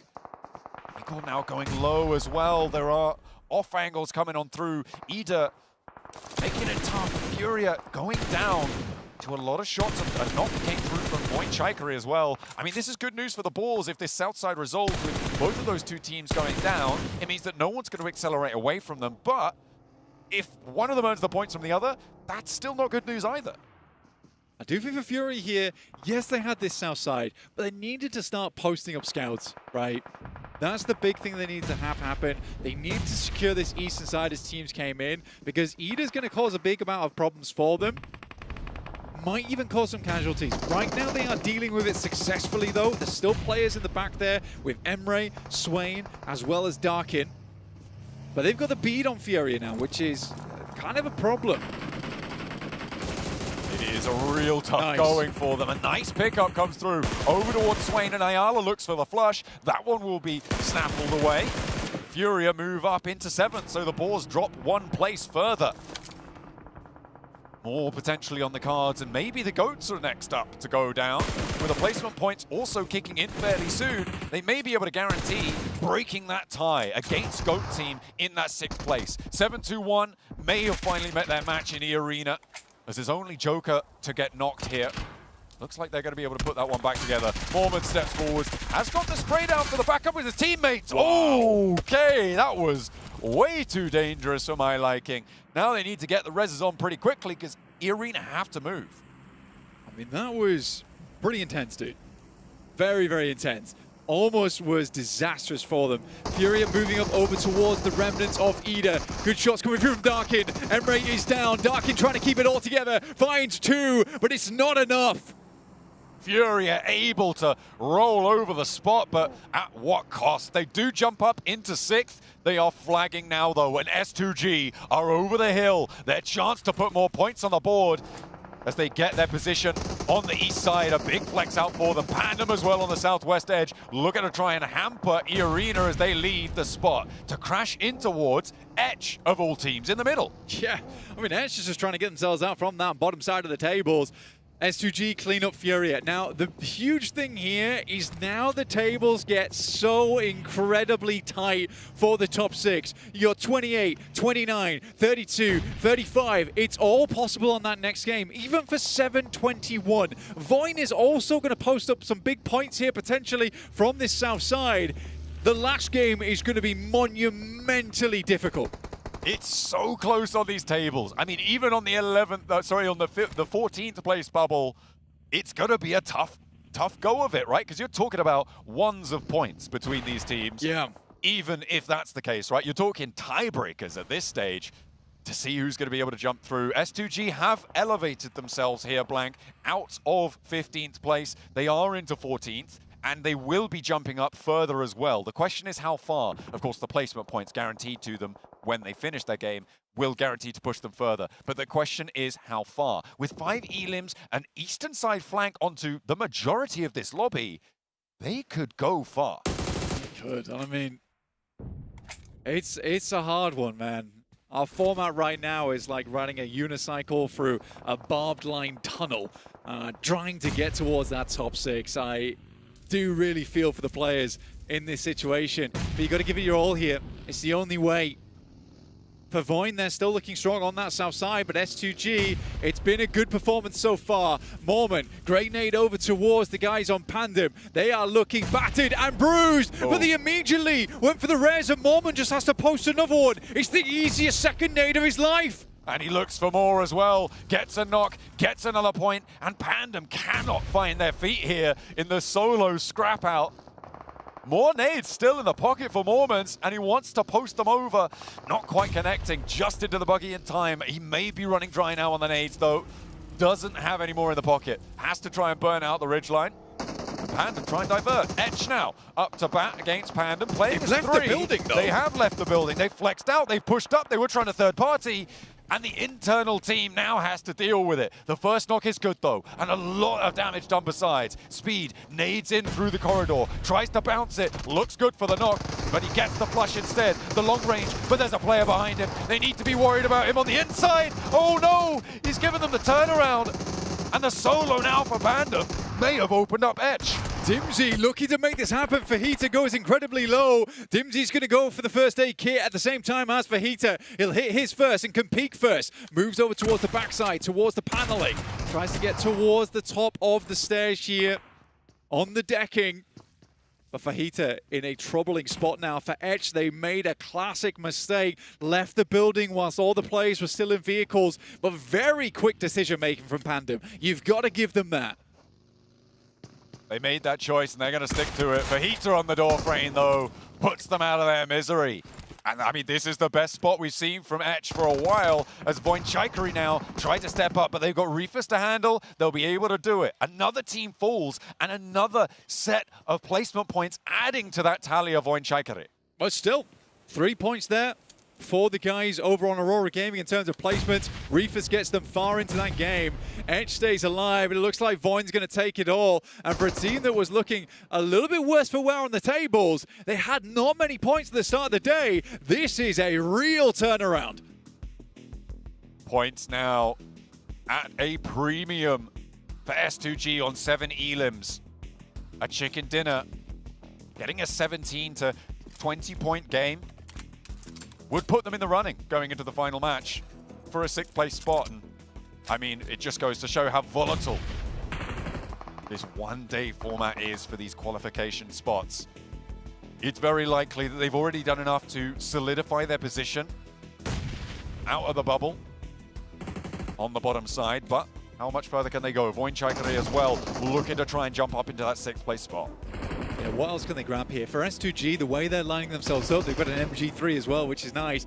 But for S2G, the way that they're lining themselves up, it looks very much like they're trying to set themselves up for a big endgame win. What you need to be doing, Voinchikari try and step out and immediately lost. Sends him to the belt. They've got 2 loot crates, man. I mean, this is S2G games to lose. It's going central on this next circle. It's closing already. It's going to push everyone out into the open. These buildings will have to be vacated. Fajita proving to be a bit of a thorn in the side here and potentially ruining the day coming on through with a big knock around the door frame. Now they have to step forwards. Are they not going to commit for the res? I don't think they are. They don't feel like they have time. He's going to get flushed away. The nade not connecting. And there's another angle as S2G roll in. Etch may have been able to snaggle a 2nd place out of this if he plays it well, but he's on the door frame. There's one, and Etch nearly finds a 2nd as well. Voinchikari now will fall down, and S2G don't need that lineup. They march forward, and they take a crucially timed chicken dinner. Like we were saying, Soul K, give him time to think, give him time to prosper here on Miramar.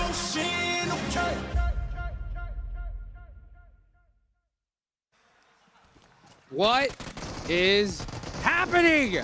What is going on today? This is absolute madness. First off, okay, before we get into all that, gotta give the props to S2G, man. I mean, whoa, talk about last minute clutch.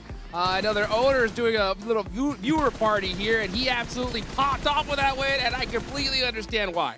we were wondering if it was going to be Alpha 7. It was a team that was in the bottom 2, Max, being able to just push themselves all the way up now in contention to make it to top 6. Where was this S2G on the first 4 time. games of today? As you say here, Ultrix, it's about time because this was literally such a good executed game 2 there. The 3-1 split on a northern eastern compound outside of Impala. They get pushed upon by Hora and they regroup onto that defense and actually just shut down Hora pretty much instantly. It did not even look like a fight, in my opinion. And then even a third party over to the eastern side 7 from S2G onto Furia. They're looking so confident, looking to be so aggressive, and the timing is so strong too. So, I mean, yeah, this game alone at least here, 7, does make sure they're not going to be in the bottom 2 after that last Miramar.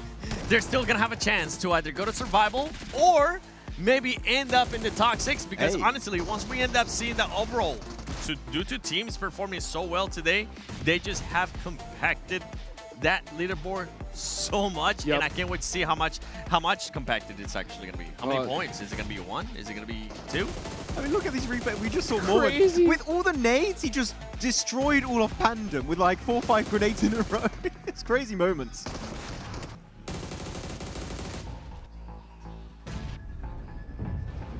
Ajil. Ayo, boy.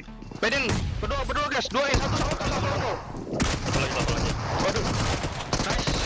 Mati zona, boy. Mati zona, boy. Ke belakang, boy. Ten. Anjing lah. Absen, Cok. As you can see, the final blow. I'd love to be able to hear some player comms, but oh, what craziness. And I got to give some love to Etch as well, man. Those guys fighting for their lives towards the end there with that shotgun, just trying to keep their tournament hopes still in the game, right? But actually a very big mistake from Etch this game, I think, which is they had a strong compound, kind of also protecting Reefus in the meantime. It was very interesting, that dynamic. But then they sent it to the western side, looking to be aggressive on Pandem, and Pandem are like, if you're fighting us, your compound is free. So we're going to go for a quick pivot and try and snatch it away for ourselves. And actually, it kind of disrupted the entire game plan of Etch. So I feel like they took it a little bit too aggressive here, and they missed out on what could have been a very strong podium finish. Yeah, crazy strong podium finish indeed here.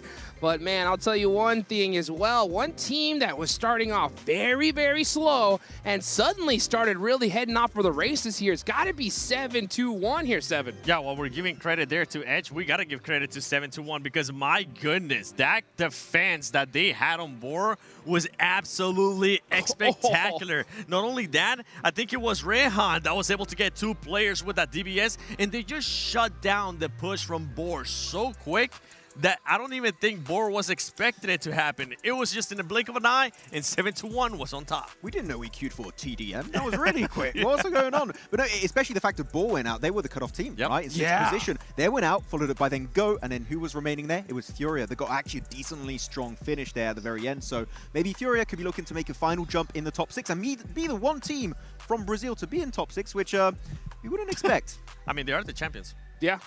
I mean, it can totally happen. I mean, they got that clutch factor in them. We've seen it before, right? And one game to really rule them all here at this end game. It's actually absolutely wild. And I wish there was some cameras on us during that Boar fight because all of a sudden, the whole entire lobby just started, like, there was players laughing, cracking up. We were like, what's going on here? And just, I mean, a crazy reaction, especially when you're on that cutoff. We're going into the last game here, guys. And we got to talk about it. Alpha 7, right? These guys are so far down the leaderboards.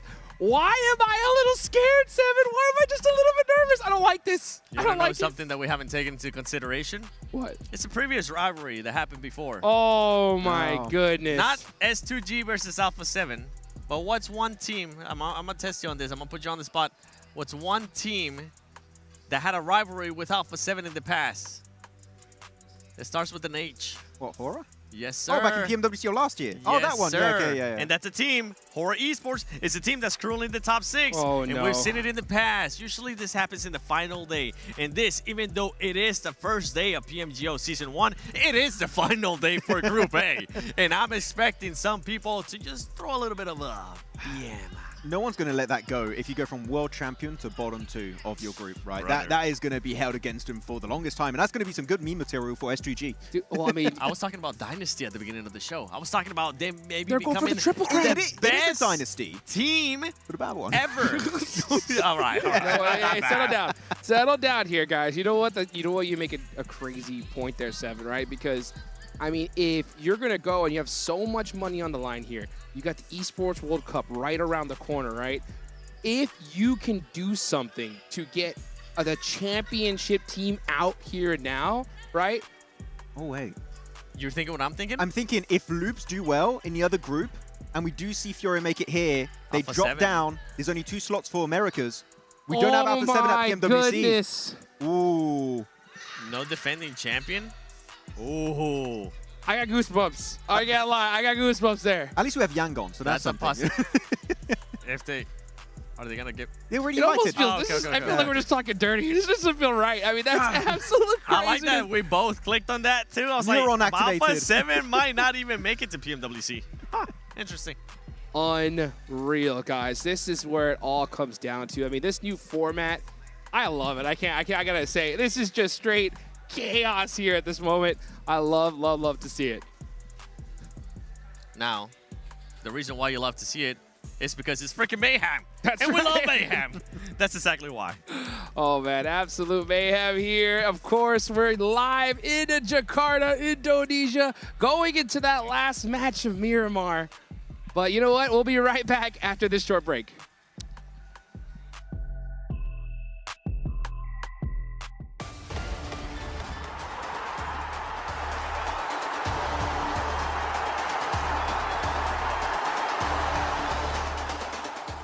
Allu'la tanımıyorum. GK. Ben ETS'yi de tanımıyorum. GK. GK. Ele ya. Oi, rapaziada, eu sou o Revo, sou jogador da Alpha 7 Sports. E aí galera, eu sou o Carrilho, jogador da Alpha 7. Merhaba arkadaşlar, ben Keç. Ben de Scarface. Hello, aku Regi. Hello, aku Raizak. Hello, I'm Falak from Team 4 Tribes. Hi guys, I'm IQ from Team 4 Tribes and today we are doing PMGO Season 1 main event prediction. Chimpando. Vamos começar assim já? Eliminado, acho que é demais. Ô galera, lembrando que eu torço pra todo mundo. X-Force, Frida. Kau di sini lah ya. Sorry. Which team is this? I don't know about them as well, so I will just put them there. No head guys. Fortrice top 3 yapar diyorum. Yapar, kesin yapar. Mortiki. Kasih. Kir. I know about them, they are a very noob team, place them where 40 noob. Gaming Stars. Ben top 5, top 6 Hemen senin için yerleri değiştireyim mi? Hemen yerleri değiştiriyorum şuraya. O LF, top 3, né? Rapaz, tem muito time, viu? Tem muito time ainda, viu? PMGC. Next team is all. I think they are really a good team, so I will just put them there. Bana Uf geldi. Hemen. orta şu eğlensem mi acaba? Şunları ele sen koy onu. Bigetron. Vitality. Vitality gibi oldu. Bigetron. Aqui? É. Certeza? Não, coloca mais em cima. Fight'tan da kaçmıyor. Bence top 5, top 6 yani şunlara bir. I got Aurora Gaming 100% champion material. Tamo junto. Loops, mana ada? Sini. Tut aja. Allu'la tanımıyorum. GK. Ben ETS'yi de tanımıyorum. GK. GK. Ele ya. 5 more eliminated. Maybe one can be Etish. I think we will choose the teams we don't know much about them. So I think Etish. Wolves भी है वैसे. 7 वो लीला उड़ा दे. Wait, 1, 2, 3, 4, 5, 6, 7, 8. Ya, done. Sebenarnya bisa aja ini bisa nih taruh di sini tapi sama ini juga bisa nih. Nah, tapi enggak. Bu takımın kesinlikle gidebileceğini düşünüyorum. Tanımıyorum. O yüzden eliyorum. Yani Allu'yu hiç tanımıyorum, o yüzden eliyorum. 1, 2, 3, 4, 5. 6. takım nerede abi? Onlar Buradaymış. Direkt buraya koyalım. Onlar kendinden elendi zaten. F43'yi de 3'e koymamızın sebebi yani güçlü bir takım. Sonuçta onlar da şampiyon olarak geliyorlar. हाँ we are just noob team. Yeah. अबे हमें आई चाहिए था सबको eliminated में था. मेरे को ऐसा नहीं teams के elimination में डालते हैं. Quem vai ficar top 1 é a 7, top 2 a Aurora, top 3 o LF, justo. Acho que a FL briga pelo top 3, Lux pode brigar pelo top 3, Fúria também pode brigar com a T. É brincadeira aqui os parceiros da R8, da VC, da Enigma. Tamo junto, viu? Eu tô só brincando com vocês. Mas vocês que devem pra cima também, pode vir. Oke, jadi inilah prediksi versi kita. We just rank these teams based on our knowledge, so don't get mad. İzlediğiniz için teşekkür ederiz. Eu desejo muita sorte para todo mundo que vai jogar essa PMGO. Bye bye.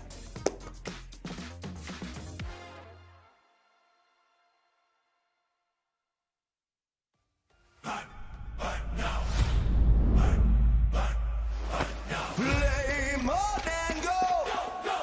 Feel the heat from head to toe. A billion drops begin to glow. Flame on and go. The soul is in our control. From the draw to the last one standing show. A no-name kid in a high-risk drop, a street food vendor with a victory dream. A midnight warrior looting in the dark. The fuel is passion pushing through the blue. We scan the path at the edge of the gas. A million stories in a single squad. No royal blood, just the drive to our last. The skill, the nerve to on the final gas. Fire in my mind. Running through the sky.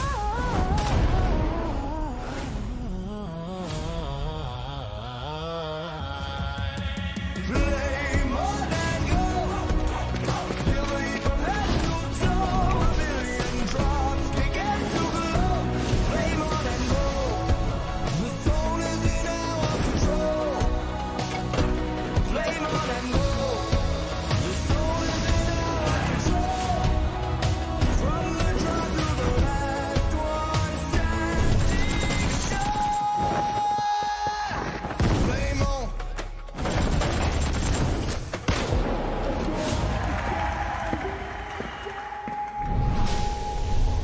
Flame on.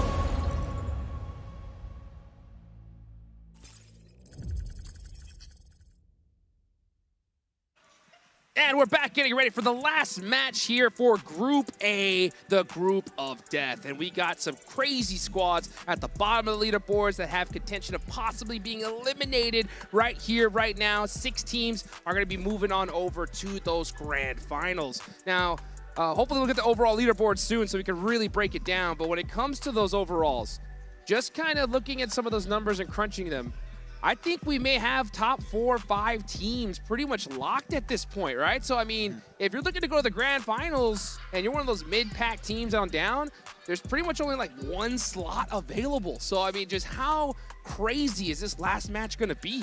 It's going to be hectic. So many teams are going to get so desperate because I think we both agree, right? Top 5 locked in right now. And we saw Boar were holding that point threshold, that entry point to top 6, go out early to 7-2-1, then go overtake it. They go out, then Fury overtake it. Are they still in top 6? I really don't know. Actually, you were theorizing just now, Seven, that maybe S2G could be in top 6, or at least close. I think with that performance, honestly, I would be surprised if they are not in top 6 because of just of how compact. I know I've said this multiple times and I feel like I sound like a broken record, but it's just the way that this format kind of allows things. It's just of how compact everything is. One good performance like that can send you from being in 15th place all the way up to top 6. Imagine you bottom 2 and you qualify. That's like, crazy. How do we get here? It's unreal. I mean, it's unreal. I mean, and this is the craziness of just 6 matches all by itself, right? Now, you see all that crazy chaos coming into play here, okay? What do you think is going through the mind of Alpha 7 here, right? Do you play your normal game? You have to kind of adapt, obviously, and we know they can adapt, right? Do you think they're going to kind of go more aggressive off the rip, slow things down? What do you think? Me? Yeah. Oh. You're the Alpha 7 guy. Oh, no, actually, I am usually the Alpha 7 guy. I want to know what you think what Alpha 7 is going to do. Oh.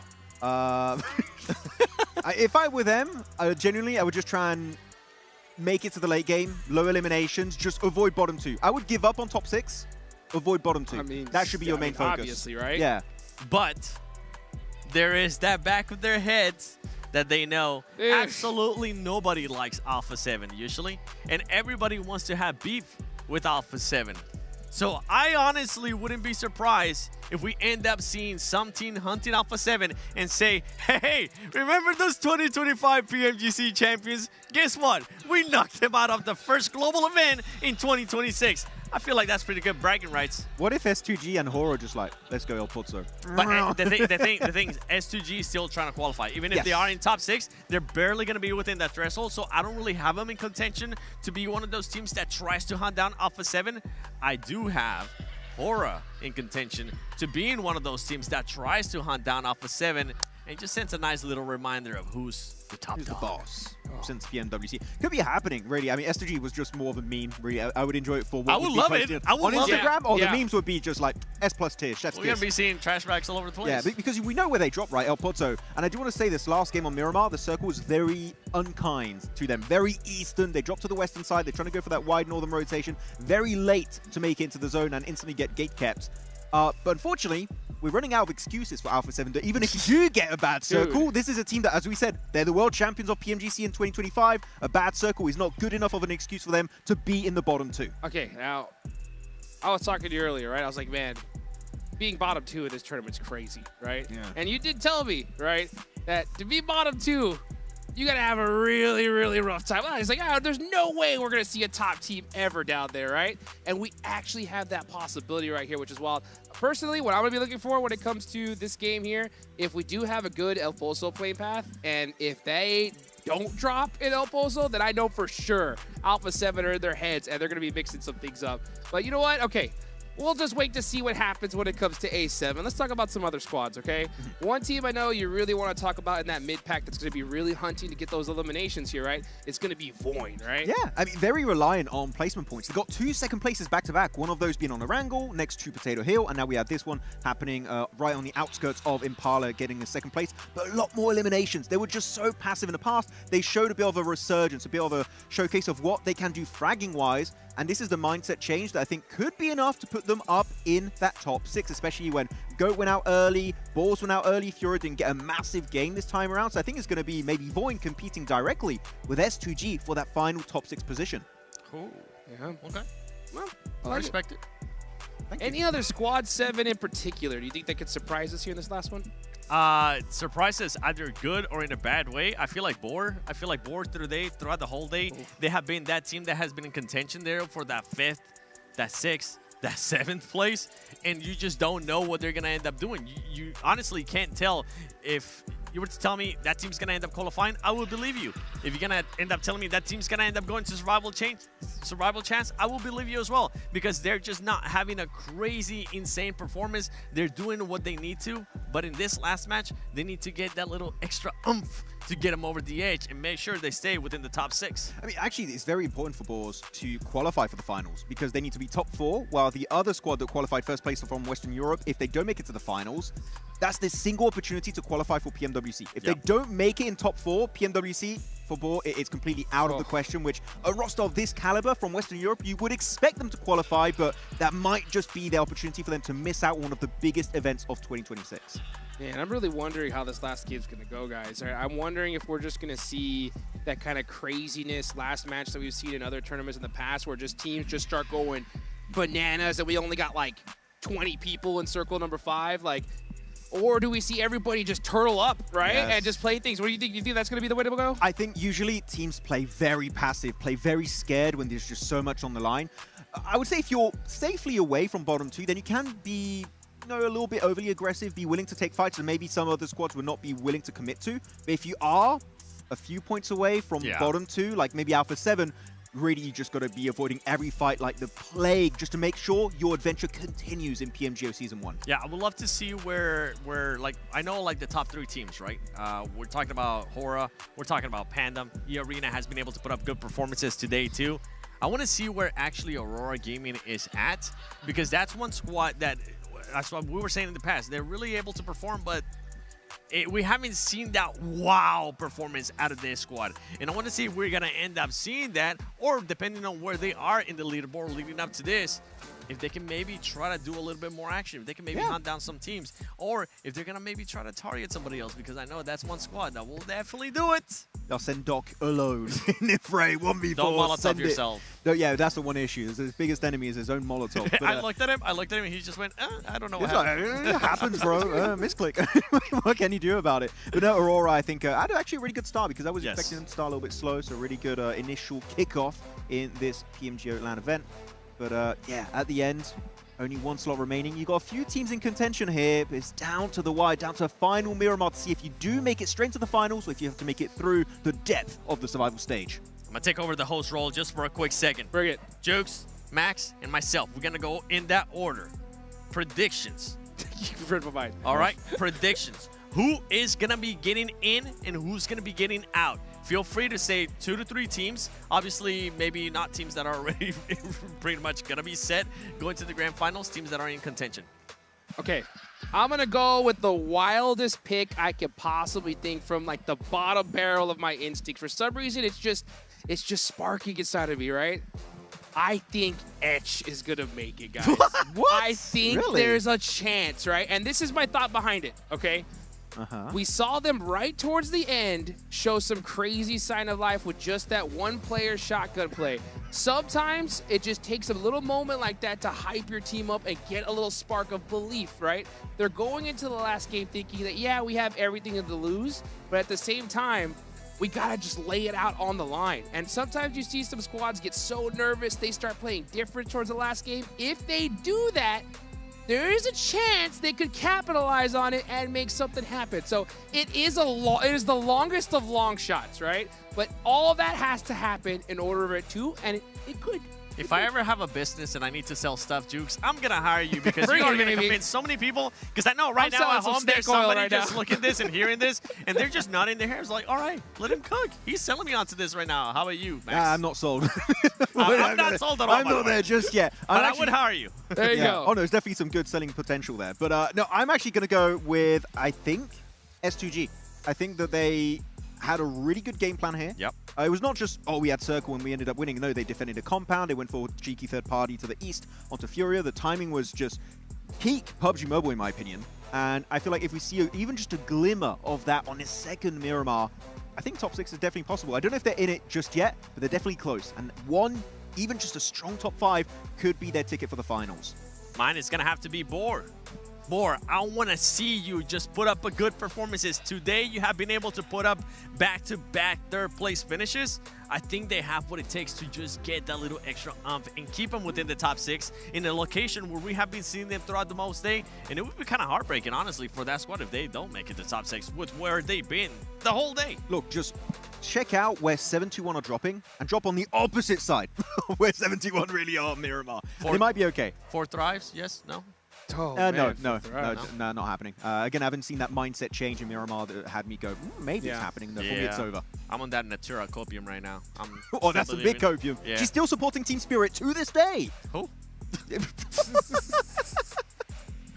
Oh boy, man, this is absolute craziness, guys. You can see these players, they are just really, they're getting iced out right now. Just try to think, right, what do we do? And I hope that this time isn't making them second guess themselves here, because you can't second guess yourself. You gotta go crazy. You gotta go crazy here right here towards the end. So trying to think about, what other stuff that we haven't covered. Hopefully we can get those overall so we can really, really dive into the numbers.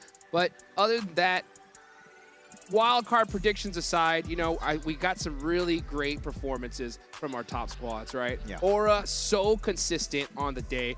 And I got to show some love to Panda, man, right? In their hometown, they've been that kind of breakout squad. And for them to do this, I think it's made their whole country proud. Yeah, most definitely. I mean, really proud of coming out from PMGO Indonesia and off the back of Rondon that last game, able to take it away from McJoe. Very impressive storyline. And it's really fun to see how consistent they've been able to be. Even though, sure, Rondo is their big outlying game where they got most of their points from that one, we saw some good glimmers of hope on Erangel in particular on that Lumberyard finish. They do get overwhelmed by Horror, but macro-wise, there's a lot of potential. So I do like that they're still learning how to play in these global stages, and they're still looking to adapt as time goes by. I like the way that you positioned that there towards the end, too. There's a lot of potential from that squad. I was happy to see what they were able to do in Rondo, and I was very critical with what they were not able to do in Erangel with what was given to them. That's the difference. Sometimes we have teams, and I'm going to take a little bit of time here as we're getting ready to start the match, so stay with us. But that's the difference between some teams that they're able to actually excel whenever they get put into a position that's just given by the game. It happens very rarely, but if it does happen to you, you have to take full advantage of it. We see teams that are able to do that in an excellent way, and then we see teams that sometimes we're watching them, and you and I are watching them, and we're just scratching our heads saying, this team's just not going to do anything. This team is going to end up going home. That's what I'm thinking about for Thrives, actually. I'm sorry. The gameplay is just not there for me. Gosh. But no, actually, just to pivot on a bit of a positive storyline, then I don't want to be negative too much on this desk. It's Horror. You just brought them up a little bit there. But the fact that they missed out on the biggest event of last year, realistically, which was PMGC, and yet they come out swinging in an incredibly tough format in PMGO Season 1, and yet they're currently looking to look to be first place, be number 1 for the group of death is insanely impressive. I'm sure their owner, CR7, would be incredibly proud of their performance.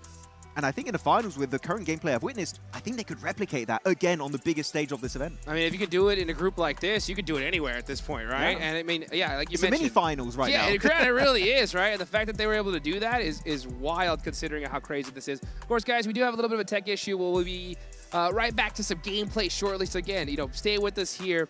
When it comes to Group B, right, tomorrow, I wonder what these teams are thinking, right, as they watched how this new format played out, okay? What do you think their biggest takeaway from what they've seen so far today is? Don't suck. That's pretty much going to be the main one. Oh, you know my exactly gosh. what's happening. You're looking at the reigning champions of PMGC 2025. You're definitely saying don't suck. Because if you do, guess what? Anything can happen. You're going to have a team go from 15th place, possibly into the top 6, going into the last match. And then you're going to have the reigning champions of PMGC in the cusp of getting eliminated. Yes. Not even going to survival chance. Getting eliminated. Unreal, unreal. Well, guys, we'll be right back shortly. Don't go anywhere. We're going to hit a quick break and get to that last game in just a minute.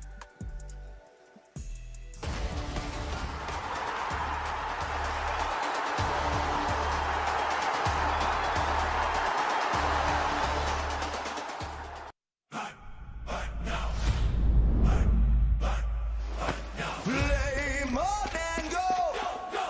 Feel the heat from head to toe. A billion drops begin to glow. Flame on and go. The soul is in our control. From the draw to the last one standing show.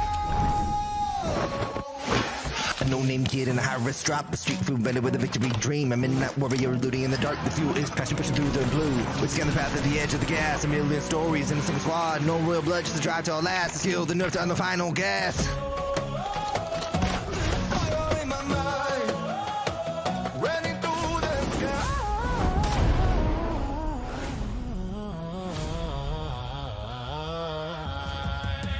Play more than go.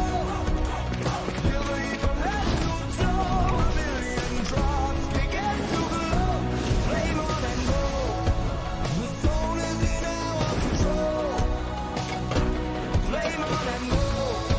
The soul is in our control. From the draw to the last one standing show.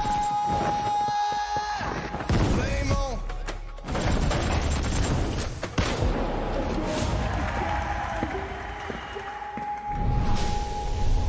Play more.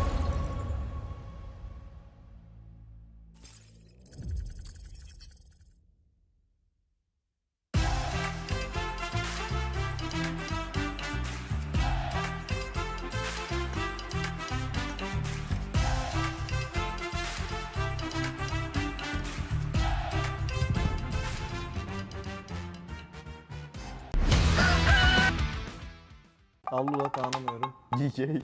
Ben ETS'yi de tanımıyorum. GK. GK. Ele ya. Oi, rapaziada, eu sou o Revo, sou jogador da Facete Sports. E aí galera, sou o Carrilho, jogador da Facete. Merhaba arkadaşlar, ben Keç. Ben de Scarface. Hello, aku Regi. Hello, aku Raizak. Hello, I'm Falak from Team 4 Tribes. Hi guys, I'm IQ from Team 4 Tribes and today we are doing PMGO Season 1 main event prediction. Chimpando. Vamos começar assim já? Eliminado, acho que é demais. Ó galera, lembrando que eu torço pra todo mundo. X-Force, Frida. Kau di sini lah ya. Sorry. Which team is this? I don't know about them as well, so I will just put them there. No head guys. Fortrice top 3 yapar diyorum. Yapar kesin yapar. Mortiki. Kasih. Kir. I know about them. They are a very noob team. Place them where 40 noob. Gaming Stars. Ben top 5, top 6 düşünüyorum. Hemen senin için yerleri değiştireyim mi? Hemen yerleri değiştiriyorum şuraya. Olha, top 3. Rapaz, tem time, viu? Tem time ainda, viu? PMGO S1. Next team is all. I think they are really a good team, so I will just put them there. Bana uf geldi. Hemen. Hemen ortaya şu eğlensem mi acaba? Şunları ele sen koy onu. Bigetron. Vitality. Vitality gibi ama. Bigetron. Bigetron. Yazıyor. Aqui? É. Certeza? Não, coloca mais em cima, mais em cima. Fight'tan da kaçmıyorlar. Bence top 5, top 6 yani şunlara bir. I got Aurora Gaming 100% champion material. Tamo junto. Looks. Mana? Sini. Nasıl tabii?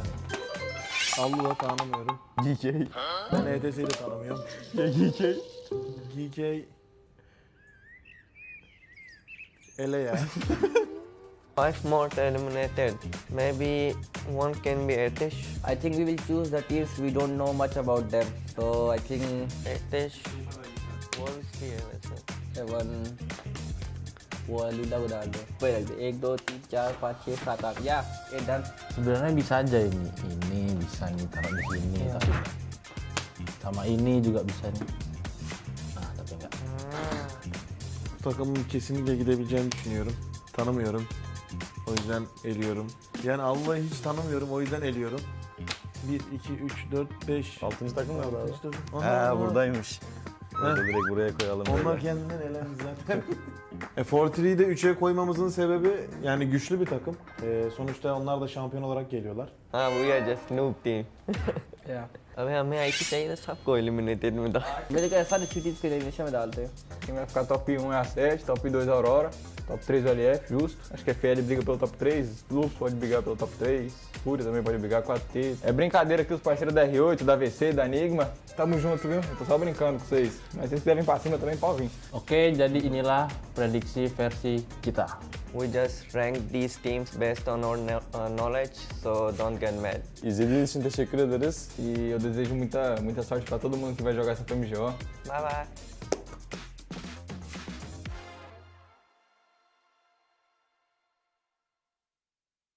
The 2026 PUBG Mobile Global Open Season 1 will be held in Jakarta, Indonesia from June 2nd to June 7th. Top teams from around the world have qualified from their respective national and regional tournaments to secure their slots in this coveted main event. This is the final stop on the road to the PMGO Season 1. 32 teams have emerged from millions of competitors.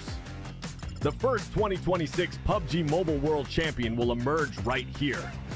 This is the grand global stage where every player has the chance to shine in the eyes of players across the world. These 32 teams from 8 regions will play in 2 days of group stages. Group A playing on June 2nd and Group B playing on June 3rd. Each group will play 6 matches and the top 6 of each group will advance directly to the grand finals. While teams in rank 7 to 14 from each group move to the survival stage on June 4th. The remaining 16 teams play 6 more matches to keep their dreams alive, but only the top 4 will advance to the grand finals. The stage is set for the epic conclusion. The grand finals will take place from June 6th to June 7th. Day 1, 6 matches, pure fire. Day 2, the smash roll is activated.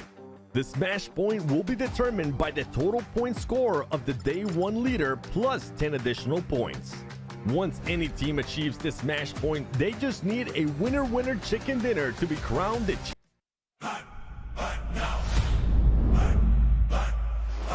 Play more than go. Feel the heat from head to toe. A billion drops begin to glow. Flame on and go. The soul is without control. From the draw to the last one standing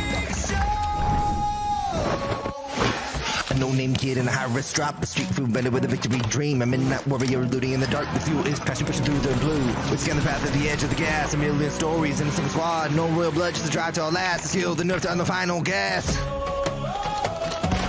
fire in my mind. Running through the sky.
Allu'da tanımıyorum. GK.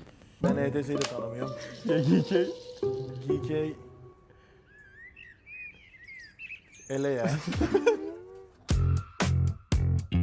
Oi rapaziada, eu sou o Rivo, sou jogador da Facete Sports. E aí galera, sou o Carrilho, jogador da Facete. Merhaba arkadaşlar, ben Keç. Ben de Scarface. Hello, aku Reggie. Halo, aku Rezak. Hello, I'm Falak from Team 4 Tribes. Hi guys, I'm IQ from Team 4 Tribes and today we are doing PMGO Season 1 main event prediction. Chimpando. Vamos começar assim já? Eliminado, acho que é demais. Ô galera, lembrando que eu torço pra todo mundo. Accross, Rijal. Kau di sini lah ya. Sorry. Which team is this? I don't know about them as well, so I will just put them there. No hate guys. Fortrice top 3 yapar diyorum. Yapar. Kesin yapar. Mortiki. Kasih. Kir. I know about them, they are a very noob team, place them where 40 noob. Gaming Stars. Ben top 5, top 6 Hemen senin için yerleri değiştireyim mi? Evet. Hemen yerleri değiştiriyorum şuraya. O LF, top 3, né? Rapaz, tem muito time, viu? Tem muito time ainda, viu? PMGO S1. Next team is all. I think they are really a good team, so I will just put them there. Bana Uf geldi. Hemen. orta şu eğlensem mi acaba? Şunları ele sen koy onu. Bigetron. Vitality. Vitality gibi oldu. Bigetron. Aqui? É. Certeza? Não, coloca mais em cima. Fight'tan da kaçmıyorlar. Bence top 5, top 6 yani şunlara bir. I got Aurora Gaming 100% champion material. Tamo junto. Rups. Mana kan? Sini. Junto aí. Allu'da tanımıyorum. GK.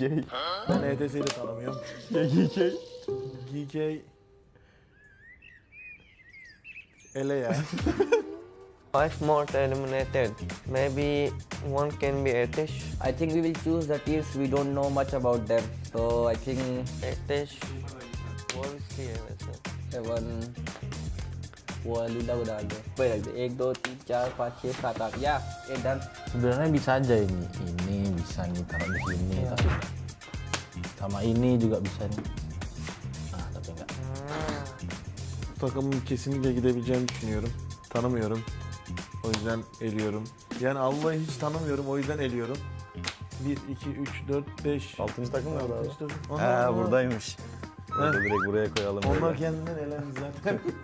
Fortry'yi de 3'e koymamızın sebebi yani güçlü bir takım. Sonuçta onlar da şampiyon olarak geliyorlar. We are just noob team. Yeah. अबे हमें आई की चाहिए था सबको eliminated में था. मेरे को ऐसा अच्छी चीज के elimination में डालते हैं.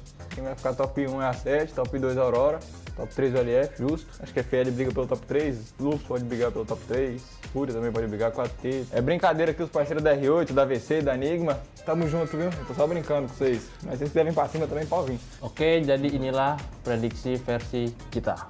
We just rank these teams based on our knowledge, so don't get mad. İzlediğiniz için teşekkür ederiz. E eu desejo muita sorte pra todo mundo que vai jogar essa PMGO.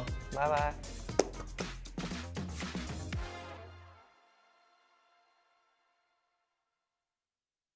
The 2026 PUBG Mobile Global Open Season 1 will be held in Jakarta, Indonesia from June 2nd to June 7th.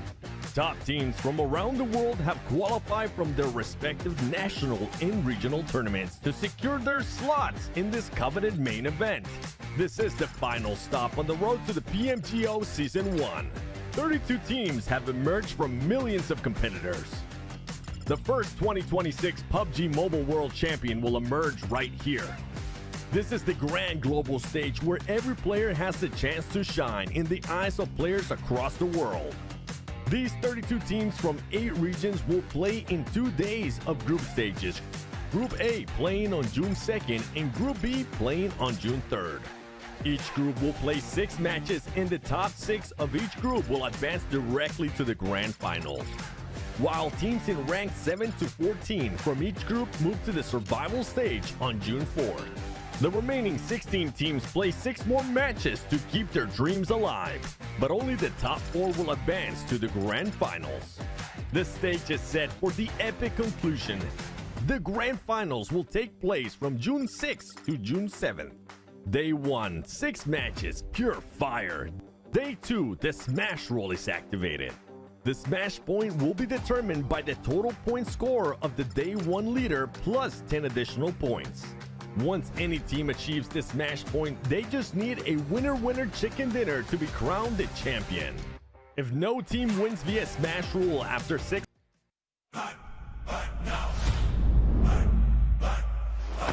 Flame on and go.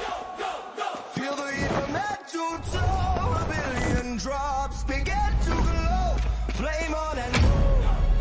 The soul is in our control. From the draw to the last one standing show. A no-name kid in a high-risk drop, a street food vendor with a victory dream. A midnight warrior looting in the dark. The fuel is passion pushing through the blue. We scan the path at the edge of the gas. A million stories in a single squad. No royal blood, just a drive to our last. The skill, the nerve to on the final gas. Fire in my mind. Running through the sky.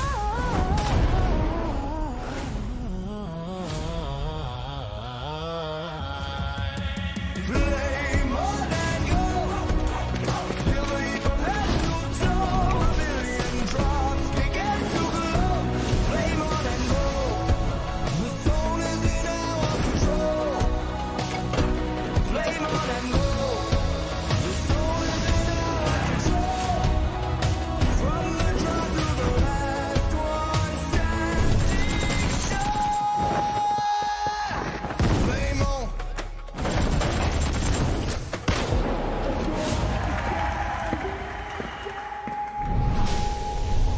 Flame on.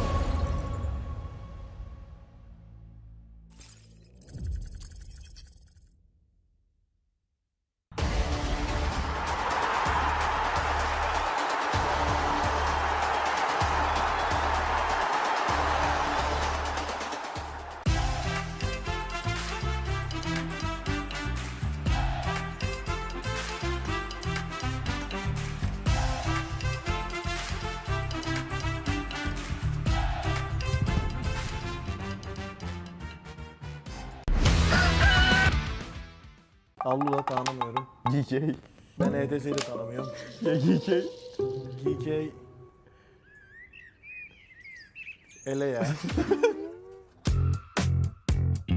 Oi rapaziada, eu sou o Rivo, sou jogador da Facet Sports. E aí galera, sou o Carrilho, jogador da Facet. Merhaba arkadaşlar, ben Keç. Ben de Scarface. Hello, aku Regi. Halo, aku Rezak. Hello, I'm Falak from Team 4 Tribes. Hi guys, I'm IQ from Team 4 Tribes and today we are doing PMGO Season 1 main event prediction. Chimpando. Vamos começar assim já? Eliminado, acho que é demais. Ó galera, lembrando que eu torço pra todo mundo. X-Force Reader. Kau di sini lah ya. Sorry. Which team is this? I don't know about them as well, so I will just put them there. No head guys. Fortrice top 3 yapar diyorum. Yapar. Kesin yapar. Ortiki. Kasih. Kir. I know about them. They are a very noob team. Place them where 40 noob. Gaming Stars. Ben top 5, top 6 Hemen düşünüyorum. senin için yerleri değiştireyim mi? Hemen yerleri değiştiriyorum şuraya. O LF, top 3, né? Rapaz, tem muito time, viu? Tem muito time ainda, viu? PMGO S. Next team is all. I think they are really a good team, so I will just put them there. Bana Uf geldi. Hemen. Hemen ortaya şuraya eğlensem mi acaba? Şunları ele sen koy onu. Bigetron. Vitality. Vitality gibi bu. Bigetron. Aqui? É. Certeza? Não, coloca mais em cima, Fight'tan da kaçmıyor. Bence top 5, top 6 ya şuralara bir. I got Aurora Gaming 100% champion material. Tamo junto. Mana nih? Sini. Terus itu aja. Allu'da tanımıyorum. GK. Ben EDS'yi de tanımıyorum. GK. GK. Ele ya. 5 more eliminated. Maybe one can be Etish. I think we will choose the teams we don't know much about them. So I think Etish. Wolves भी है वैसे. 7 वो Lila udah ada. Wait, 1, 2, 3, 4, 5, 6, 7, 8. Ya, done. Sebenarnya bisa aja ini bisa nih taruh di sini tapi sama ini juga bisa nih. takımın kesinlikle gidebileceğini düşünüyorum. Tanımıyorum. O yüzden eliyorum. Yani Allah'ı hiç tanımıyorum. O yüzden eliyorum. 1, 2, 3, 4, 5. 6. takım nerede abi? Onlar Buradaymış. Orada direkt buraya koyalım. Onlar böyle. kendinden elendi zaten. Fortry'yi de 3'e koymamızın sebebi yani güçlü bir takım. Sonuçta onlar da şampiyon olarak geliyorlar. We are just noob team. Yeah. अबे हमें आई थी चाहिए था सबको eliminated में था. मेरे को ऐसा अच्छी टीम को elimination में डालते हैं. Quem vai ficar top 1 é a 7, top 2 a Aurora, top 3 o LF, justo. Acho que a FL briga pelo top 3, Lux pode brigar pelo top 3, Fúria também pode brigar com a T. É brincadeira aqui os parceiros da R8, da VC, da Enigma. Tamo junto, viu? Eu tô só brincando com vocês. Mas se vocês quiserem vir pra cima também, pode vir. Oke, jadi inilah prediksi versi kita. We just rank these teams based on our knowledge, so don't get mad. İzlediğiniz için teşekkür ederiz. E eu desejo muita sorte pra todo mundo que vai jogar essa PMGO. Bye bye.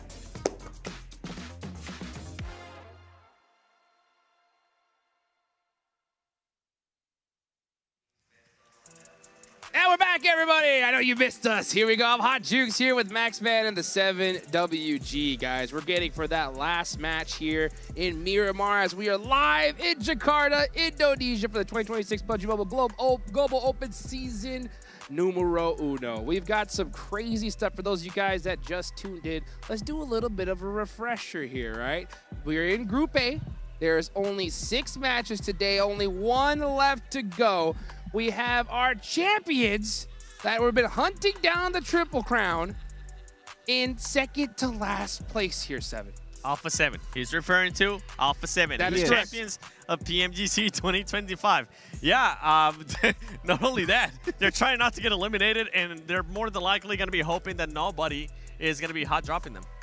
Yep, they cannot afford any hot drops, no shenanigans right here. They gotta put some points on the board. And you can see these players, they're locked, loaded, and ready to go here, Max. Yeah, everyone locked and loaded for this game. Actually, if you're Alpha 7, maybe you change your drop. Maybe you don't get off Podzo. I'm just saying. That's what I was saying earlier, could be right? a good option because it's a big city where teams could just go on the outskirts and just wait you out. So I would say changing it would be a good option if you really want to play it safe to avoid the bottom Do two. you think their ego would allow that, though? You think that they actually have it in them to swap? I don't care. Just go away.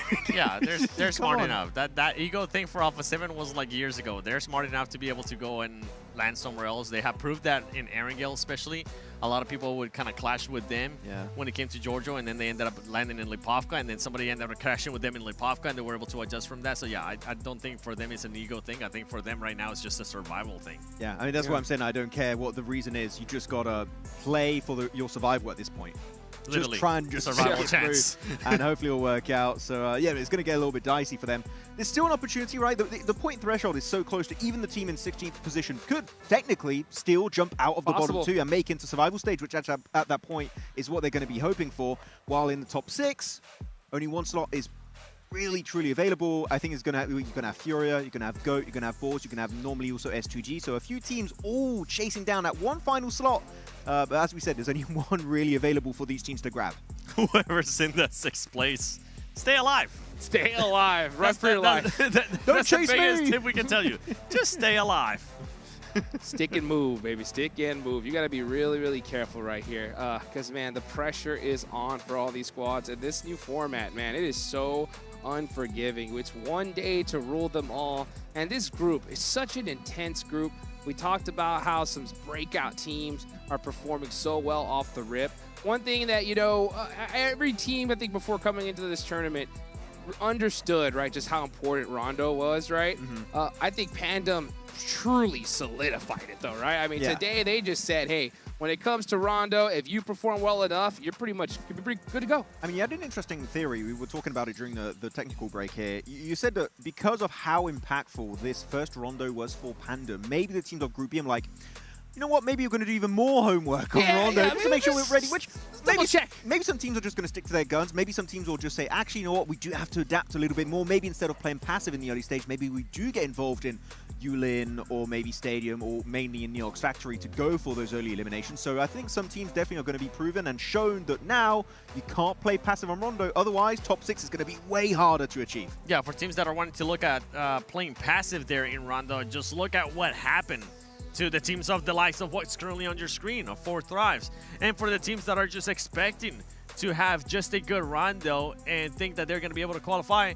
Look what happened to Alpha 7. This was a squad that was able to get 3rd place at the beginning of the day with 9 eliminations. And after that, they did absolutely nothing. Absolutely nothing indeed, man. I still can't believe we're in this position right here. These top teams so well set. They can have their run of the lobby, and if they want to take out the champs, they could do it here, you know? So I do think it would be smart for Alpha 7 to avoid El Pozo here. Just why take the risk, right? Get to safety, play your game towards the end game, put some points on the board. Oh! He is feeling it here. You know, he had a little bit of an extra break. Those muscles are fully recovered, man. He's ready to hit these crazy flicks. Hey, they had some good fights. He's flexing hard. He's feeling it. That's from a squad that's in top 6. Yeah. That's right. Yeah. Hey, we were talking about it earlier, right? Kind of the rise of the new generation of Turkey, which is very interesting. You see in S2G, they have a little bit of a tough start initially, but here, Ida looking really good for all of Turkey. Yes, indeed. Well, guys, I'm starting to hear that we might just be ready here for the last match of the evening. Here we go. We're going into Miramar. Vamos, baby. This is it, guys. The last match for Group A. Will these teams at the bottom be able to make it out from there? Will the teams in the top 6 hold that spot? We're about to find out. You see El Pozo on the left side of your screen. It is going to be in reach for Alpha 7. Will they commit to it? Will they take the risk of getting hot dropped? These are playing otherwise for a majority of these teams in reality, so definitely not a big excuse for these squads if they do underperform. If you're an Alpha 7 fan, if you're a Fort Thrives fan, if you're any of those fans that like Furia or whoever's currently outside of the top 6, you're going to be hoping and wishing that the circle ends up going in your team's favor, because that's something that hasn't been going, especially if I'm thinking back of Herringill. It didn't go to Alpha 7's favor when they ended up going Giorgio, and then the circle went literally the complete opposite.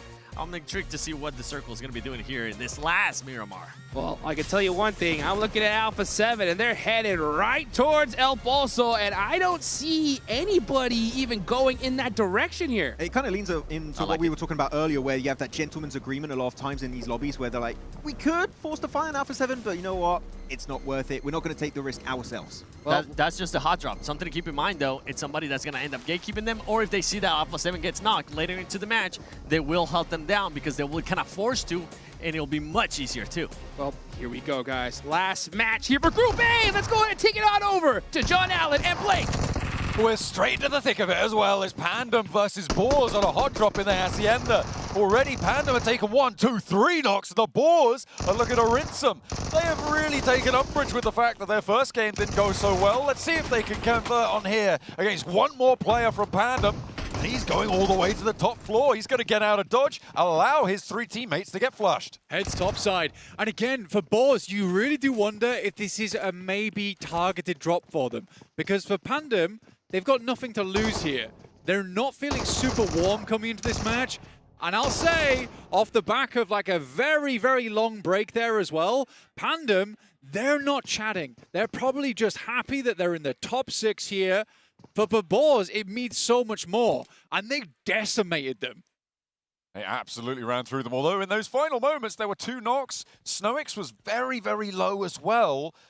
Magnazada was still at full HP, but it was maybe a little bit closer than the numbers may indicate there, having to go for at least 3 reses on the side for Boars, but they get their 4 points, they get their position in the circle, which is up towards the north side of the map. Blanket is focused up towards La Cabrera, that sort of area, out to the east of it as well, so great start for them to be able to have access to the northern routes. Yeah, this is really good stuff for Boars. Getting a 4 limmer at the start here, pretty much for Boars, that's as if they ended last game on 32 points. I'll put it that way.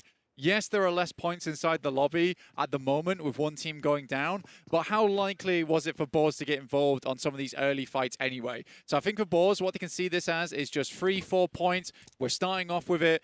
32 points. It's not that far from the bubble here. Voin, they haven't had an amazing day up until that last match, right? I don't think it's unlikely that Voin potentially has maybe another mishap here. For Aurora Gaming, I think it's a little bit harder to state. For Ida, they've been really good so far.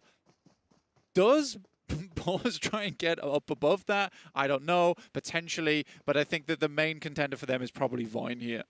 I mean, you've got to worry about Furia as well, and actually S2G behind them. So, sure, they may have their sights set higher up on the table, but Furia, I feel like they've been certainly much more consistent than Alpha 7, but they've been pretty solid in a lot of these games, sort of in a similar track to Boars, and it's reasonable that they're at the same scoreline, right? I would probably limit it to Furia for me. For S2G, I think that there's a lot riding on the line here, but as we've seen today, it's also been one of the situations where up until that last match, not great, right? And I think for S2G, like Max said, yeah, they made some good rotates, some good micro rotates, but at the end of the day, they started on that north side. They started out in that open area. It was I think when you look at that position, in terms of the micro rotates you go for after that, those are fairly set in stone from that spot. There's not much variance there. So for S2G, it was kind of a paint by numbers. They executed well, all right? They got the colors all in the right spot, but that's all I can say. Hopefully they can find a couple more numbers to paint in on this match and see if they can make their way in. On the circle, Alpha 7 did move up north quite early on this blank from El Pozo on their drop. They are now north of La Copperia and continuing to march their way in. We're on board with Ida as well, or we were rather, as they make their way into the east of El Pozo, actually towards Crater Fields. And we'll see if they can keep themselves together and keep themselves in the top 6. It's looking pretty likely that they will. Have a good time there. Al-Ula, we spotted them earlier on. They are on the bubble. They are drawn, tied, dead heat right now with Alpha 7. And in contest for a spot to make it into the survival stages, as well as Etch, who were able to do what you said that Voin Chaikere and S2G did, have that good game in the last match. Well, good is a matter of perspective. Yeah, it is. Definitely a matter of perspective. The best game they've had so far by far. I think you're right. I think you're right. But in a similar sense, though, Edge getting that game is a really good point to bring up, John. Because before that, Edge was on 4 points. And what we were looking at there was pretty much Ula being the only real contender for that bubble position. Now you've got another team into the mix. This makes it all the harder now for Alpha 7. They know they need to perform. They can't just leave things up to chance. There is a real big possibility that Alpha 7 drops out and we don't see them go through to the grand finals, let alone the survival stage. It's crazy. It's crazy that this is the world in which we live. But previous results would say otherwise. Yes. Well, yeah. I mean, for Alpha 7 now being up in the top spot on the circle is pretty solid, I think. They're going to be out of dodge for quite a while. And it may be the case that getting a 5-point game is going to be enough, right, to see themselves. Yes, exactly. I like you say, up towards the north side, east side of La Cobreria right now for Alpha 7. It's a great spot to be, especially with the playing path that came through. There's a lot of teams on the south side that are pushing up. Them starting in El Pozo, funnily enough, maybe saves their run. It's a ballsy maneuver from them. We gotta make that clear. I think in any other world, I would have betted on Alpha 7 not going El Pozo. I think that the fact that they stay there is insane. It could potentially have been a gambit, drop out towards El Pozo, see if other teams are going to drop near you, and then if not, go for it. If they do grab vehicles and try and skirt out towards the northwest side or La Cobreria even later on, could potentially have been the call. And as soon as they saw no one was near them, they just go to their normal drop spot. So, I mean, there are options, right? There's quite a lot of roadside drops and vehicle spawns you can drop on around that area and get out pretty quickly. But you have to commit to doing it. Goat team on the northeast of them. That seems to be a bit of an issue right now for them. We do get a knock coming through from the arena, taking down shots over towards Ida, which is actually quite a big deal. This team is on 39 points. And with how close the lobby is right now, that might not be safe with the teams chasing you. For S2G, that's just 9 points. For Furia, that's just 7. For Boars, similarly, they're in the same boat. Again, I think if you're on 38, 39, you're not safe. I think the only safe teams right now are E-Arena, Pandem as well. That seems to be the case, absolutely. And Pandem on 46, yeah, they're feeling okay. You need 4 teams to pass them. What have you spotted?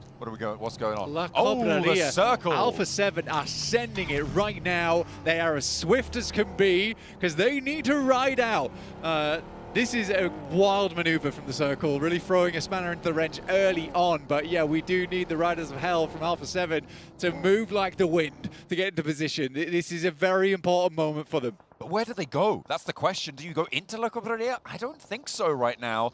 Playing up towards the north side, there's a lot of an open expanse there, up towards the ridges and the towers that sit up there. It is just so central, though. Furia are going to take that gamble, right? They're going to go into the settlement and try and play this one out. Again, Furia, a team looking to try and jump that bubble. So potentially really important decision for them to be making, as well as a load of other teams around that danger zone. Well, I think when you look at La Cobreria, I think it's okay to play the south side. I think it's a little bit more possible to leapfrog buildings and then get out over towards the west than it is other compounds. I mean, cities like Los Leones. Once you're deep into Los Leones, you ain't leaving. Alpha 7 looking to try and hold down the east point of La Cobreria. This compound may very well be highly profitable for them. This area will have oversight on all of these teams out from the east, but other teams are going to pick those points away as they go. Those bones will be bare before they get to Alpha 7's position. 7-2-1, they've taken a knock, they've lost a player as well. 4 Thrives want to add those points to their tally.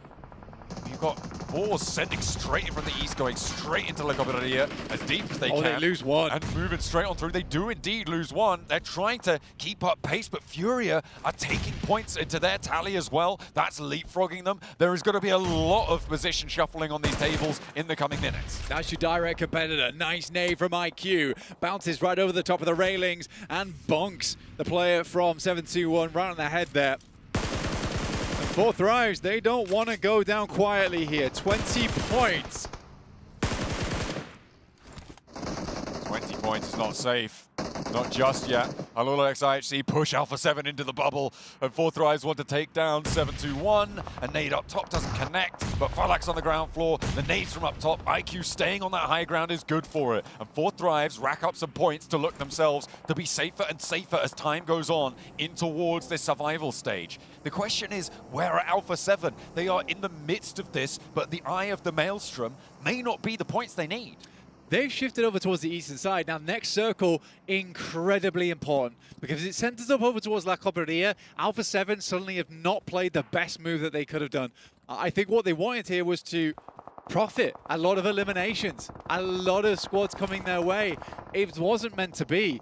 So now they've got to hope for an eastern shift. It heads down towards the south. Horror has the high ground, and now life gets hard for a lot of teams. Oh, that's nasty. The compound that they can move up towards on that north side, they can hold out fairly well. It can be assaultable, but generally the way you see that be assaulted is from teams from the north who are pushing in towards the circle that's south of this. When you have all of the teams already towards La Cobreria, they're going to slow each other down on that ascent, and Horror's position is all of a sudden much, much safer. Is someone going to try and challenge them for that? I could see someone like Team Flash move in from the west. Furia take down one player from Voin and match the points. So they're making life harder for Voin coming through here. Ida also down to just one player up and alive. Emre taking the brunt of the shots, but this is not a place you want to go down right now. 2 players alive and one of them bleeding out. It is devastating for Ida, and as you said before, they are not fully confirmed in. Aurora starting to peek over that 40-point threshold, looking to get closer and closer and potentially push Ida into the harm's way of all of these teams biting at the heels of those top 6 spots. Aurora was not on many fans' experts' prediction list just because so many people realize that this team starts slow. Sometimes they don't come out swinging, but this team felt warmed up, and it was a swift left hook, and it was a good night here over towards getting into the top 6. I think 40 points puts you in a way better spot here. They'd like a couple more eliminations to really solidify their position, but they're starting off strong. Etch managed to get a point as well. They're getting closer to Alpha 7, who still have yet to enter the scoring, and they're now all the way on the northeast side, Blank. They haven't taken the initiative to move. Maybe they've squandered their northern advantage here. We'll have to wait to see what decisions they make, to see where they go. I imagine it's a next circle decision set for them. Up towards their north, you've got Voin Chaikere as well. 0 points so far, three players alive. they are probably the team that is most in danger. I think that at the moment, they're the team I'm most worried about. I'm worried about Boars. I mean, they've got Aurora knocking on the door right now, and Reefus probably isn't the player you want to open the door to. I'll tell you that for nothing. But he is a bit on his own right now. He is a bit separated from the rest of Aurora, who are now coming to regroup. So maybe you wanted to open the door now, and it's going to be a little bit harder to do so at this point. With the regroup happening, nobody else actually controlling the west side of La Cobreria. Team Flash yet to move into a position to do so. They're allowed in. They're going to play on as 3, and La Cobreria will see them alive for quite a bit longer. 3 salesmen now at the door of Boars. Good shots coming through from Alpha 7. And Aurora looking to sell the nades over towards Boars. The shots are coming through thick and fast. Who is on the receiving end of it? Aurora, they take one down. One player from Boars is also knocked. It should be okay. Actually, none of them are knocked. This is completely fine for Boars. They're living life well at the moment. Aurora is backed off. It's an important moment here for Boars. Now up to 6 elimination. Aurora down to 1. So they got the 2 eliminations over towards Aurora. They managed to find 2, just the 1 player now standing, and it is out to the west. Seoul still alive for them, and Aurora just wanting to track up these points time and time again. They're on 41, and again, we think that looks safe. But Ida's position with 39 getting confirmed knocked out now is actually starting to look a little bit more tenuous with Furia, Boars, maybe not Voin Chaikari anymore because they are starting to flag and falter. There is so much danger, and S2G's position as well is big. Really is. It's a nice spot. I mean, they're playing on the underside of the mountain at the moment. Not many teams actually able to challenge them. 4 Thrives might be able to look over towards the south here. But in the meantime, Alpha 7 are surrounding the guys from Voin. This is bad news for Voin at the moment, sat on 35 points. They managed to get one little bit ahead of Boars and Furia, but is it too little too late with Alpha 7 starting to sink the teeth in? They managed to get a point blank, so Alpha 7 are out of the blocks. 4 Thrives, though, the ones to take the first knock over towards this high ground position. For Alpha 7, I mean, going down here would be terrible. Alula could actually potentially play on this east side and third party this specific engagement against Alpha 7. They can move up north if they scouted out this spot. Difficult, given that 4 Thrives sit there on the high ground around them, but it would be a brilliant opportunity for them to take down the east wing of Alpha 7 and potentially Alpha 7's chances. I think for Alula, it's really hard because 4 Thrives have vision, S2G should have vision, Alpha 7 will have vision soon over towards them. They've got to be really careful on their approach. I think for Alpha 7, though, they're struggling in the sense that they'd love to batter Voin out of the way. They are resilient at the moment. Setting up the fortress now, and Alpha 7 just cannot find any cracks in the wall to slip on through. Team Flash on the southwest side with Irina as well, lining one of the craters on the lip of it, trying to move forwards. Both teams need to get a bit closer to it. At the moment, Team Flash, though, seem to have the advantage. Irina do only have 2 players as well. Turney K with a nade cooking, does take some damage, lobs one back over, but doesn't go for win. Instead, tries to send it to his teammate, doesn't connect either way, and Tony K, it's not going to work out. Okay, Horror, they managed to find that shot because they are flowing in from the east side and still holding out on that high ground position. Yeah, Horror has so much vision on this one. Flash, unfortunately, not in the best of spots to jump over towards that top 6. There's still a chance for them, but it'd be a massive game. We know they are capable of it, the undisputed best rookie team in the world from last year, but they still lack that experience. They still need a little bit more on board. Boars just took a knock from Furia, but it looks pretty resible. That's over in the main city of La Cobreria. A hard southeast shift. I mean, this is S2G, right? Are they going to be able to jump from the bottom 2 to the top 6 in just 2 matches? It's a 6-game set. This is doable. How does Alpha 7 make their way out of this? Because realistically, for them, it is an Eastern wrap. And if they go for an Eastern wrap, they run directly into Alula. Their direct competition on the leaderboard. Oh my God, for Alpha 7, this is a nerve-wracking moment for fans alike. You got Team Flash as well as Thrive also a little bit worried here. There is not a lot of points in it, even though they haven't really been in the conversation for bottom spots. With two teams towards the bottom starting to step up, that starts to get more hairy. But with Alpha 7, ride or die. Let's see what they've got. Over the road they go. 3 players across, 3 players alive. There is an off angle, there is a crossfire. Oh my God! But a flying shot shuts down the opener for Alula. And there is no answer just yet. Alpha 7 find one and potentially a lifeline. The nades are big. Oh, there's a huge answer though. The bombardment pours in. It's right on top of them. It's forcing him over. And only one now. Alpha 7 starting to crumble under the pressure. Oh, they're going so low. Oh, Revo's down. It's only one, and he's left on the far side of the road without a paddle. How do you go? Alpha 7 are in the bottom 2. Alula jumps up. This is the worst case scenario for Alpha 7. I called it earlier. No! One player was behind. No! He's been taken out. The PMGC champions are down. Alpha 7 throw it all away. A bad crossing from La Cobreria. What a disaster, devastation for Alpha 7. They did not look both ways. Man, it is disaster. A rough position to be in. For Alpha 7 to go down this early is just a moment in history we will not forget. Oh my goodness me, but we have to refocus on the 6th place bubble as well, because Voin, Chaikari are down and out. They tried to make their crossing. They were in a similarly sticky position on that north side of the road to Alpha 7 just now. And they have fallen. Furia, Boars, S2G, Goat Team, all now on the hunt. The Boars, how do they make it out alive here? They need to get more points. Furia, similarly. Furia is able to extricate themselves. Like I said, they went in early to a position where they could leave La Cobreria. It was a smart play from them. A play that Alpha 7 could have easily picked up themselves, getting further into this game. But they banked on those eliminations early, and they just did not come their way. I'm still reeling. Goodness me. What a disaster. From the high ground, we're taking a look at Hora lording it over. This is actually so huge for all of the teams now fighting for that bottom bubble, right? It means they're so safe. There is really not too much that Etch can do. They have a solo survivor.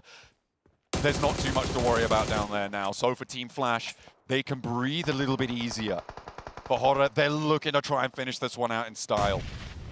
I mean, for Hora, like I said, 60-point day in a global is incredible. 10-point average, you do not know exactly how hard that is to pick up when you go up against the best teams around the world, especially in what many have dubbed as the group of death. It is, I mean, it is so on the money, right? The group of death kills the global champions. Nobody is safe in this group. It is insane. Our second bottom finisher will also be locked in as Etch falls. Now the fight between Ora and Team Flash. Beneath them, it looks like Team Flash is starting to crumble, but they've still got a little bit of fight left in them. The off angles are there. A wind's peeking up from behind the headland. 1 for 1, they look to trade, and okay, they find Bozy, they bring it back into control slightly. Sleepy shuts it down, and it's good night for another team. Team Flash will fall, but they are in 14th, and that is good enough. Hora not ending the show early, it seems. They're here for the encore. 61 points on the day.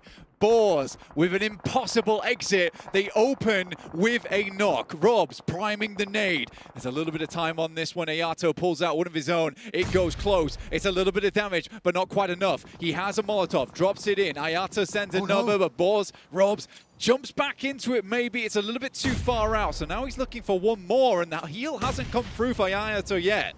And there was a third party as well from Ora. They managed to find the knock onto Vagnazada, so Boars are playing as 2. That high ground dominance now being leveraged to the south side. Robs into the fight, looks for one, Snowix has his back. Robs playing the door frames perfectly, yet to take damage. He steps in for another. He's looking for more. Snowix is at his back. Both hot on the heels of the GOAT team, and they are going to push them back once more. GOAT still on 1 player. They still have 1 on the off angle, but it looks like Furia may be in with the assist. 2 players for Boars, and they are now up into 6th. The close quarters king reigns again as Robs and Snoix makes it happen. They're in towards 6th, but Furia close behind as a 4-man.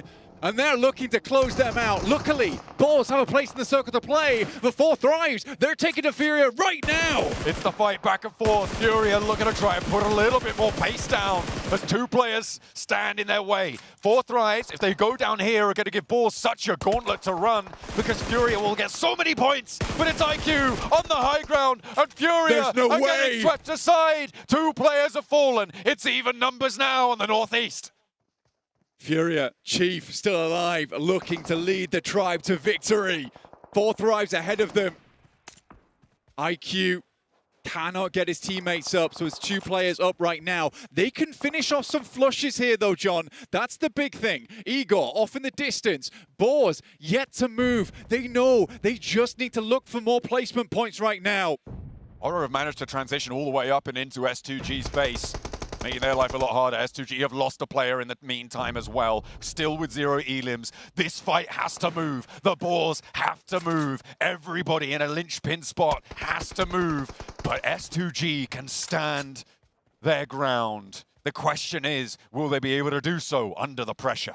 I mean, the real question is, does S2G get 6th place? Do they push through? With a chicken dinner, it's very possible. We've been talking a lot about Boars right now, but there's still a big chance here for S2G. 10 points alone would put them ahead of Ida, for instance.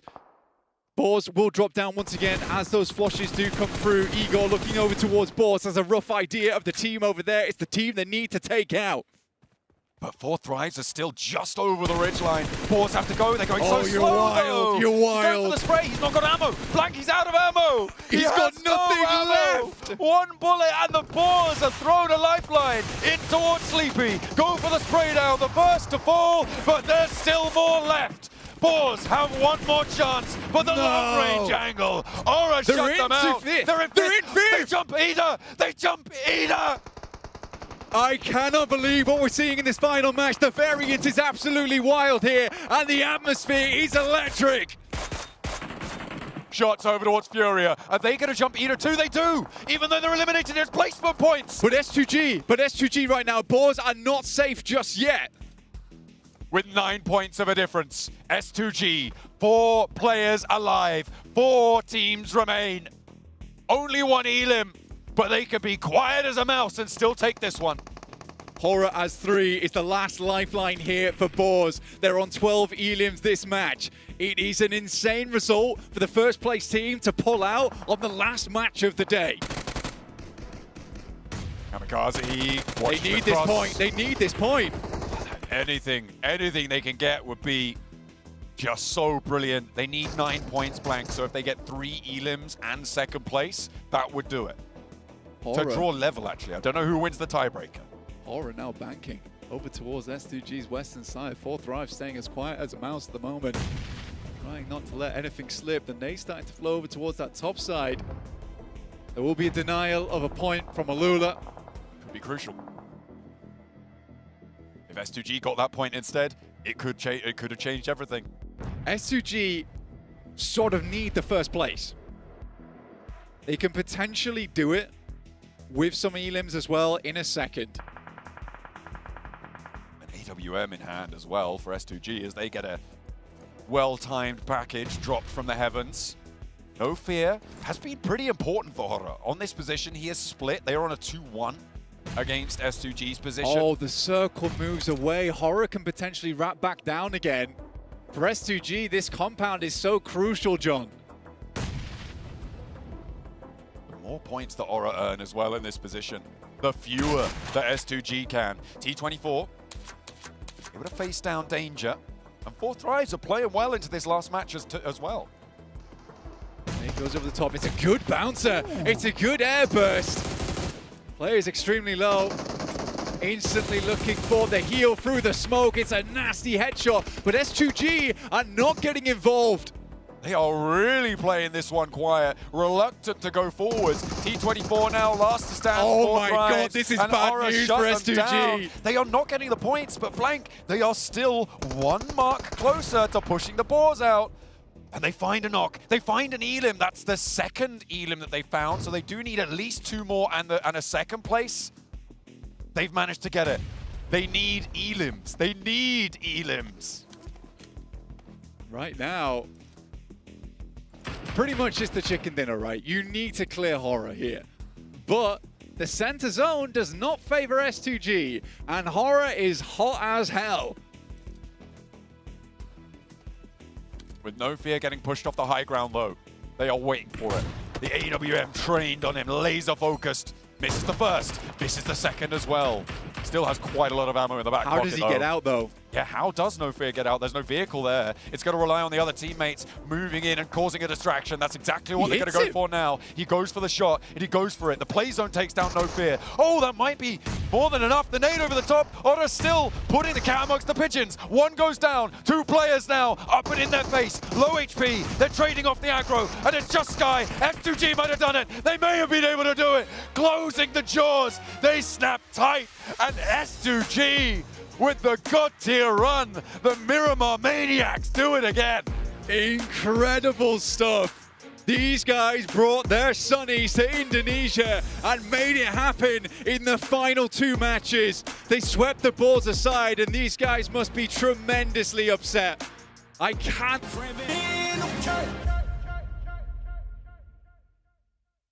We have just witnessed PUBG Mobile history, guys. The most shocking, awe-inspiring finish we have ever seen here. Nobody could have predicted this last game. The crowd went dead silent, erupted back and forth.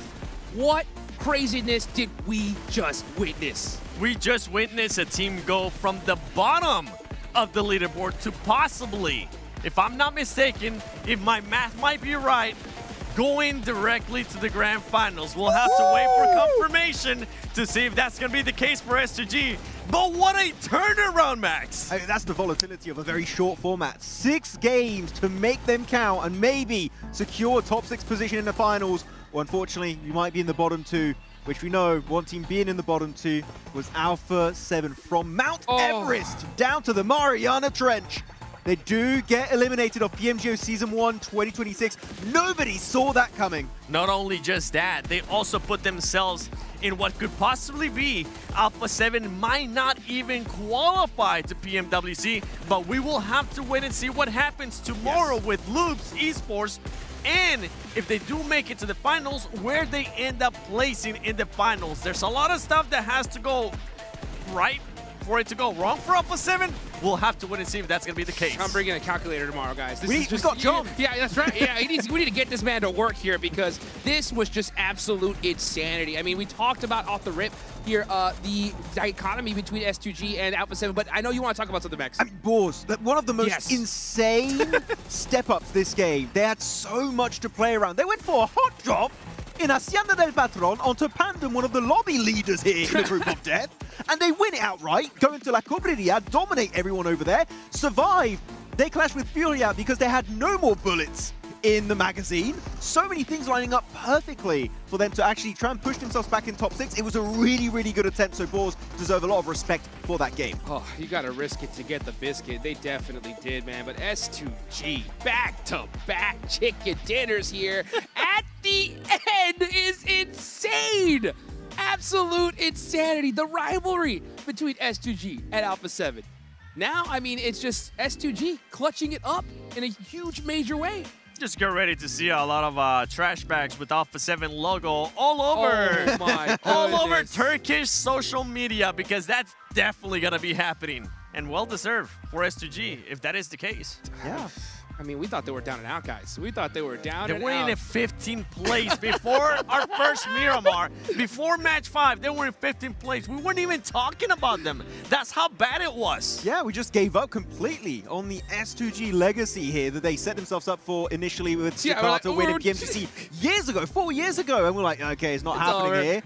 But then they literally their first Miramar was a lot more impressive, and the step up, especially I think the team synergy, their defense against Horror, then the push onto Furia to the east. If we see this S2G in the finals, they could be looking to take home that trophy. Oh my goodness, guys. I mean, What a way to end the group of death. I mean, straight up shocking news here, guys. I mean, this is going to just have ripple effects, right? For so many different events. I can't believe it here. But you know what? We saw some crazy stuff here. You know, what other teams are you happy about watching here in this last game, Max? Al-Ula a little bit. They got a good fight onto Alpha 7, and we didn't see really much from this team, and actually them taking down Alpha 7 secures their own position outside of the bottom two, so hopefully that's going to give them a bit more confidence heading into the survival stage that they can do something and be in the top 4. A bit harsh. I was a bit harsh on them. Not Al-Ula. The team I'm going to talk about right now. Okay. 4 Thrives. I was super harsh okay. on 4 Thrives at the beginning of the day because they just weren't putting the performances that I expected out of them. And then in this case, in this last game, they put themselves into contention to possibly even try to qualify directly to Grand Finals. So it's actually good to see. And this is something I want to point out from 4 Thrives. It's good to see them being able to snap themselves out of whatever is going on with their mental, because this is something that we've been seeing through this team over and over again. If Rando doesn't go right at the beginning of the day, it's just a full spiral down, and I'm glad that we see a spark of a light there at the end of the tunnel for 4 Thrives. Exactly. I mean, I don't think this was a great game from 4 Thrives, but the fact that they committed to a play compared to their hesitance we saw in the first 5 matches of today is good to not see that happening in the last game. So I am more hopeful with the survival stage, of course, but survival stage is still going to be incredibly stacked with the best teams of some of the best teams of Group A and B joining the fray. So it's still not going to be easy for the Pakistani squad to make it to the finals. Top 4. Top 4. Yeah, that's right. It's always a good sign to see, you know, a team like that be able to pull something out with so much pressure on them as well, right? So it is definitely pretty inspiring for them. You know, they still got a lot of work to do, but it's a good sign. It's a good sign nonetheless, right? One other team, though, we definitely got to talk about here, guys. We got to talk about Aura, right? Aura popped off here in this tournament so far. Straight consistency, and I think for all their viewers and supporters, I think they're pretty happy here after this one. I was having flashbacks of PMSL CSA for a minute. I was like, oh, they've won so many games around these mountainsides of La Cobreria, and you know what? They've delivered once again. Sure, they don't get the chicken dinner, but they're just so consistent on these particular circles with that area. So looking at them, I just hope we see that continue into the finals, because right now it's so good to see Nepal back and doing this well. Whew, yeah, Nepal is back on the map. Chicken dinner? They didn't even need it. They're already so far ahead in the leaderboard. They're like, maybe win the Grand Finals. You know what? Let's let SCG in and have some fun with us. But I'm with you. I'm actually really happy with the way that we saw Aura perform here in this global event, in this day, in this 6 matches, because this team had a lot of question marks in my head of how they were going to be able to bounce back, of just the heartbreaking finale that they had to their 2025 esports year. And this is a great start to a 2026. You know what? I have a little bit of a conversation for all of us here on Desk. Sure, go ahead. Do we think we have the PMGO Season 1 champions in our top 6 currently that just qualified? Yes. Yeah? Yeah. You think so? Yeah. Oh, okay, interesting. I don't think so. Really? I don't think so just yet. I'll have to see what's happening with Group B, but I do not think I've seen championship caliber gameplay from our top 6 just yet. What team was it, the one you predicted? I don't want to talk about it. No. Come on. It's on your Instagram. Follow him on Instagram. What is it? Which team are you talking about? I don't know. No idea. Okay. No. All right. Man, Group B's ridiculous, guys. Yeah, settle down, guys, right? I'm trying to think, man. I don't even know what I'm more excited for tomorrow, right? Am I more excited to see just how crazy Rondo's going to be? Am I excited to see what Loops is going to do tomorrow? I mean, what are you really looking forward to? I mean, especially Loops, right? That's going to be one of the main core storylines for tomorrow, because you said it earlier, right, Seven, that this is not just this finals event that's at play. It's also PMWC. And if you really look at the entire scope of 2026, this could hinder their chance of qualifying for PMGC 2026. We might not have the reigning champions at the end of the year at PMGC. Oh, man, let's take a look here at S2G pulling out that second chicken dinner. It's not even that crazy stats. It's just in the They were just though. playing it safe. They were just playing to get the win, and he ended up working out. But was it enough? That's the problem too. Yes, they got the win, but was 4 eliminations enough to get them to the top 6? I have a theory as to why they didn't go full aggro mode. There were so many teams leapfrogging each other around the top 6. I think they lost count. They're like, how many do we need? Yeah. Because it was like, Goat, then it was good side of Balls going up there. Yep. Then Fury trying to catch up. Ida getting pushed down. They're like, How? I don't know. So just try and get as many points as possible. I'm sure that was their attempt in that Miramar match. They didn't want to try to cross any roads. They saw what happened to Alpha 7. They're like, you know what? We don't even want to have to worry about looking left and right. We'll just stay here. Oh, that's probably the biggest takeaway from this tournament, right? Always look both ways before you cross the road here. Lost being able to clutch it up here with the MVP, 3 eliminations, 417 damage as well. I mean, you saw the look on their faces, right? S2G just so stoked here towards the end. And all these players are starting to get out. We saw some hugs among them, but man, dude, just seeing that devastation on Alpha 7's face was wild. But look at this top 4 players here for match 6. Boars, right? Look at that. 7 eliminations. I didn't know way to Robs, finish. I didn't know Robs was from Nepal. What's that? The fact they went for the hot drop, I love a team willing to commit to an early fight to make sure they can qualify in any kind of format, especially here to be top 6. So they were so desperate for those points. They fully sent it onto Pandem, into Hacienda de Patron. I feel like we have so many teams, right, that regret not going for the early fights. They did not want to regret it. This might be it. This is it. There you go. Oh. Ooh. Oh my gosh, I got faked out. I got faked out. This is match ranking. This is match ranking. Okay. I was like, what are we screaming about? Sorry. We're not there yet. Hora, 21 points on the board, just solidifying their dominance here for Group A. S2G with the chicken dinner, not even in first place, 14 points. That's going to be good enough, though. And you know what? Like we talked about it earlier, right? It's good to see 4 thrives as well. Put something on the board here towards the end. I just hope they try and build a bit more confidence off the back of that last game, right? Whatever situation you have coming your way, just commit to it as a full squad. Even if it's a bad play, it's better to commit to a bad play as a team than going for good options but trying to spread around the map and doing too many things at once. I feel like this is a really good lesson being taught from them. Though, looking onto the second page of our rankings, Ida, the 0 point, pushing them out of the top 6. I thought they were locked in, but apparently not. Once we saw them get pushed out, I think all of us just looked at each other and be like, there might be a chance that just more than one team pushes up to the top 6. And that's what I'm excited for. I want to see which top 6 are going to be going to the grand finals. We definitely know who's going to be going home. Survey says... S2G makes it in 4th place. Aurora, Furia, Pandem, E-Arena, and Hora are going to be going to the grand finals directly. It's a 1 point difference between Furia and Bo had one of the biggest games, I think, in their career. They were going absolutely mental from the hot drop until the fight in Hacienda del Patron. And unfortunately, things just did not work out in the end. Furia overtake them by 1 singular point. 1 point. Are you kidding me? I mean, Boars, they executed that as good as you possibly can, right? They got that early on eliminations there. They had the MVP of the match in this last match, but it just wasn't enough. This is what we talk about, folks. This is why we get so critical on teams. As we look to that second page, and there is one name that shouldn't be there, guys. There's just no way. There's just no way. I can't believe it. It could be there. It just shouldn't be in the position that they're currently in. In the bottom 2, they're going to go back to the hotel, start packing, and head home because your reigning PMGC champions have been eliminated from PMGO Season 1. We had a discussion earlier, Hotchuk, just for the memes, and I was a bit mean about it. We Yeah. said, like, if you're going to be in bottom 2, you're going to be a no-name team.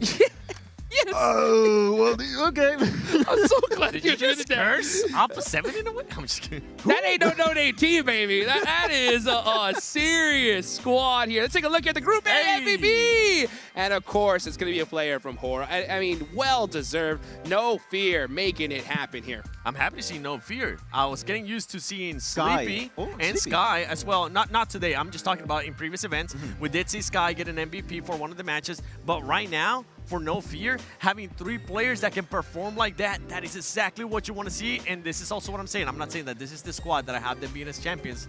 But this is why I do have somebody from Group A becoming a champion. I'm sure No Fear is our MVP, but I feel like we do have to highlight that it clearly is a team-wide effort from the entire team. I think especially Sleepy, you said Sleepy, usually we do see the guy doing so well for himself, but yeah, team-wide effort for the entirety of Hora from Nepal looking good, as we have our top 6 squad that will be representing Group A in our PMGO Season 1 Grand Finals. There you have it, folks. Those are your 6 teams right there. We saw No Fear as the MVP. All these squads are going to have No Fear of Alpha 7 going for the rest of this tournament. That's the one I get here, guys. It's unbelievable. If you this is your first time watching PUBG Mobile Esports, right? This is one of those tournaments where you just gotta tell people, you know what? You gotta check out the rest of this one because this thing has had twists and turns that none of us expected. Yeah, this is absolute cinema right now happening in Yeah. PMGO Season 1. I'm enjoying the content as we look at the future, looking at tomorrow. Our 16 participating teams of Group B, and one team that we already said many times because Alpha 7 are fully out, Loops. They have so much to play for in tomorrow's 6 games. Unreal. Unreal. I mean, the chances of being able to knock Alpha 7 out of the Esports World Cup is Crazy. unbelievable. 7.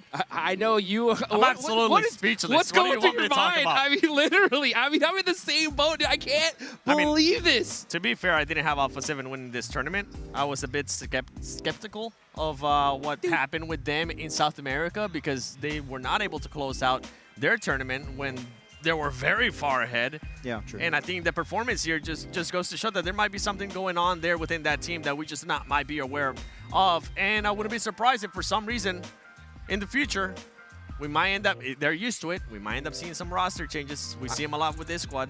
I know the answer, guys. Mafioso ain't here. All right? What can I say? Mafioso's in the building, they make it. He was the lucky trinket. He was that's what he did. You know what I'm saying? He was there when they end up winning the whole thing. And then now I don't see him, and I'm like, hey, where's Mafioso at? Boom, they don't make it. I could put the whole house on these guys making it to survival stage, right? McGrellian and Squash are like, we're ready to get hired again. If you want us, we're free. Unreal, guys. Well, of course, we got to give a big shout out to the Infinix GT50 Pro with that real liquid cooling system. You can see it. It is absolutely sick. And of course, with that, you're going to get that beautiful 120 FPS that you need at this point to play that high level of PUBG Mobile Esports, guys. Oh, wow. What a crazy, unbelievable day. I mean, what else to say, guys? It's wild. I said that like so many times, and I just can't stop thinking it. No, I cannot believe what just happened in the last 30 minutes. That one of the craziest turn of events. We're not going to have our PMGC champions making it through, and S2G, one of the craziest comebacks here. Able to not just make it in right in top 6, but making it even over the team of Aurora, which I did not see coming at any point in time in these last 2 games. It's like... I'm excited to see what's going to happen tomorrow. Tomorrow is going to be so exciting. We knew that this was going to happen. We knew that we were going to get surprises. Nobody, and I mean nobody, if we would have had a bracket to see which teams were going to get eliminated, nobody would have picked the reigning champions of PMGC. Nobody. Nobody. I don't know what else to say, guys. Everyone right here lost their prediction big game, by the way. Everyone was wrong. Everybody was wrong here. Oh, my goodness, man. Wow, what a tournament, guys. Make sure you got your calendars marked. Tell everybody here. Group B is going to be something to watch for sure. This was it here for day number 1. People are just walking around shaking their heads. Everybody. What are they looking at me? Down. Oh, my gosh, guys. Wow. Well, I hope you guys enjoyed the show. We definitely did. Again, for the last time, thank you to Infinix. Watch the Esports World Cup going around the corner. Mark your calendars. We'll be back tomorrow for some more PUBG Mobile action.